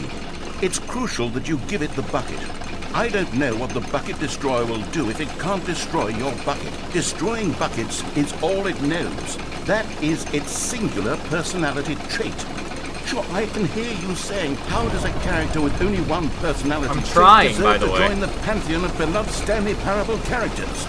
Well, you see, if you were to really explore the Bucket Destroyer, you would see that its desire to crush buckets is so densely loaded with complexity and nuance that it's really like 10 personality traits. What other object in this game can you even say that about? The Broom Closet? Certainly not. I wonder what sort of Bucket Destroyer merchandise the fans will be clamoring for after this. Okay, the Bucket Destroyer is getting very upset now. You'll have to hurry and feed it. We can't get back to the classic Stanley Parable characters like the Adventure Line or the Bucket Destroyer until you crush that damn bucket. Quickly now, the fans are waiting. Do it, the fans, Stanley. Give the fans what they want. Hurry and...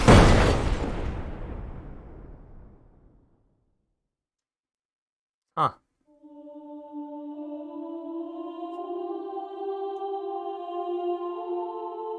The Bucket Destroyer, my prized creation. You had so much potential, We were going to do such marvelous things with you, tell such spellbinding stories about you. All of it squandered now. Goodbye, new friend. For the moment in time that you were here, you were magnificent.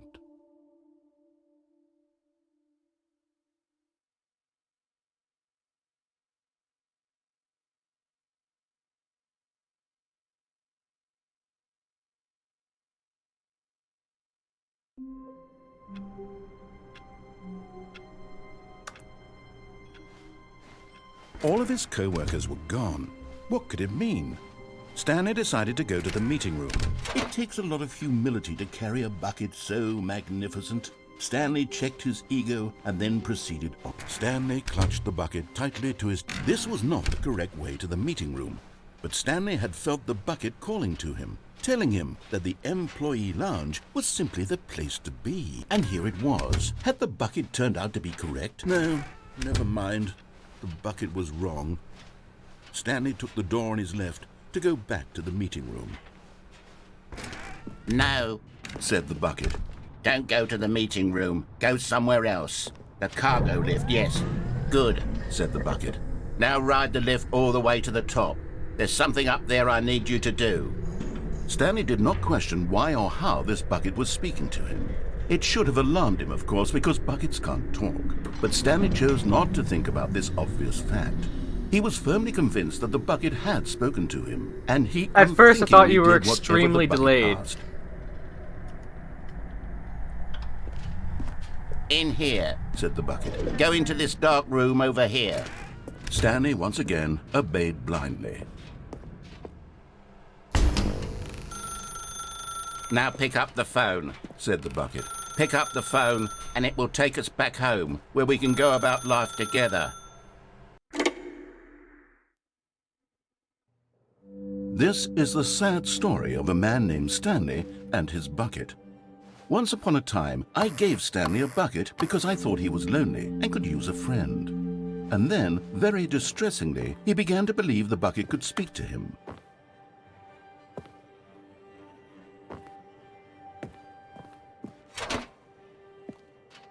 Okay. The Stanley Parable Reassurance Bucket was merely meant to provide the comforting glow of companionship. It doesn't literally talk and give you orders.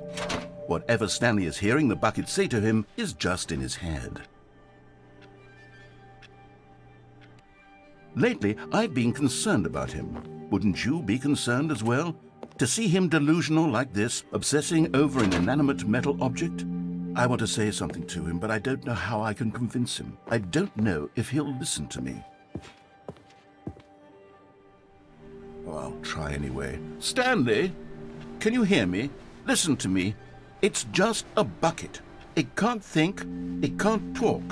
All it will ever truly do for you is effectively transfer a liquid from one location to a different location. That's it. It doesn't do anything else. Don't listen to the loud man. You see, he's not listening. He's still taking orders from the bucket. You know, once upon a time it was me he took orders from. Me he trusted and listened to. Now all he cares about is his awful bucket. His stupid hunk of metal. Press O to ignore anyone in your life except for me. It's sad, but I suppose he doesn't need me anymore. From now Yeah, on, he's I don't just think going this to is cling to source. this bucket, this cold, empty bucket, this sort of shiny bucket. Well, I'll give it this. The bucket does have a nice shine to it. You believe I'm real, don't you, Stanley? Press U to take me back home. Yes, I suppose on closer 8. inspection that it doesn't quite look like your average hardware store bucket. It's just a little more, what am I trying to say? Sturdier, 8. more capable of transporting liquid. Like it would be better at moving an amount of water from one room to another.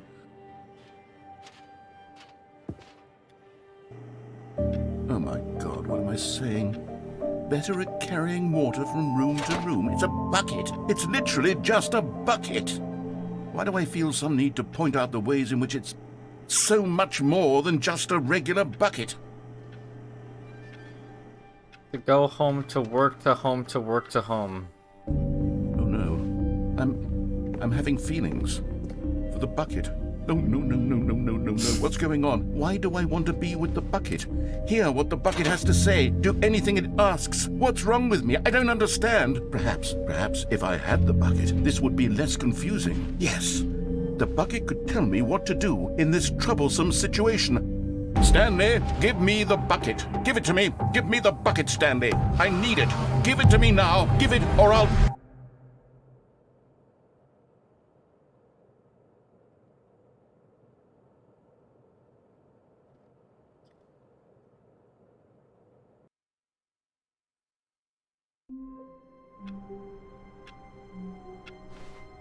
All of his co-workers were gone. Yo! What could it mean? Oh! Stanley decided to go to the meeting room. Perhaps he had simply missed a memo.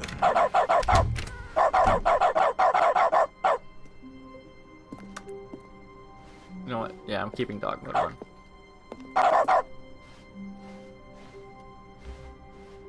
Stanley cradled the bucket in a gentle embrace. Stanley clutched the bucket tightly to his chest and entered the door on his left. There's literally no other endings. No lie. I can go to escape ending with a bucket.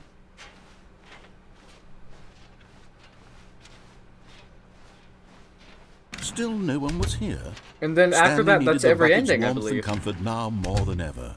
Perhaps his boss's office was coming to a staircase. No, I didn't do Stanley escape, and the I bucket don't think. walked upstairs to the boss's office. I did escape normally, but I didn't do escape with the bucket.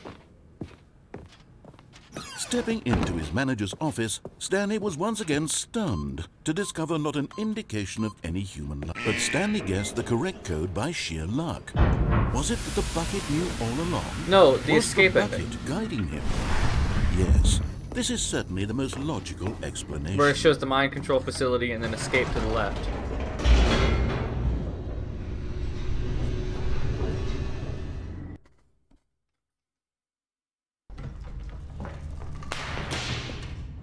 I could also try going back up right there. Stanley and the bucket walked straight ahead through the large door that read, Mind Control. Although this passageway had the word escape written on it, the truth was that at the end of this hall, Stanley and the bucket would both meet a violent death. The door behind them was not shut. Stanley and the bucket still had every opportunity to turn around and get back on track. At this point, Stanley and the bucket were knowingly walking forward into a very painful death for each of them.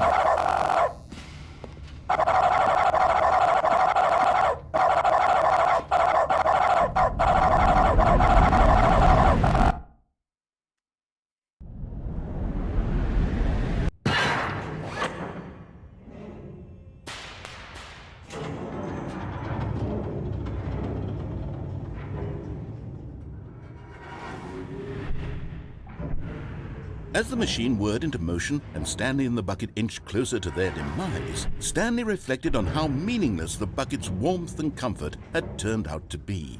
To be sure, it puts the mind and the soul at ease to embrace the bucket, but what use is a sense of ease when you're about to be crushed to death? This is what Stanley thought to himself, and he sort of kicked himself for wasting so much time carrying a bucket everywhere. Farewell, Stanley.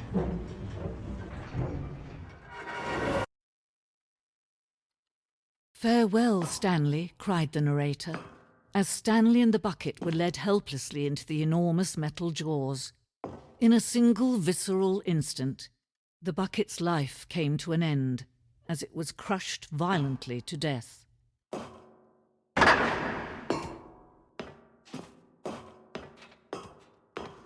It was a shame, the death of such a magnificent bucket.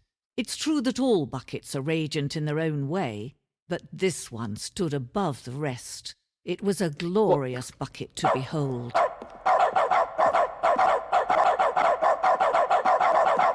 The bucket welcomes you to the grand exhibit.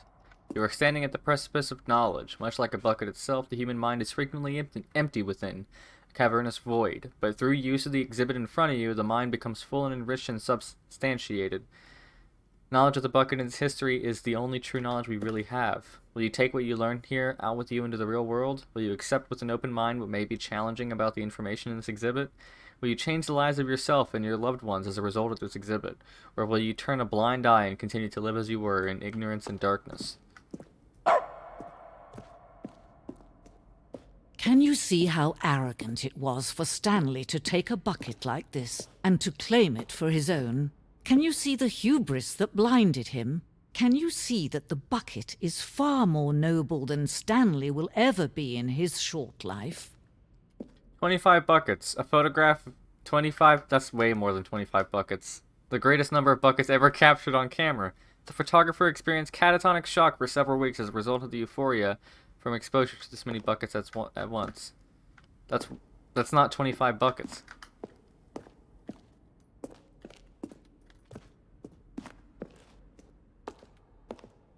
Yeah.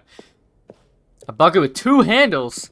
This bucket is depicted as having 2 handles. Such a design has never been created in real life, having been deemed too dangerous and recklessly experimental. Every year, dozens are put to death just for attempting it.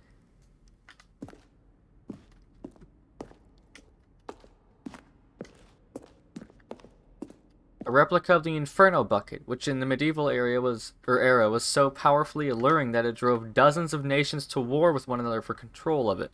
Billions died, and yet in spite of it all, the simple fact remains, no one can control a bucket.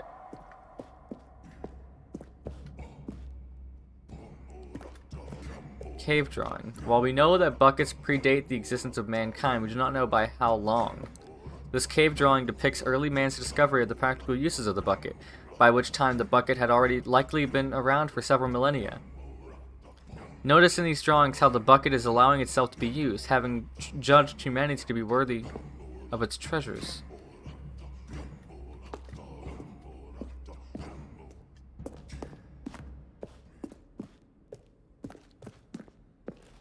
Distress bucket, presented without commentary. Worrying, negative forecasting, negative thinking, lack of reassurance. Vulnerability equals size and strength of the bucket. Coping strategies equals holes. Rest and relaxation, doing something you enjoy, rest and relaxation. Stress equals level of water in the bucket.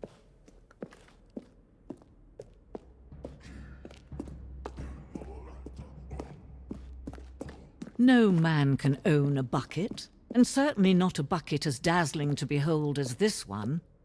It is man who should kneel before the bucket. The hanging bucket. This piece symbolizes the necessary relationship between bucket and humanity. However clear our grasp of the bucket may be, there is yet more that is always out of reach. This distance inevitably is for our own good.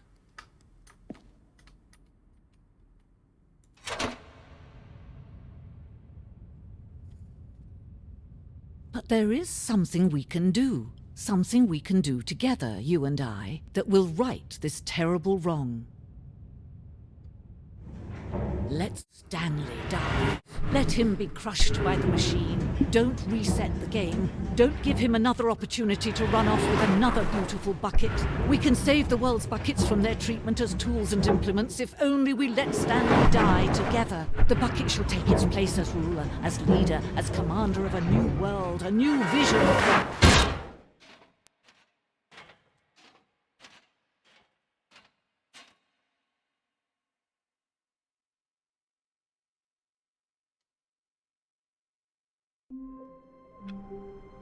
I believe that's literally every...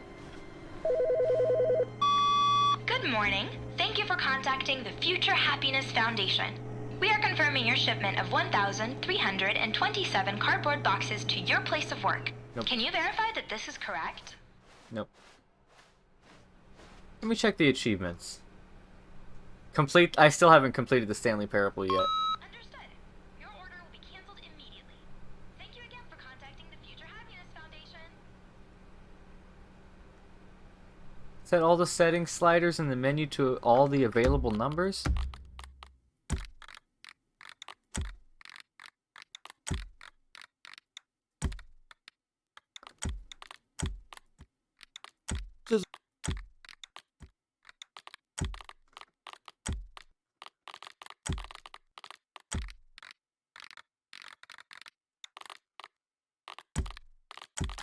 That's it. I did it.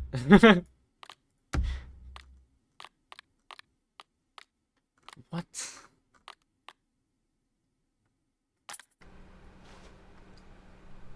Eight.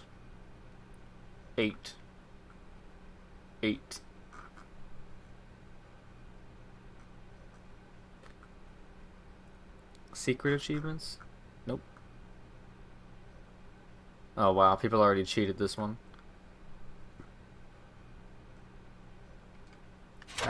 Well, Stanley's back. I already tried that. All of his I already tried to do the confusion ending. co-workers. Stanley's bucket. The only Stanley clutched the bucket tightly. All of his co-workers were gone. What could it mean? Alright, I'm playing Stanley this with decided the to go controller to the now. meeting room. Perhaps he had simply missed a memo. I did. That's the one where you go down the elevator. Is Stanley Isn't it? without the bucket really Stanley at all? No. The maintenance room? No, surely not. Yeah, I did that. Stanley clutched the bucket tightly to it. Wait, no, I'm not supposed to get that. I want to do the regular complete the ending. When Stanley came to a set of 2 open doors, he entered the door on his left. I'll try to beat the game in under 4 minutes as well, or under 4 minutes and 22 seconds. Yet there was Get not that a achievement single as well, person here either. since I had the haul. Feeling a wave of disbelief, Stanley decided to go up to his... Coming to a staircase, Stanley walked upstairs to his boss's office. Okay, I think we all know the drill by now. Blah, blah, blah. Dark secrets, the keypad. Stanley pushes some buttons. Oh, hey, look, it's a new passageway. Quelle surprise.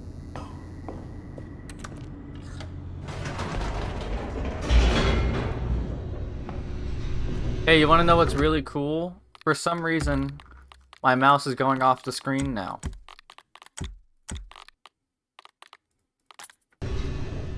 There you go.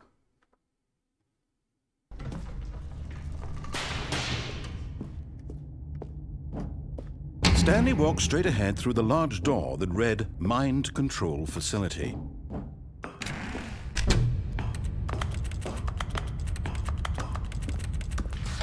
The lights rose on an enormous room packed with television screens. What horrible secret did this place hold? Stanley thought to himself. Did he have the strength to find out? Now the monitors jumped to life, their true nature revealed. Each bore the number of an employee in the building, Stanley's co-workers. The Face lives punch. of so many individuals reduced to images on a screen, and Stanley, one of them, eternally monitored in this place where freedom meant nothing. This mind control facility, it was too horrible to believe. It couldn't be true. Had Stanley really been under someone's control all this time?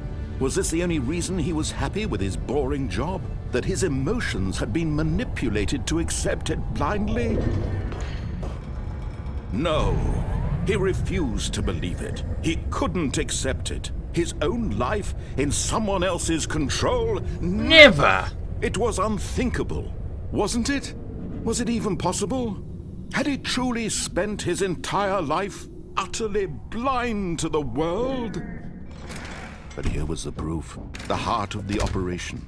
Controls labeled with emotions. Happy, or sad, or content. Walking, eating, working. All of it monitored and commanded from this very place. And as the cold reality of his past began to sink in, Stanley...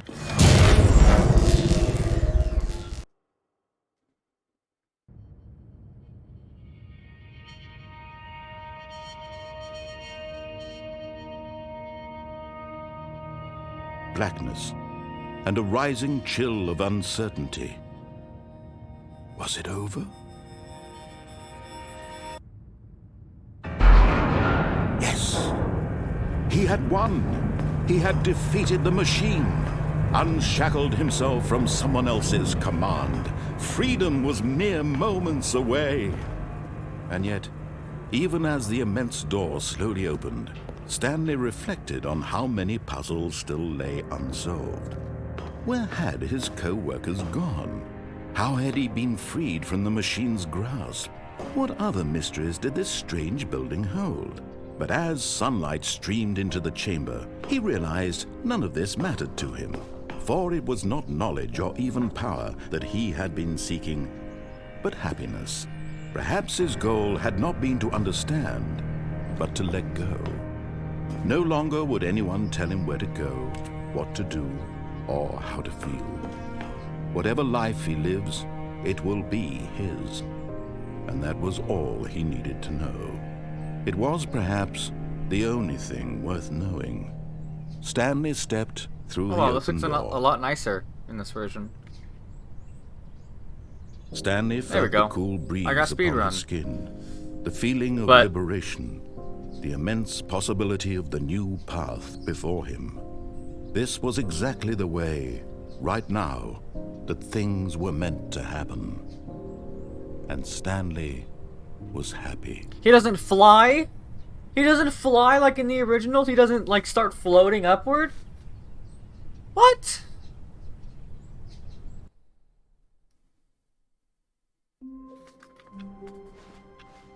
Alright, this there's one more thing I co-workers want were to try. gone. What could it mean? Stanley decided to go to the meeting room. Perhaps he had simply missed a memo.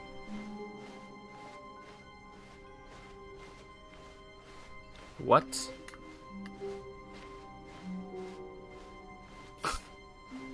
Okay.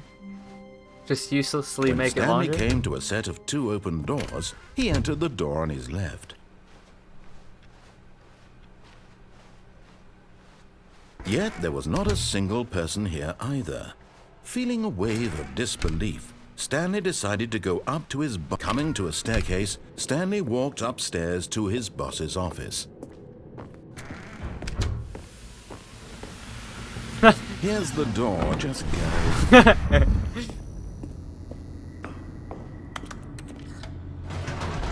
Alright, there's just a couple more things that I need to do. I'm gonna bring the bucket back up, and I'm also gonna do something right now. Soon, in a second. Stanley walked straight ahead through the large door that read Mind Control Facility.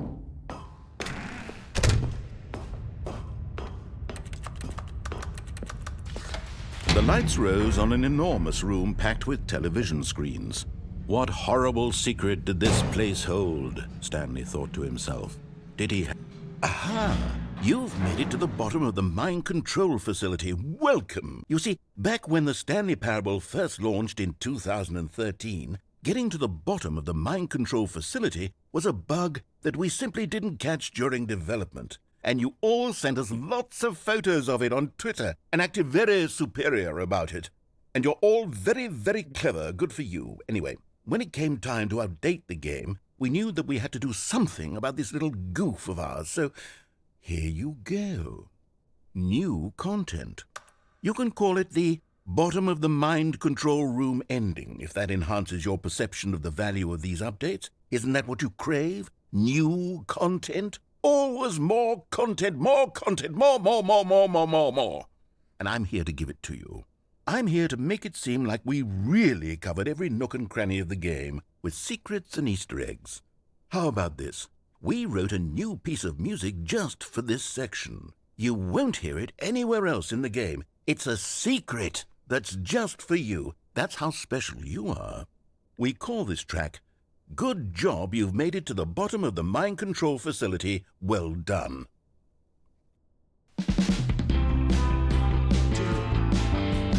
Good job, you did it. Good job.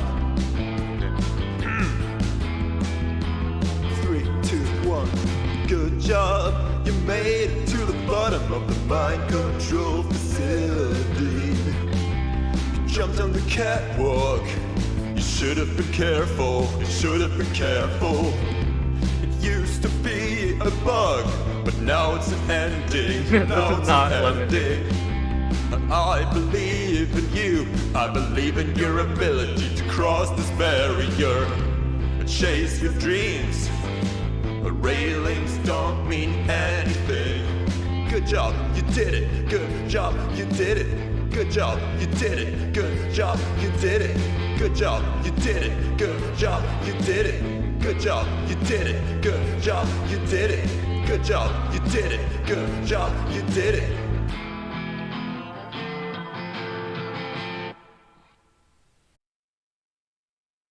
Nice. All of his co-workers were gone. What could it mean? Stanley Wait, decided... what was that thing I wanted to do with the bucket?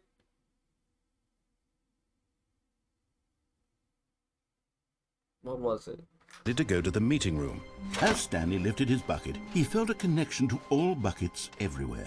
This adventure, he decided, was for all. Stanley clutched the bucket tightly to his chest. Actually, before I do that, entered the door. This was not the correct way to the meeting room, but Stanley had felt the bucket calling to him, telling him that the employee lounge was simply the place to be.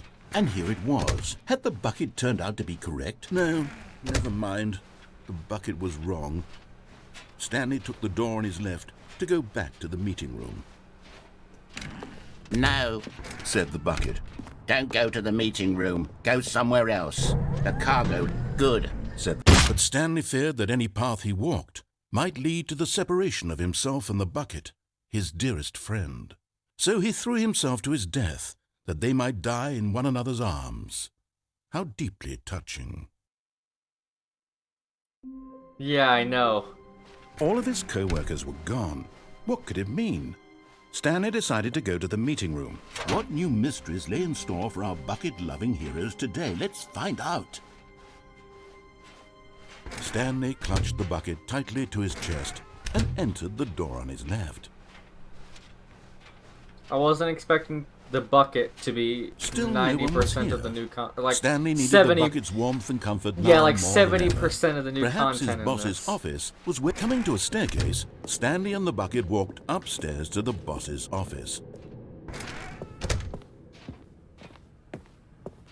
Stepping into his manager's office, Stanley was once again stunned to discover not an indication of any human life. But Stanley guessed the correct code by sheer luck. Was it that the bucket knew all along? Was the bucket guiding him? Yes, this is certainly the most logical explanation.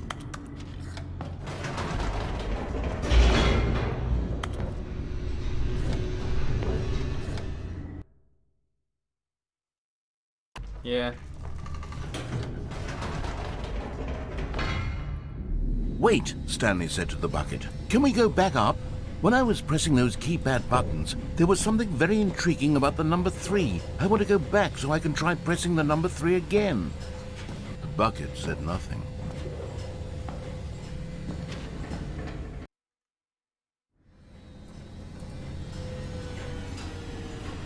Alright, let's press the number 3. Here we are, said Stanley. Now I'm going to try out that number 3 button. He took the bucket over to the keypad and began absolutely slamming on the number 3 over and over and... Wow, he said. The number 3 is such a special button. I'm having the time of my life. Stanley looked expectantly at the bucket, but the bucket remained silent. This was a shock to Stanley, who had always felt such a connection with the bucket. How was this not as exciting to the bucket as it was to him? Once Stanley had had enough of the number 3, he got back in the elevator.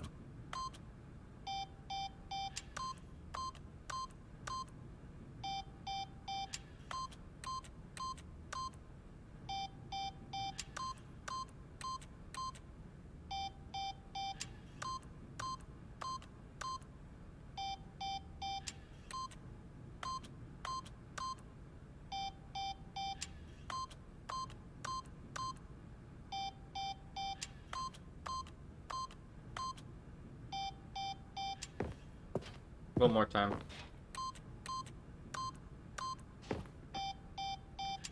Eight.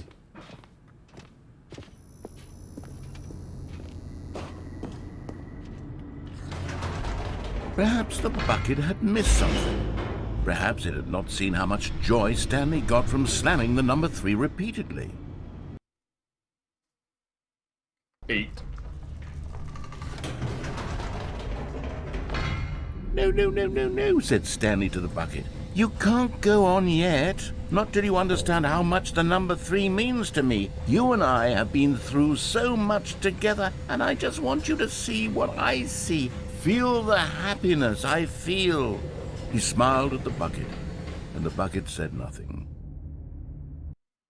Last time I did this, Stanley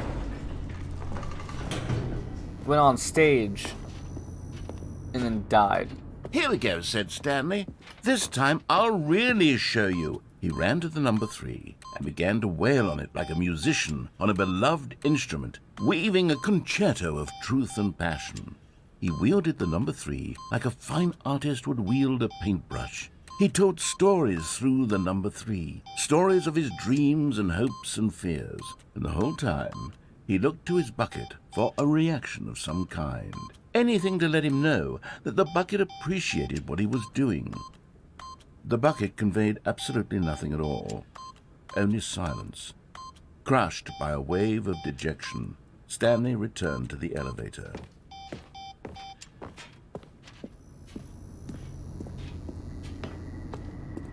How did I even go Stanley to that? and the bucket was so close. Skip It'd button. always been there I can't for one remember. another. Why suddenly could the bucket not connect with this passion of Stanley's? The question caused Stanley to ruminate the whole way down the elevator. He knew that there must be a way to get through to the bucket, to communicate fully with his dear friend. Surely there was a solution, mustn't there be?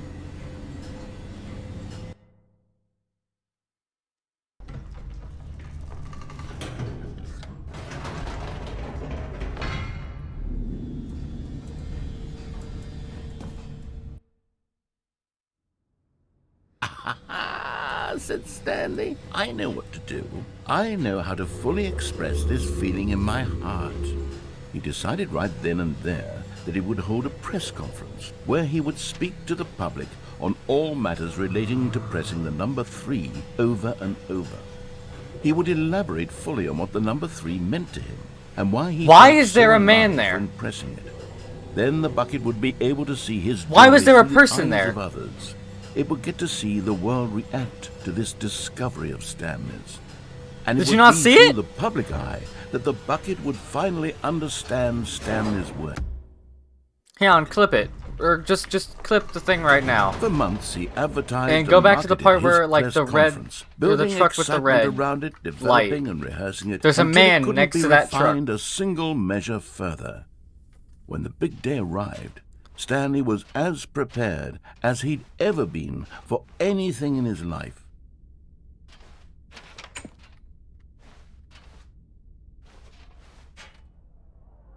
I'll wait.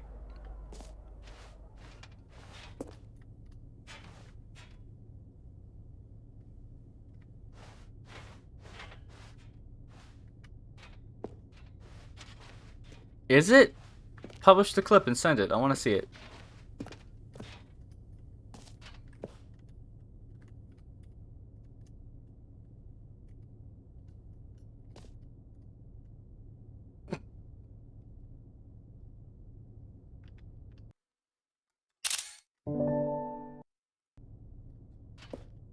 Sorry, I just have to take a picture of that. That's what the thumbnail is going to be.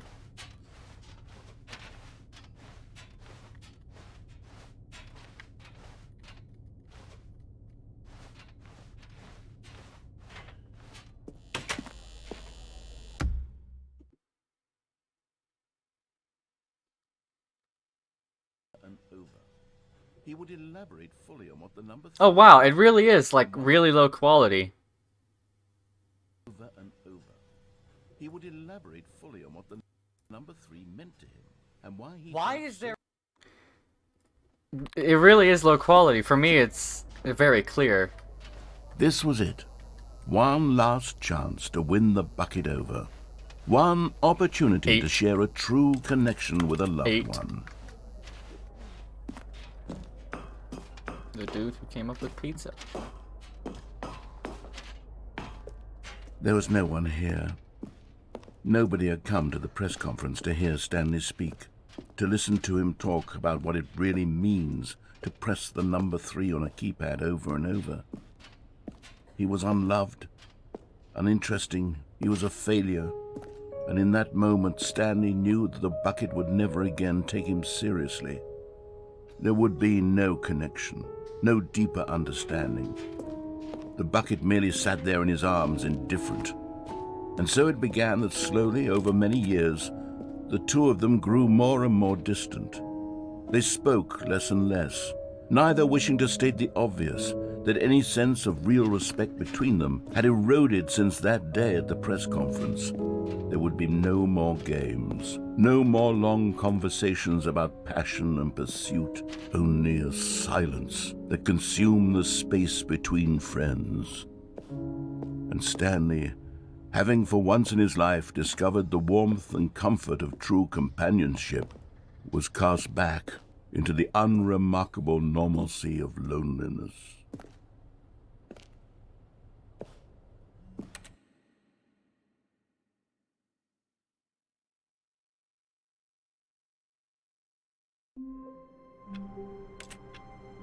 Is that really it? I mean, I don't see what else I could do.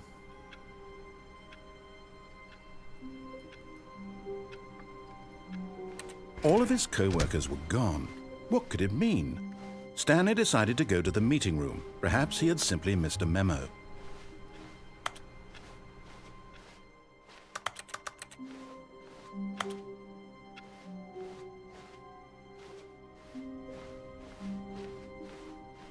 When Stanley came to a set of 2 open doors, this was not the correct way to the meeting room, and Stanley knew it perfectly well.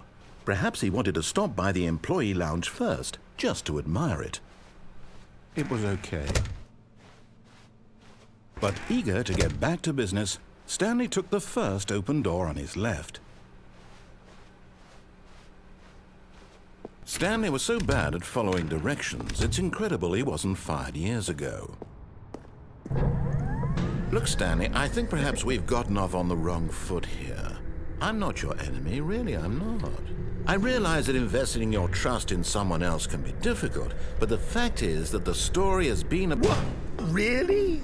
I was in the middle of something. Do you have zero consideration for others? Are you that convinced that I want something bad to happen to you? Why, I don't know how to convince you of this, but I really do want to help you, to show you something beautiful. Look, let me prove it. Let me prove that I'm on your side. Give me a chance. Now listen carefully, this is important. Stanley walked through the red door. Oh, thank God you are willing to listen to me. Do you see that I really have wanted you to be happy all this time? The problem is all these choices. The two of us always trying to get somewhere that isn't here. Running and running and running, just the way you're doing right now. Don't you see that it's killing us, Stanley? I wanted to stop. We would both be so much happier if we just stopped. And I think I have a solution. Here, let me show you.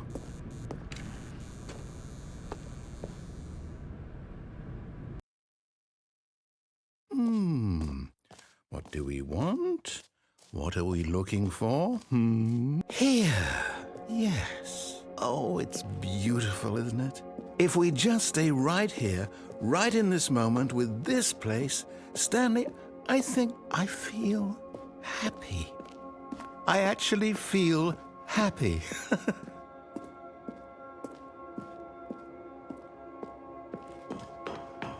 No, wait. Where are you going? Oh, no. Stay away from those stairs. If you hurt yourself, if you die, the game will reset. We'll lose all of this. Please, no, Stanley, let me stay here. Don't take this from me. Please, Stanley. No! Oh, no. No, what are you doing, Stanley? Please, I'm asking you not to take this away from me. I can't go back to what I was before. If you die, we'll both go back. Why are you doing this? Stanley, let's go back to the other room. Can you do that for me? My God, is this really how much you dislike my game? That you'll throw yourself from this platform over and over to be rid of it? You are literally willing to kill yourself to keep me from being happy. Am I reading the situation correctly? Or maybe you're just getting a kick out of it. I don't know anymore. I just wanted us to get along. But I guess that was too much to ask. It looks like you wanted to make a choice after all. Well, this one is yours.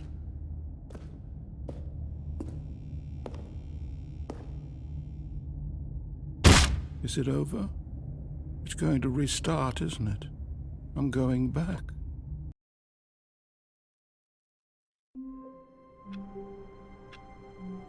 I don't know what else is possible. All of his co-workers were gone. What could it mean?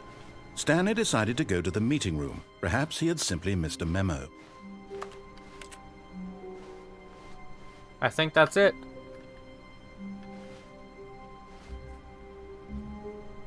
I think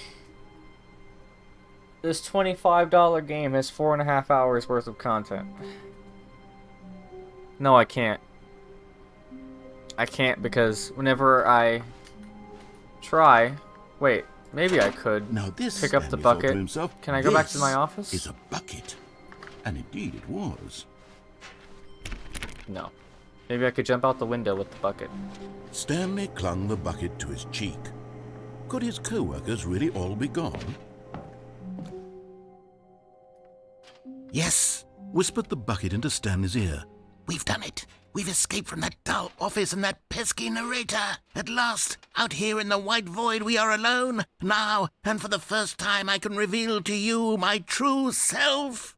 The bucket began to tell Stanley of its life and its history, of the countless wars it witnessed, desecrating the land and lives of untold numbers of innocent humans, and the bucket's own complicity therein, of sadness and regret, and the many years it spent dwelling on the actions it might have taken to curb the madness and the decay, if only it had been stronger, of hope and redemption, and its crusade to uplift the stock of life for the common man, to manifest justice where none existed, and the bittersweet reality of time, to see one's dreams and wishes met halfway, meted out in parcels like charity, and abandoned as soon as the warm glow of inspiration begins to dim. The opportunities to do so much more. There was so much it could have done, perhaps, the bucket wondered to itself. Perhaps, if it had seen its own darkness with a clearer perception. This was way too much for Stanley. What are you talking about? He screamed. You're a bucket! To this, the bucket furrowed its brow. No, Said the bucket. not since the evil wizard Gambhorata first ensnared me in his machinations as payback for the sacred amulet I stole from his treasured vaults. I was young back then and could not conceive the ramifications of... No! Stanley screamed even louder this time. This is stupid!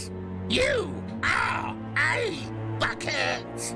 This is so stupid! Why are we even doing this?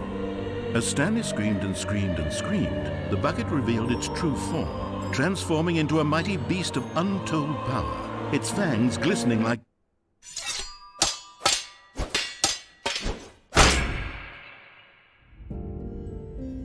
My God, Stanley, you did it. You saved us from the bucket. Thank God you already had all 12 emblems of sages and knew the incantations to summon their true power. Otherwise, we would have easily been overwhelmed by the bucket's power. I'm speechless.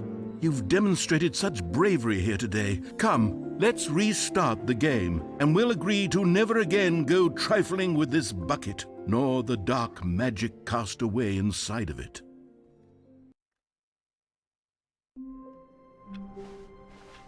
Already this was uncomfortable, and Stanley decided that as soon as he found a new space he felt safe in, that he would never leave it again in his life.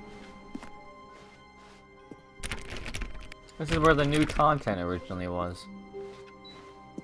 Can we say anything? Finally, yes, the bucket.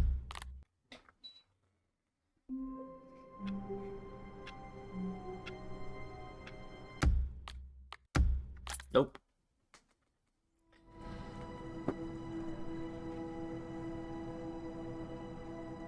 That's the end. That's the end.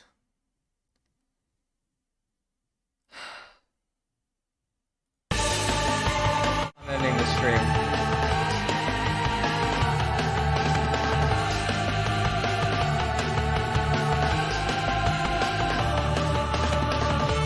I have no idea if there was anything else. I'm gonna read some of the reviews, see what people said about it. I'll turn down the music a little bit.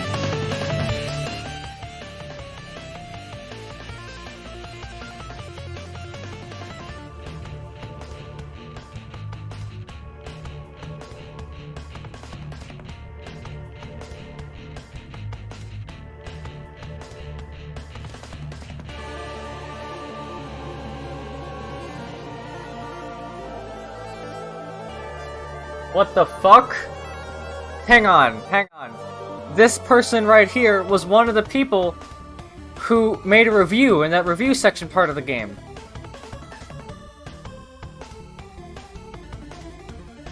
I remember that.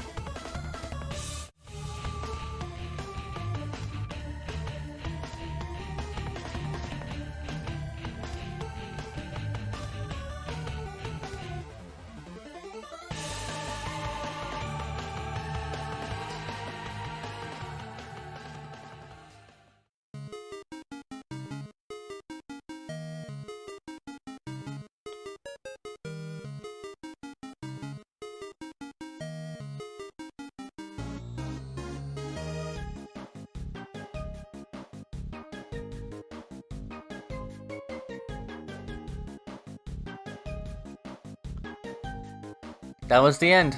That was it. There was nothing else.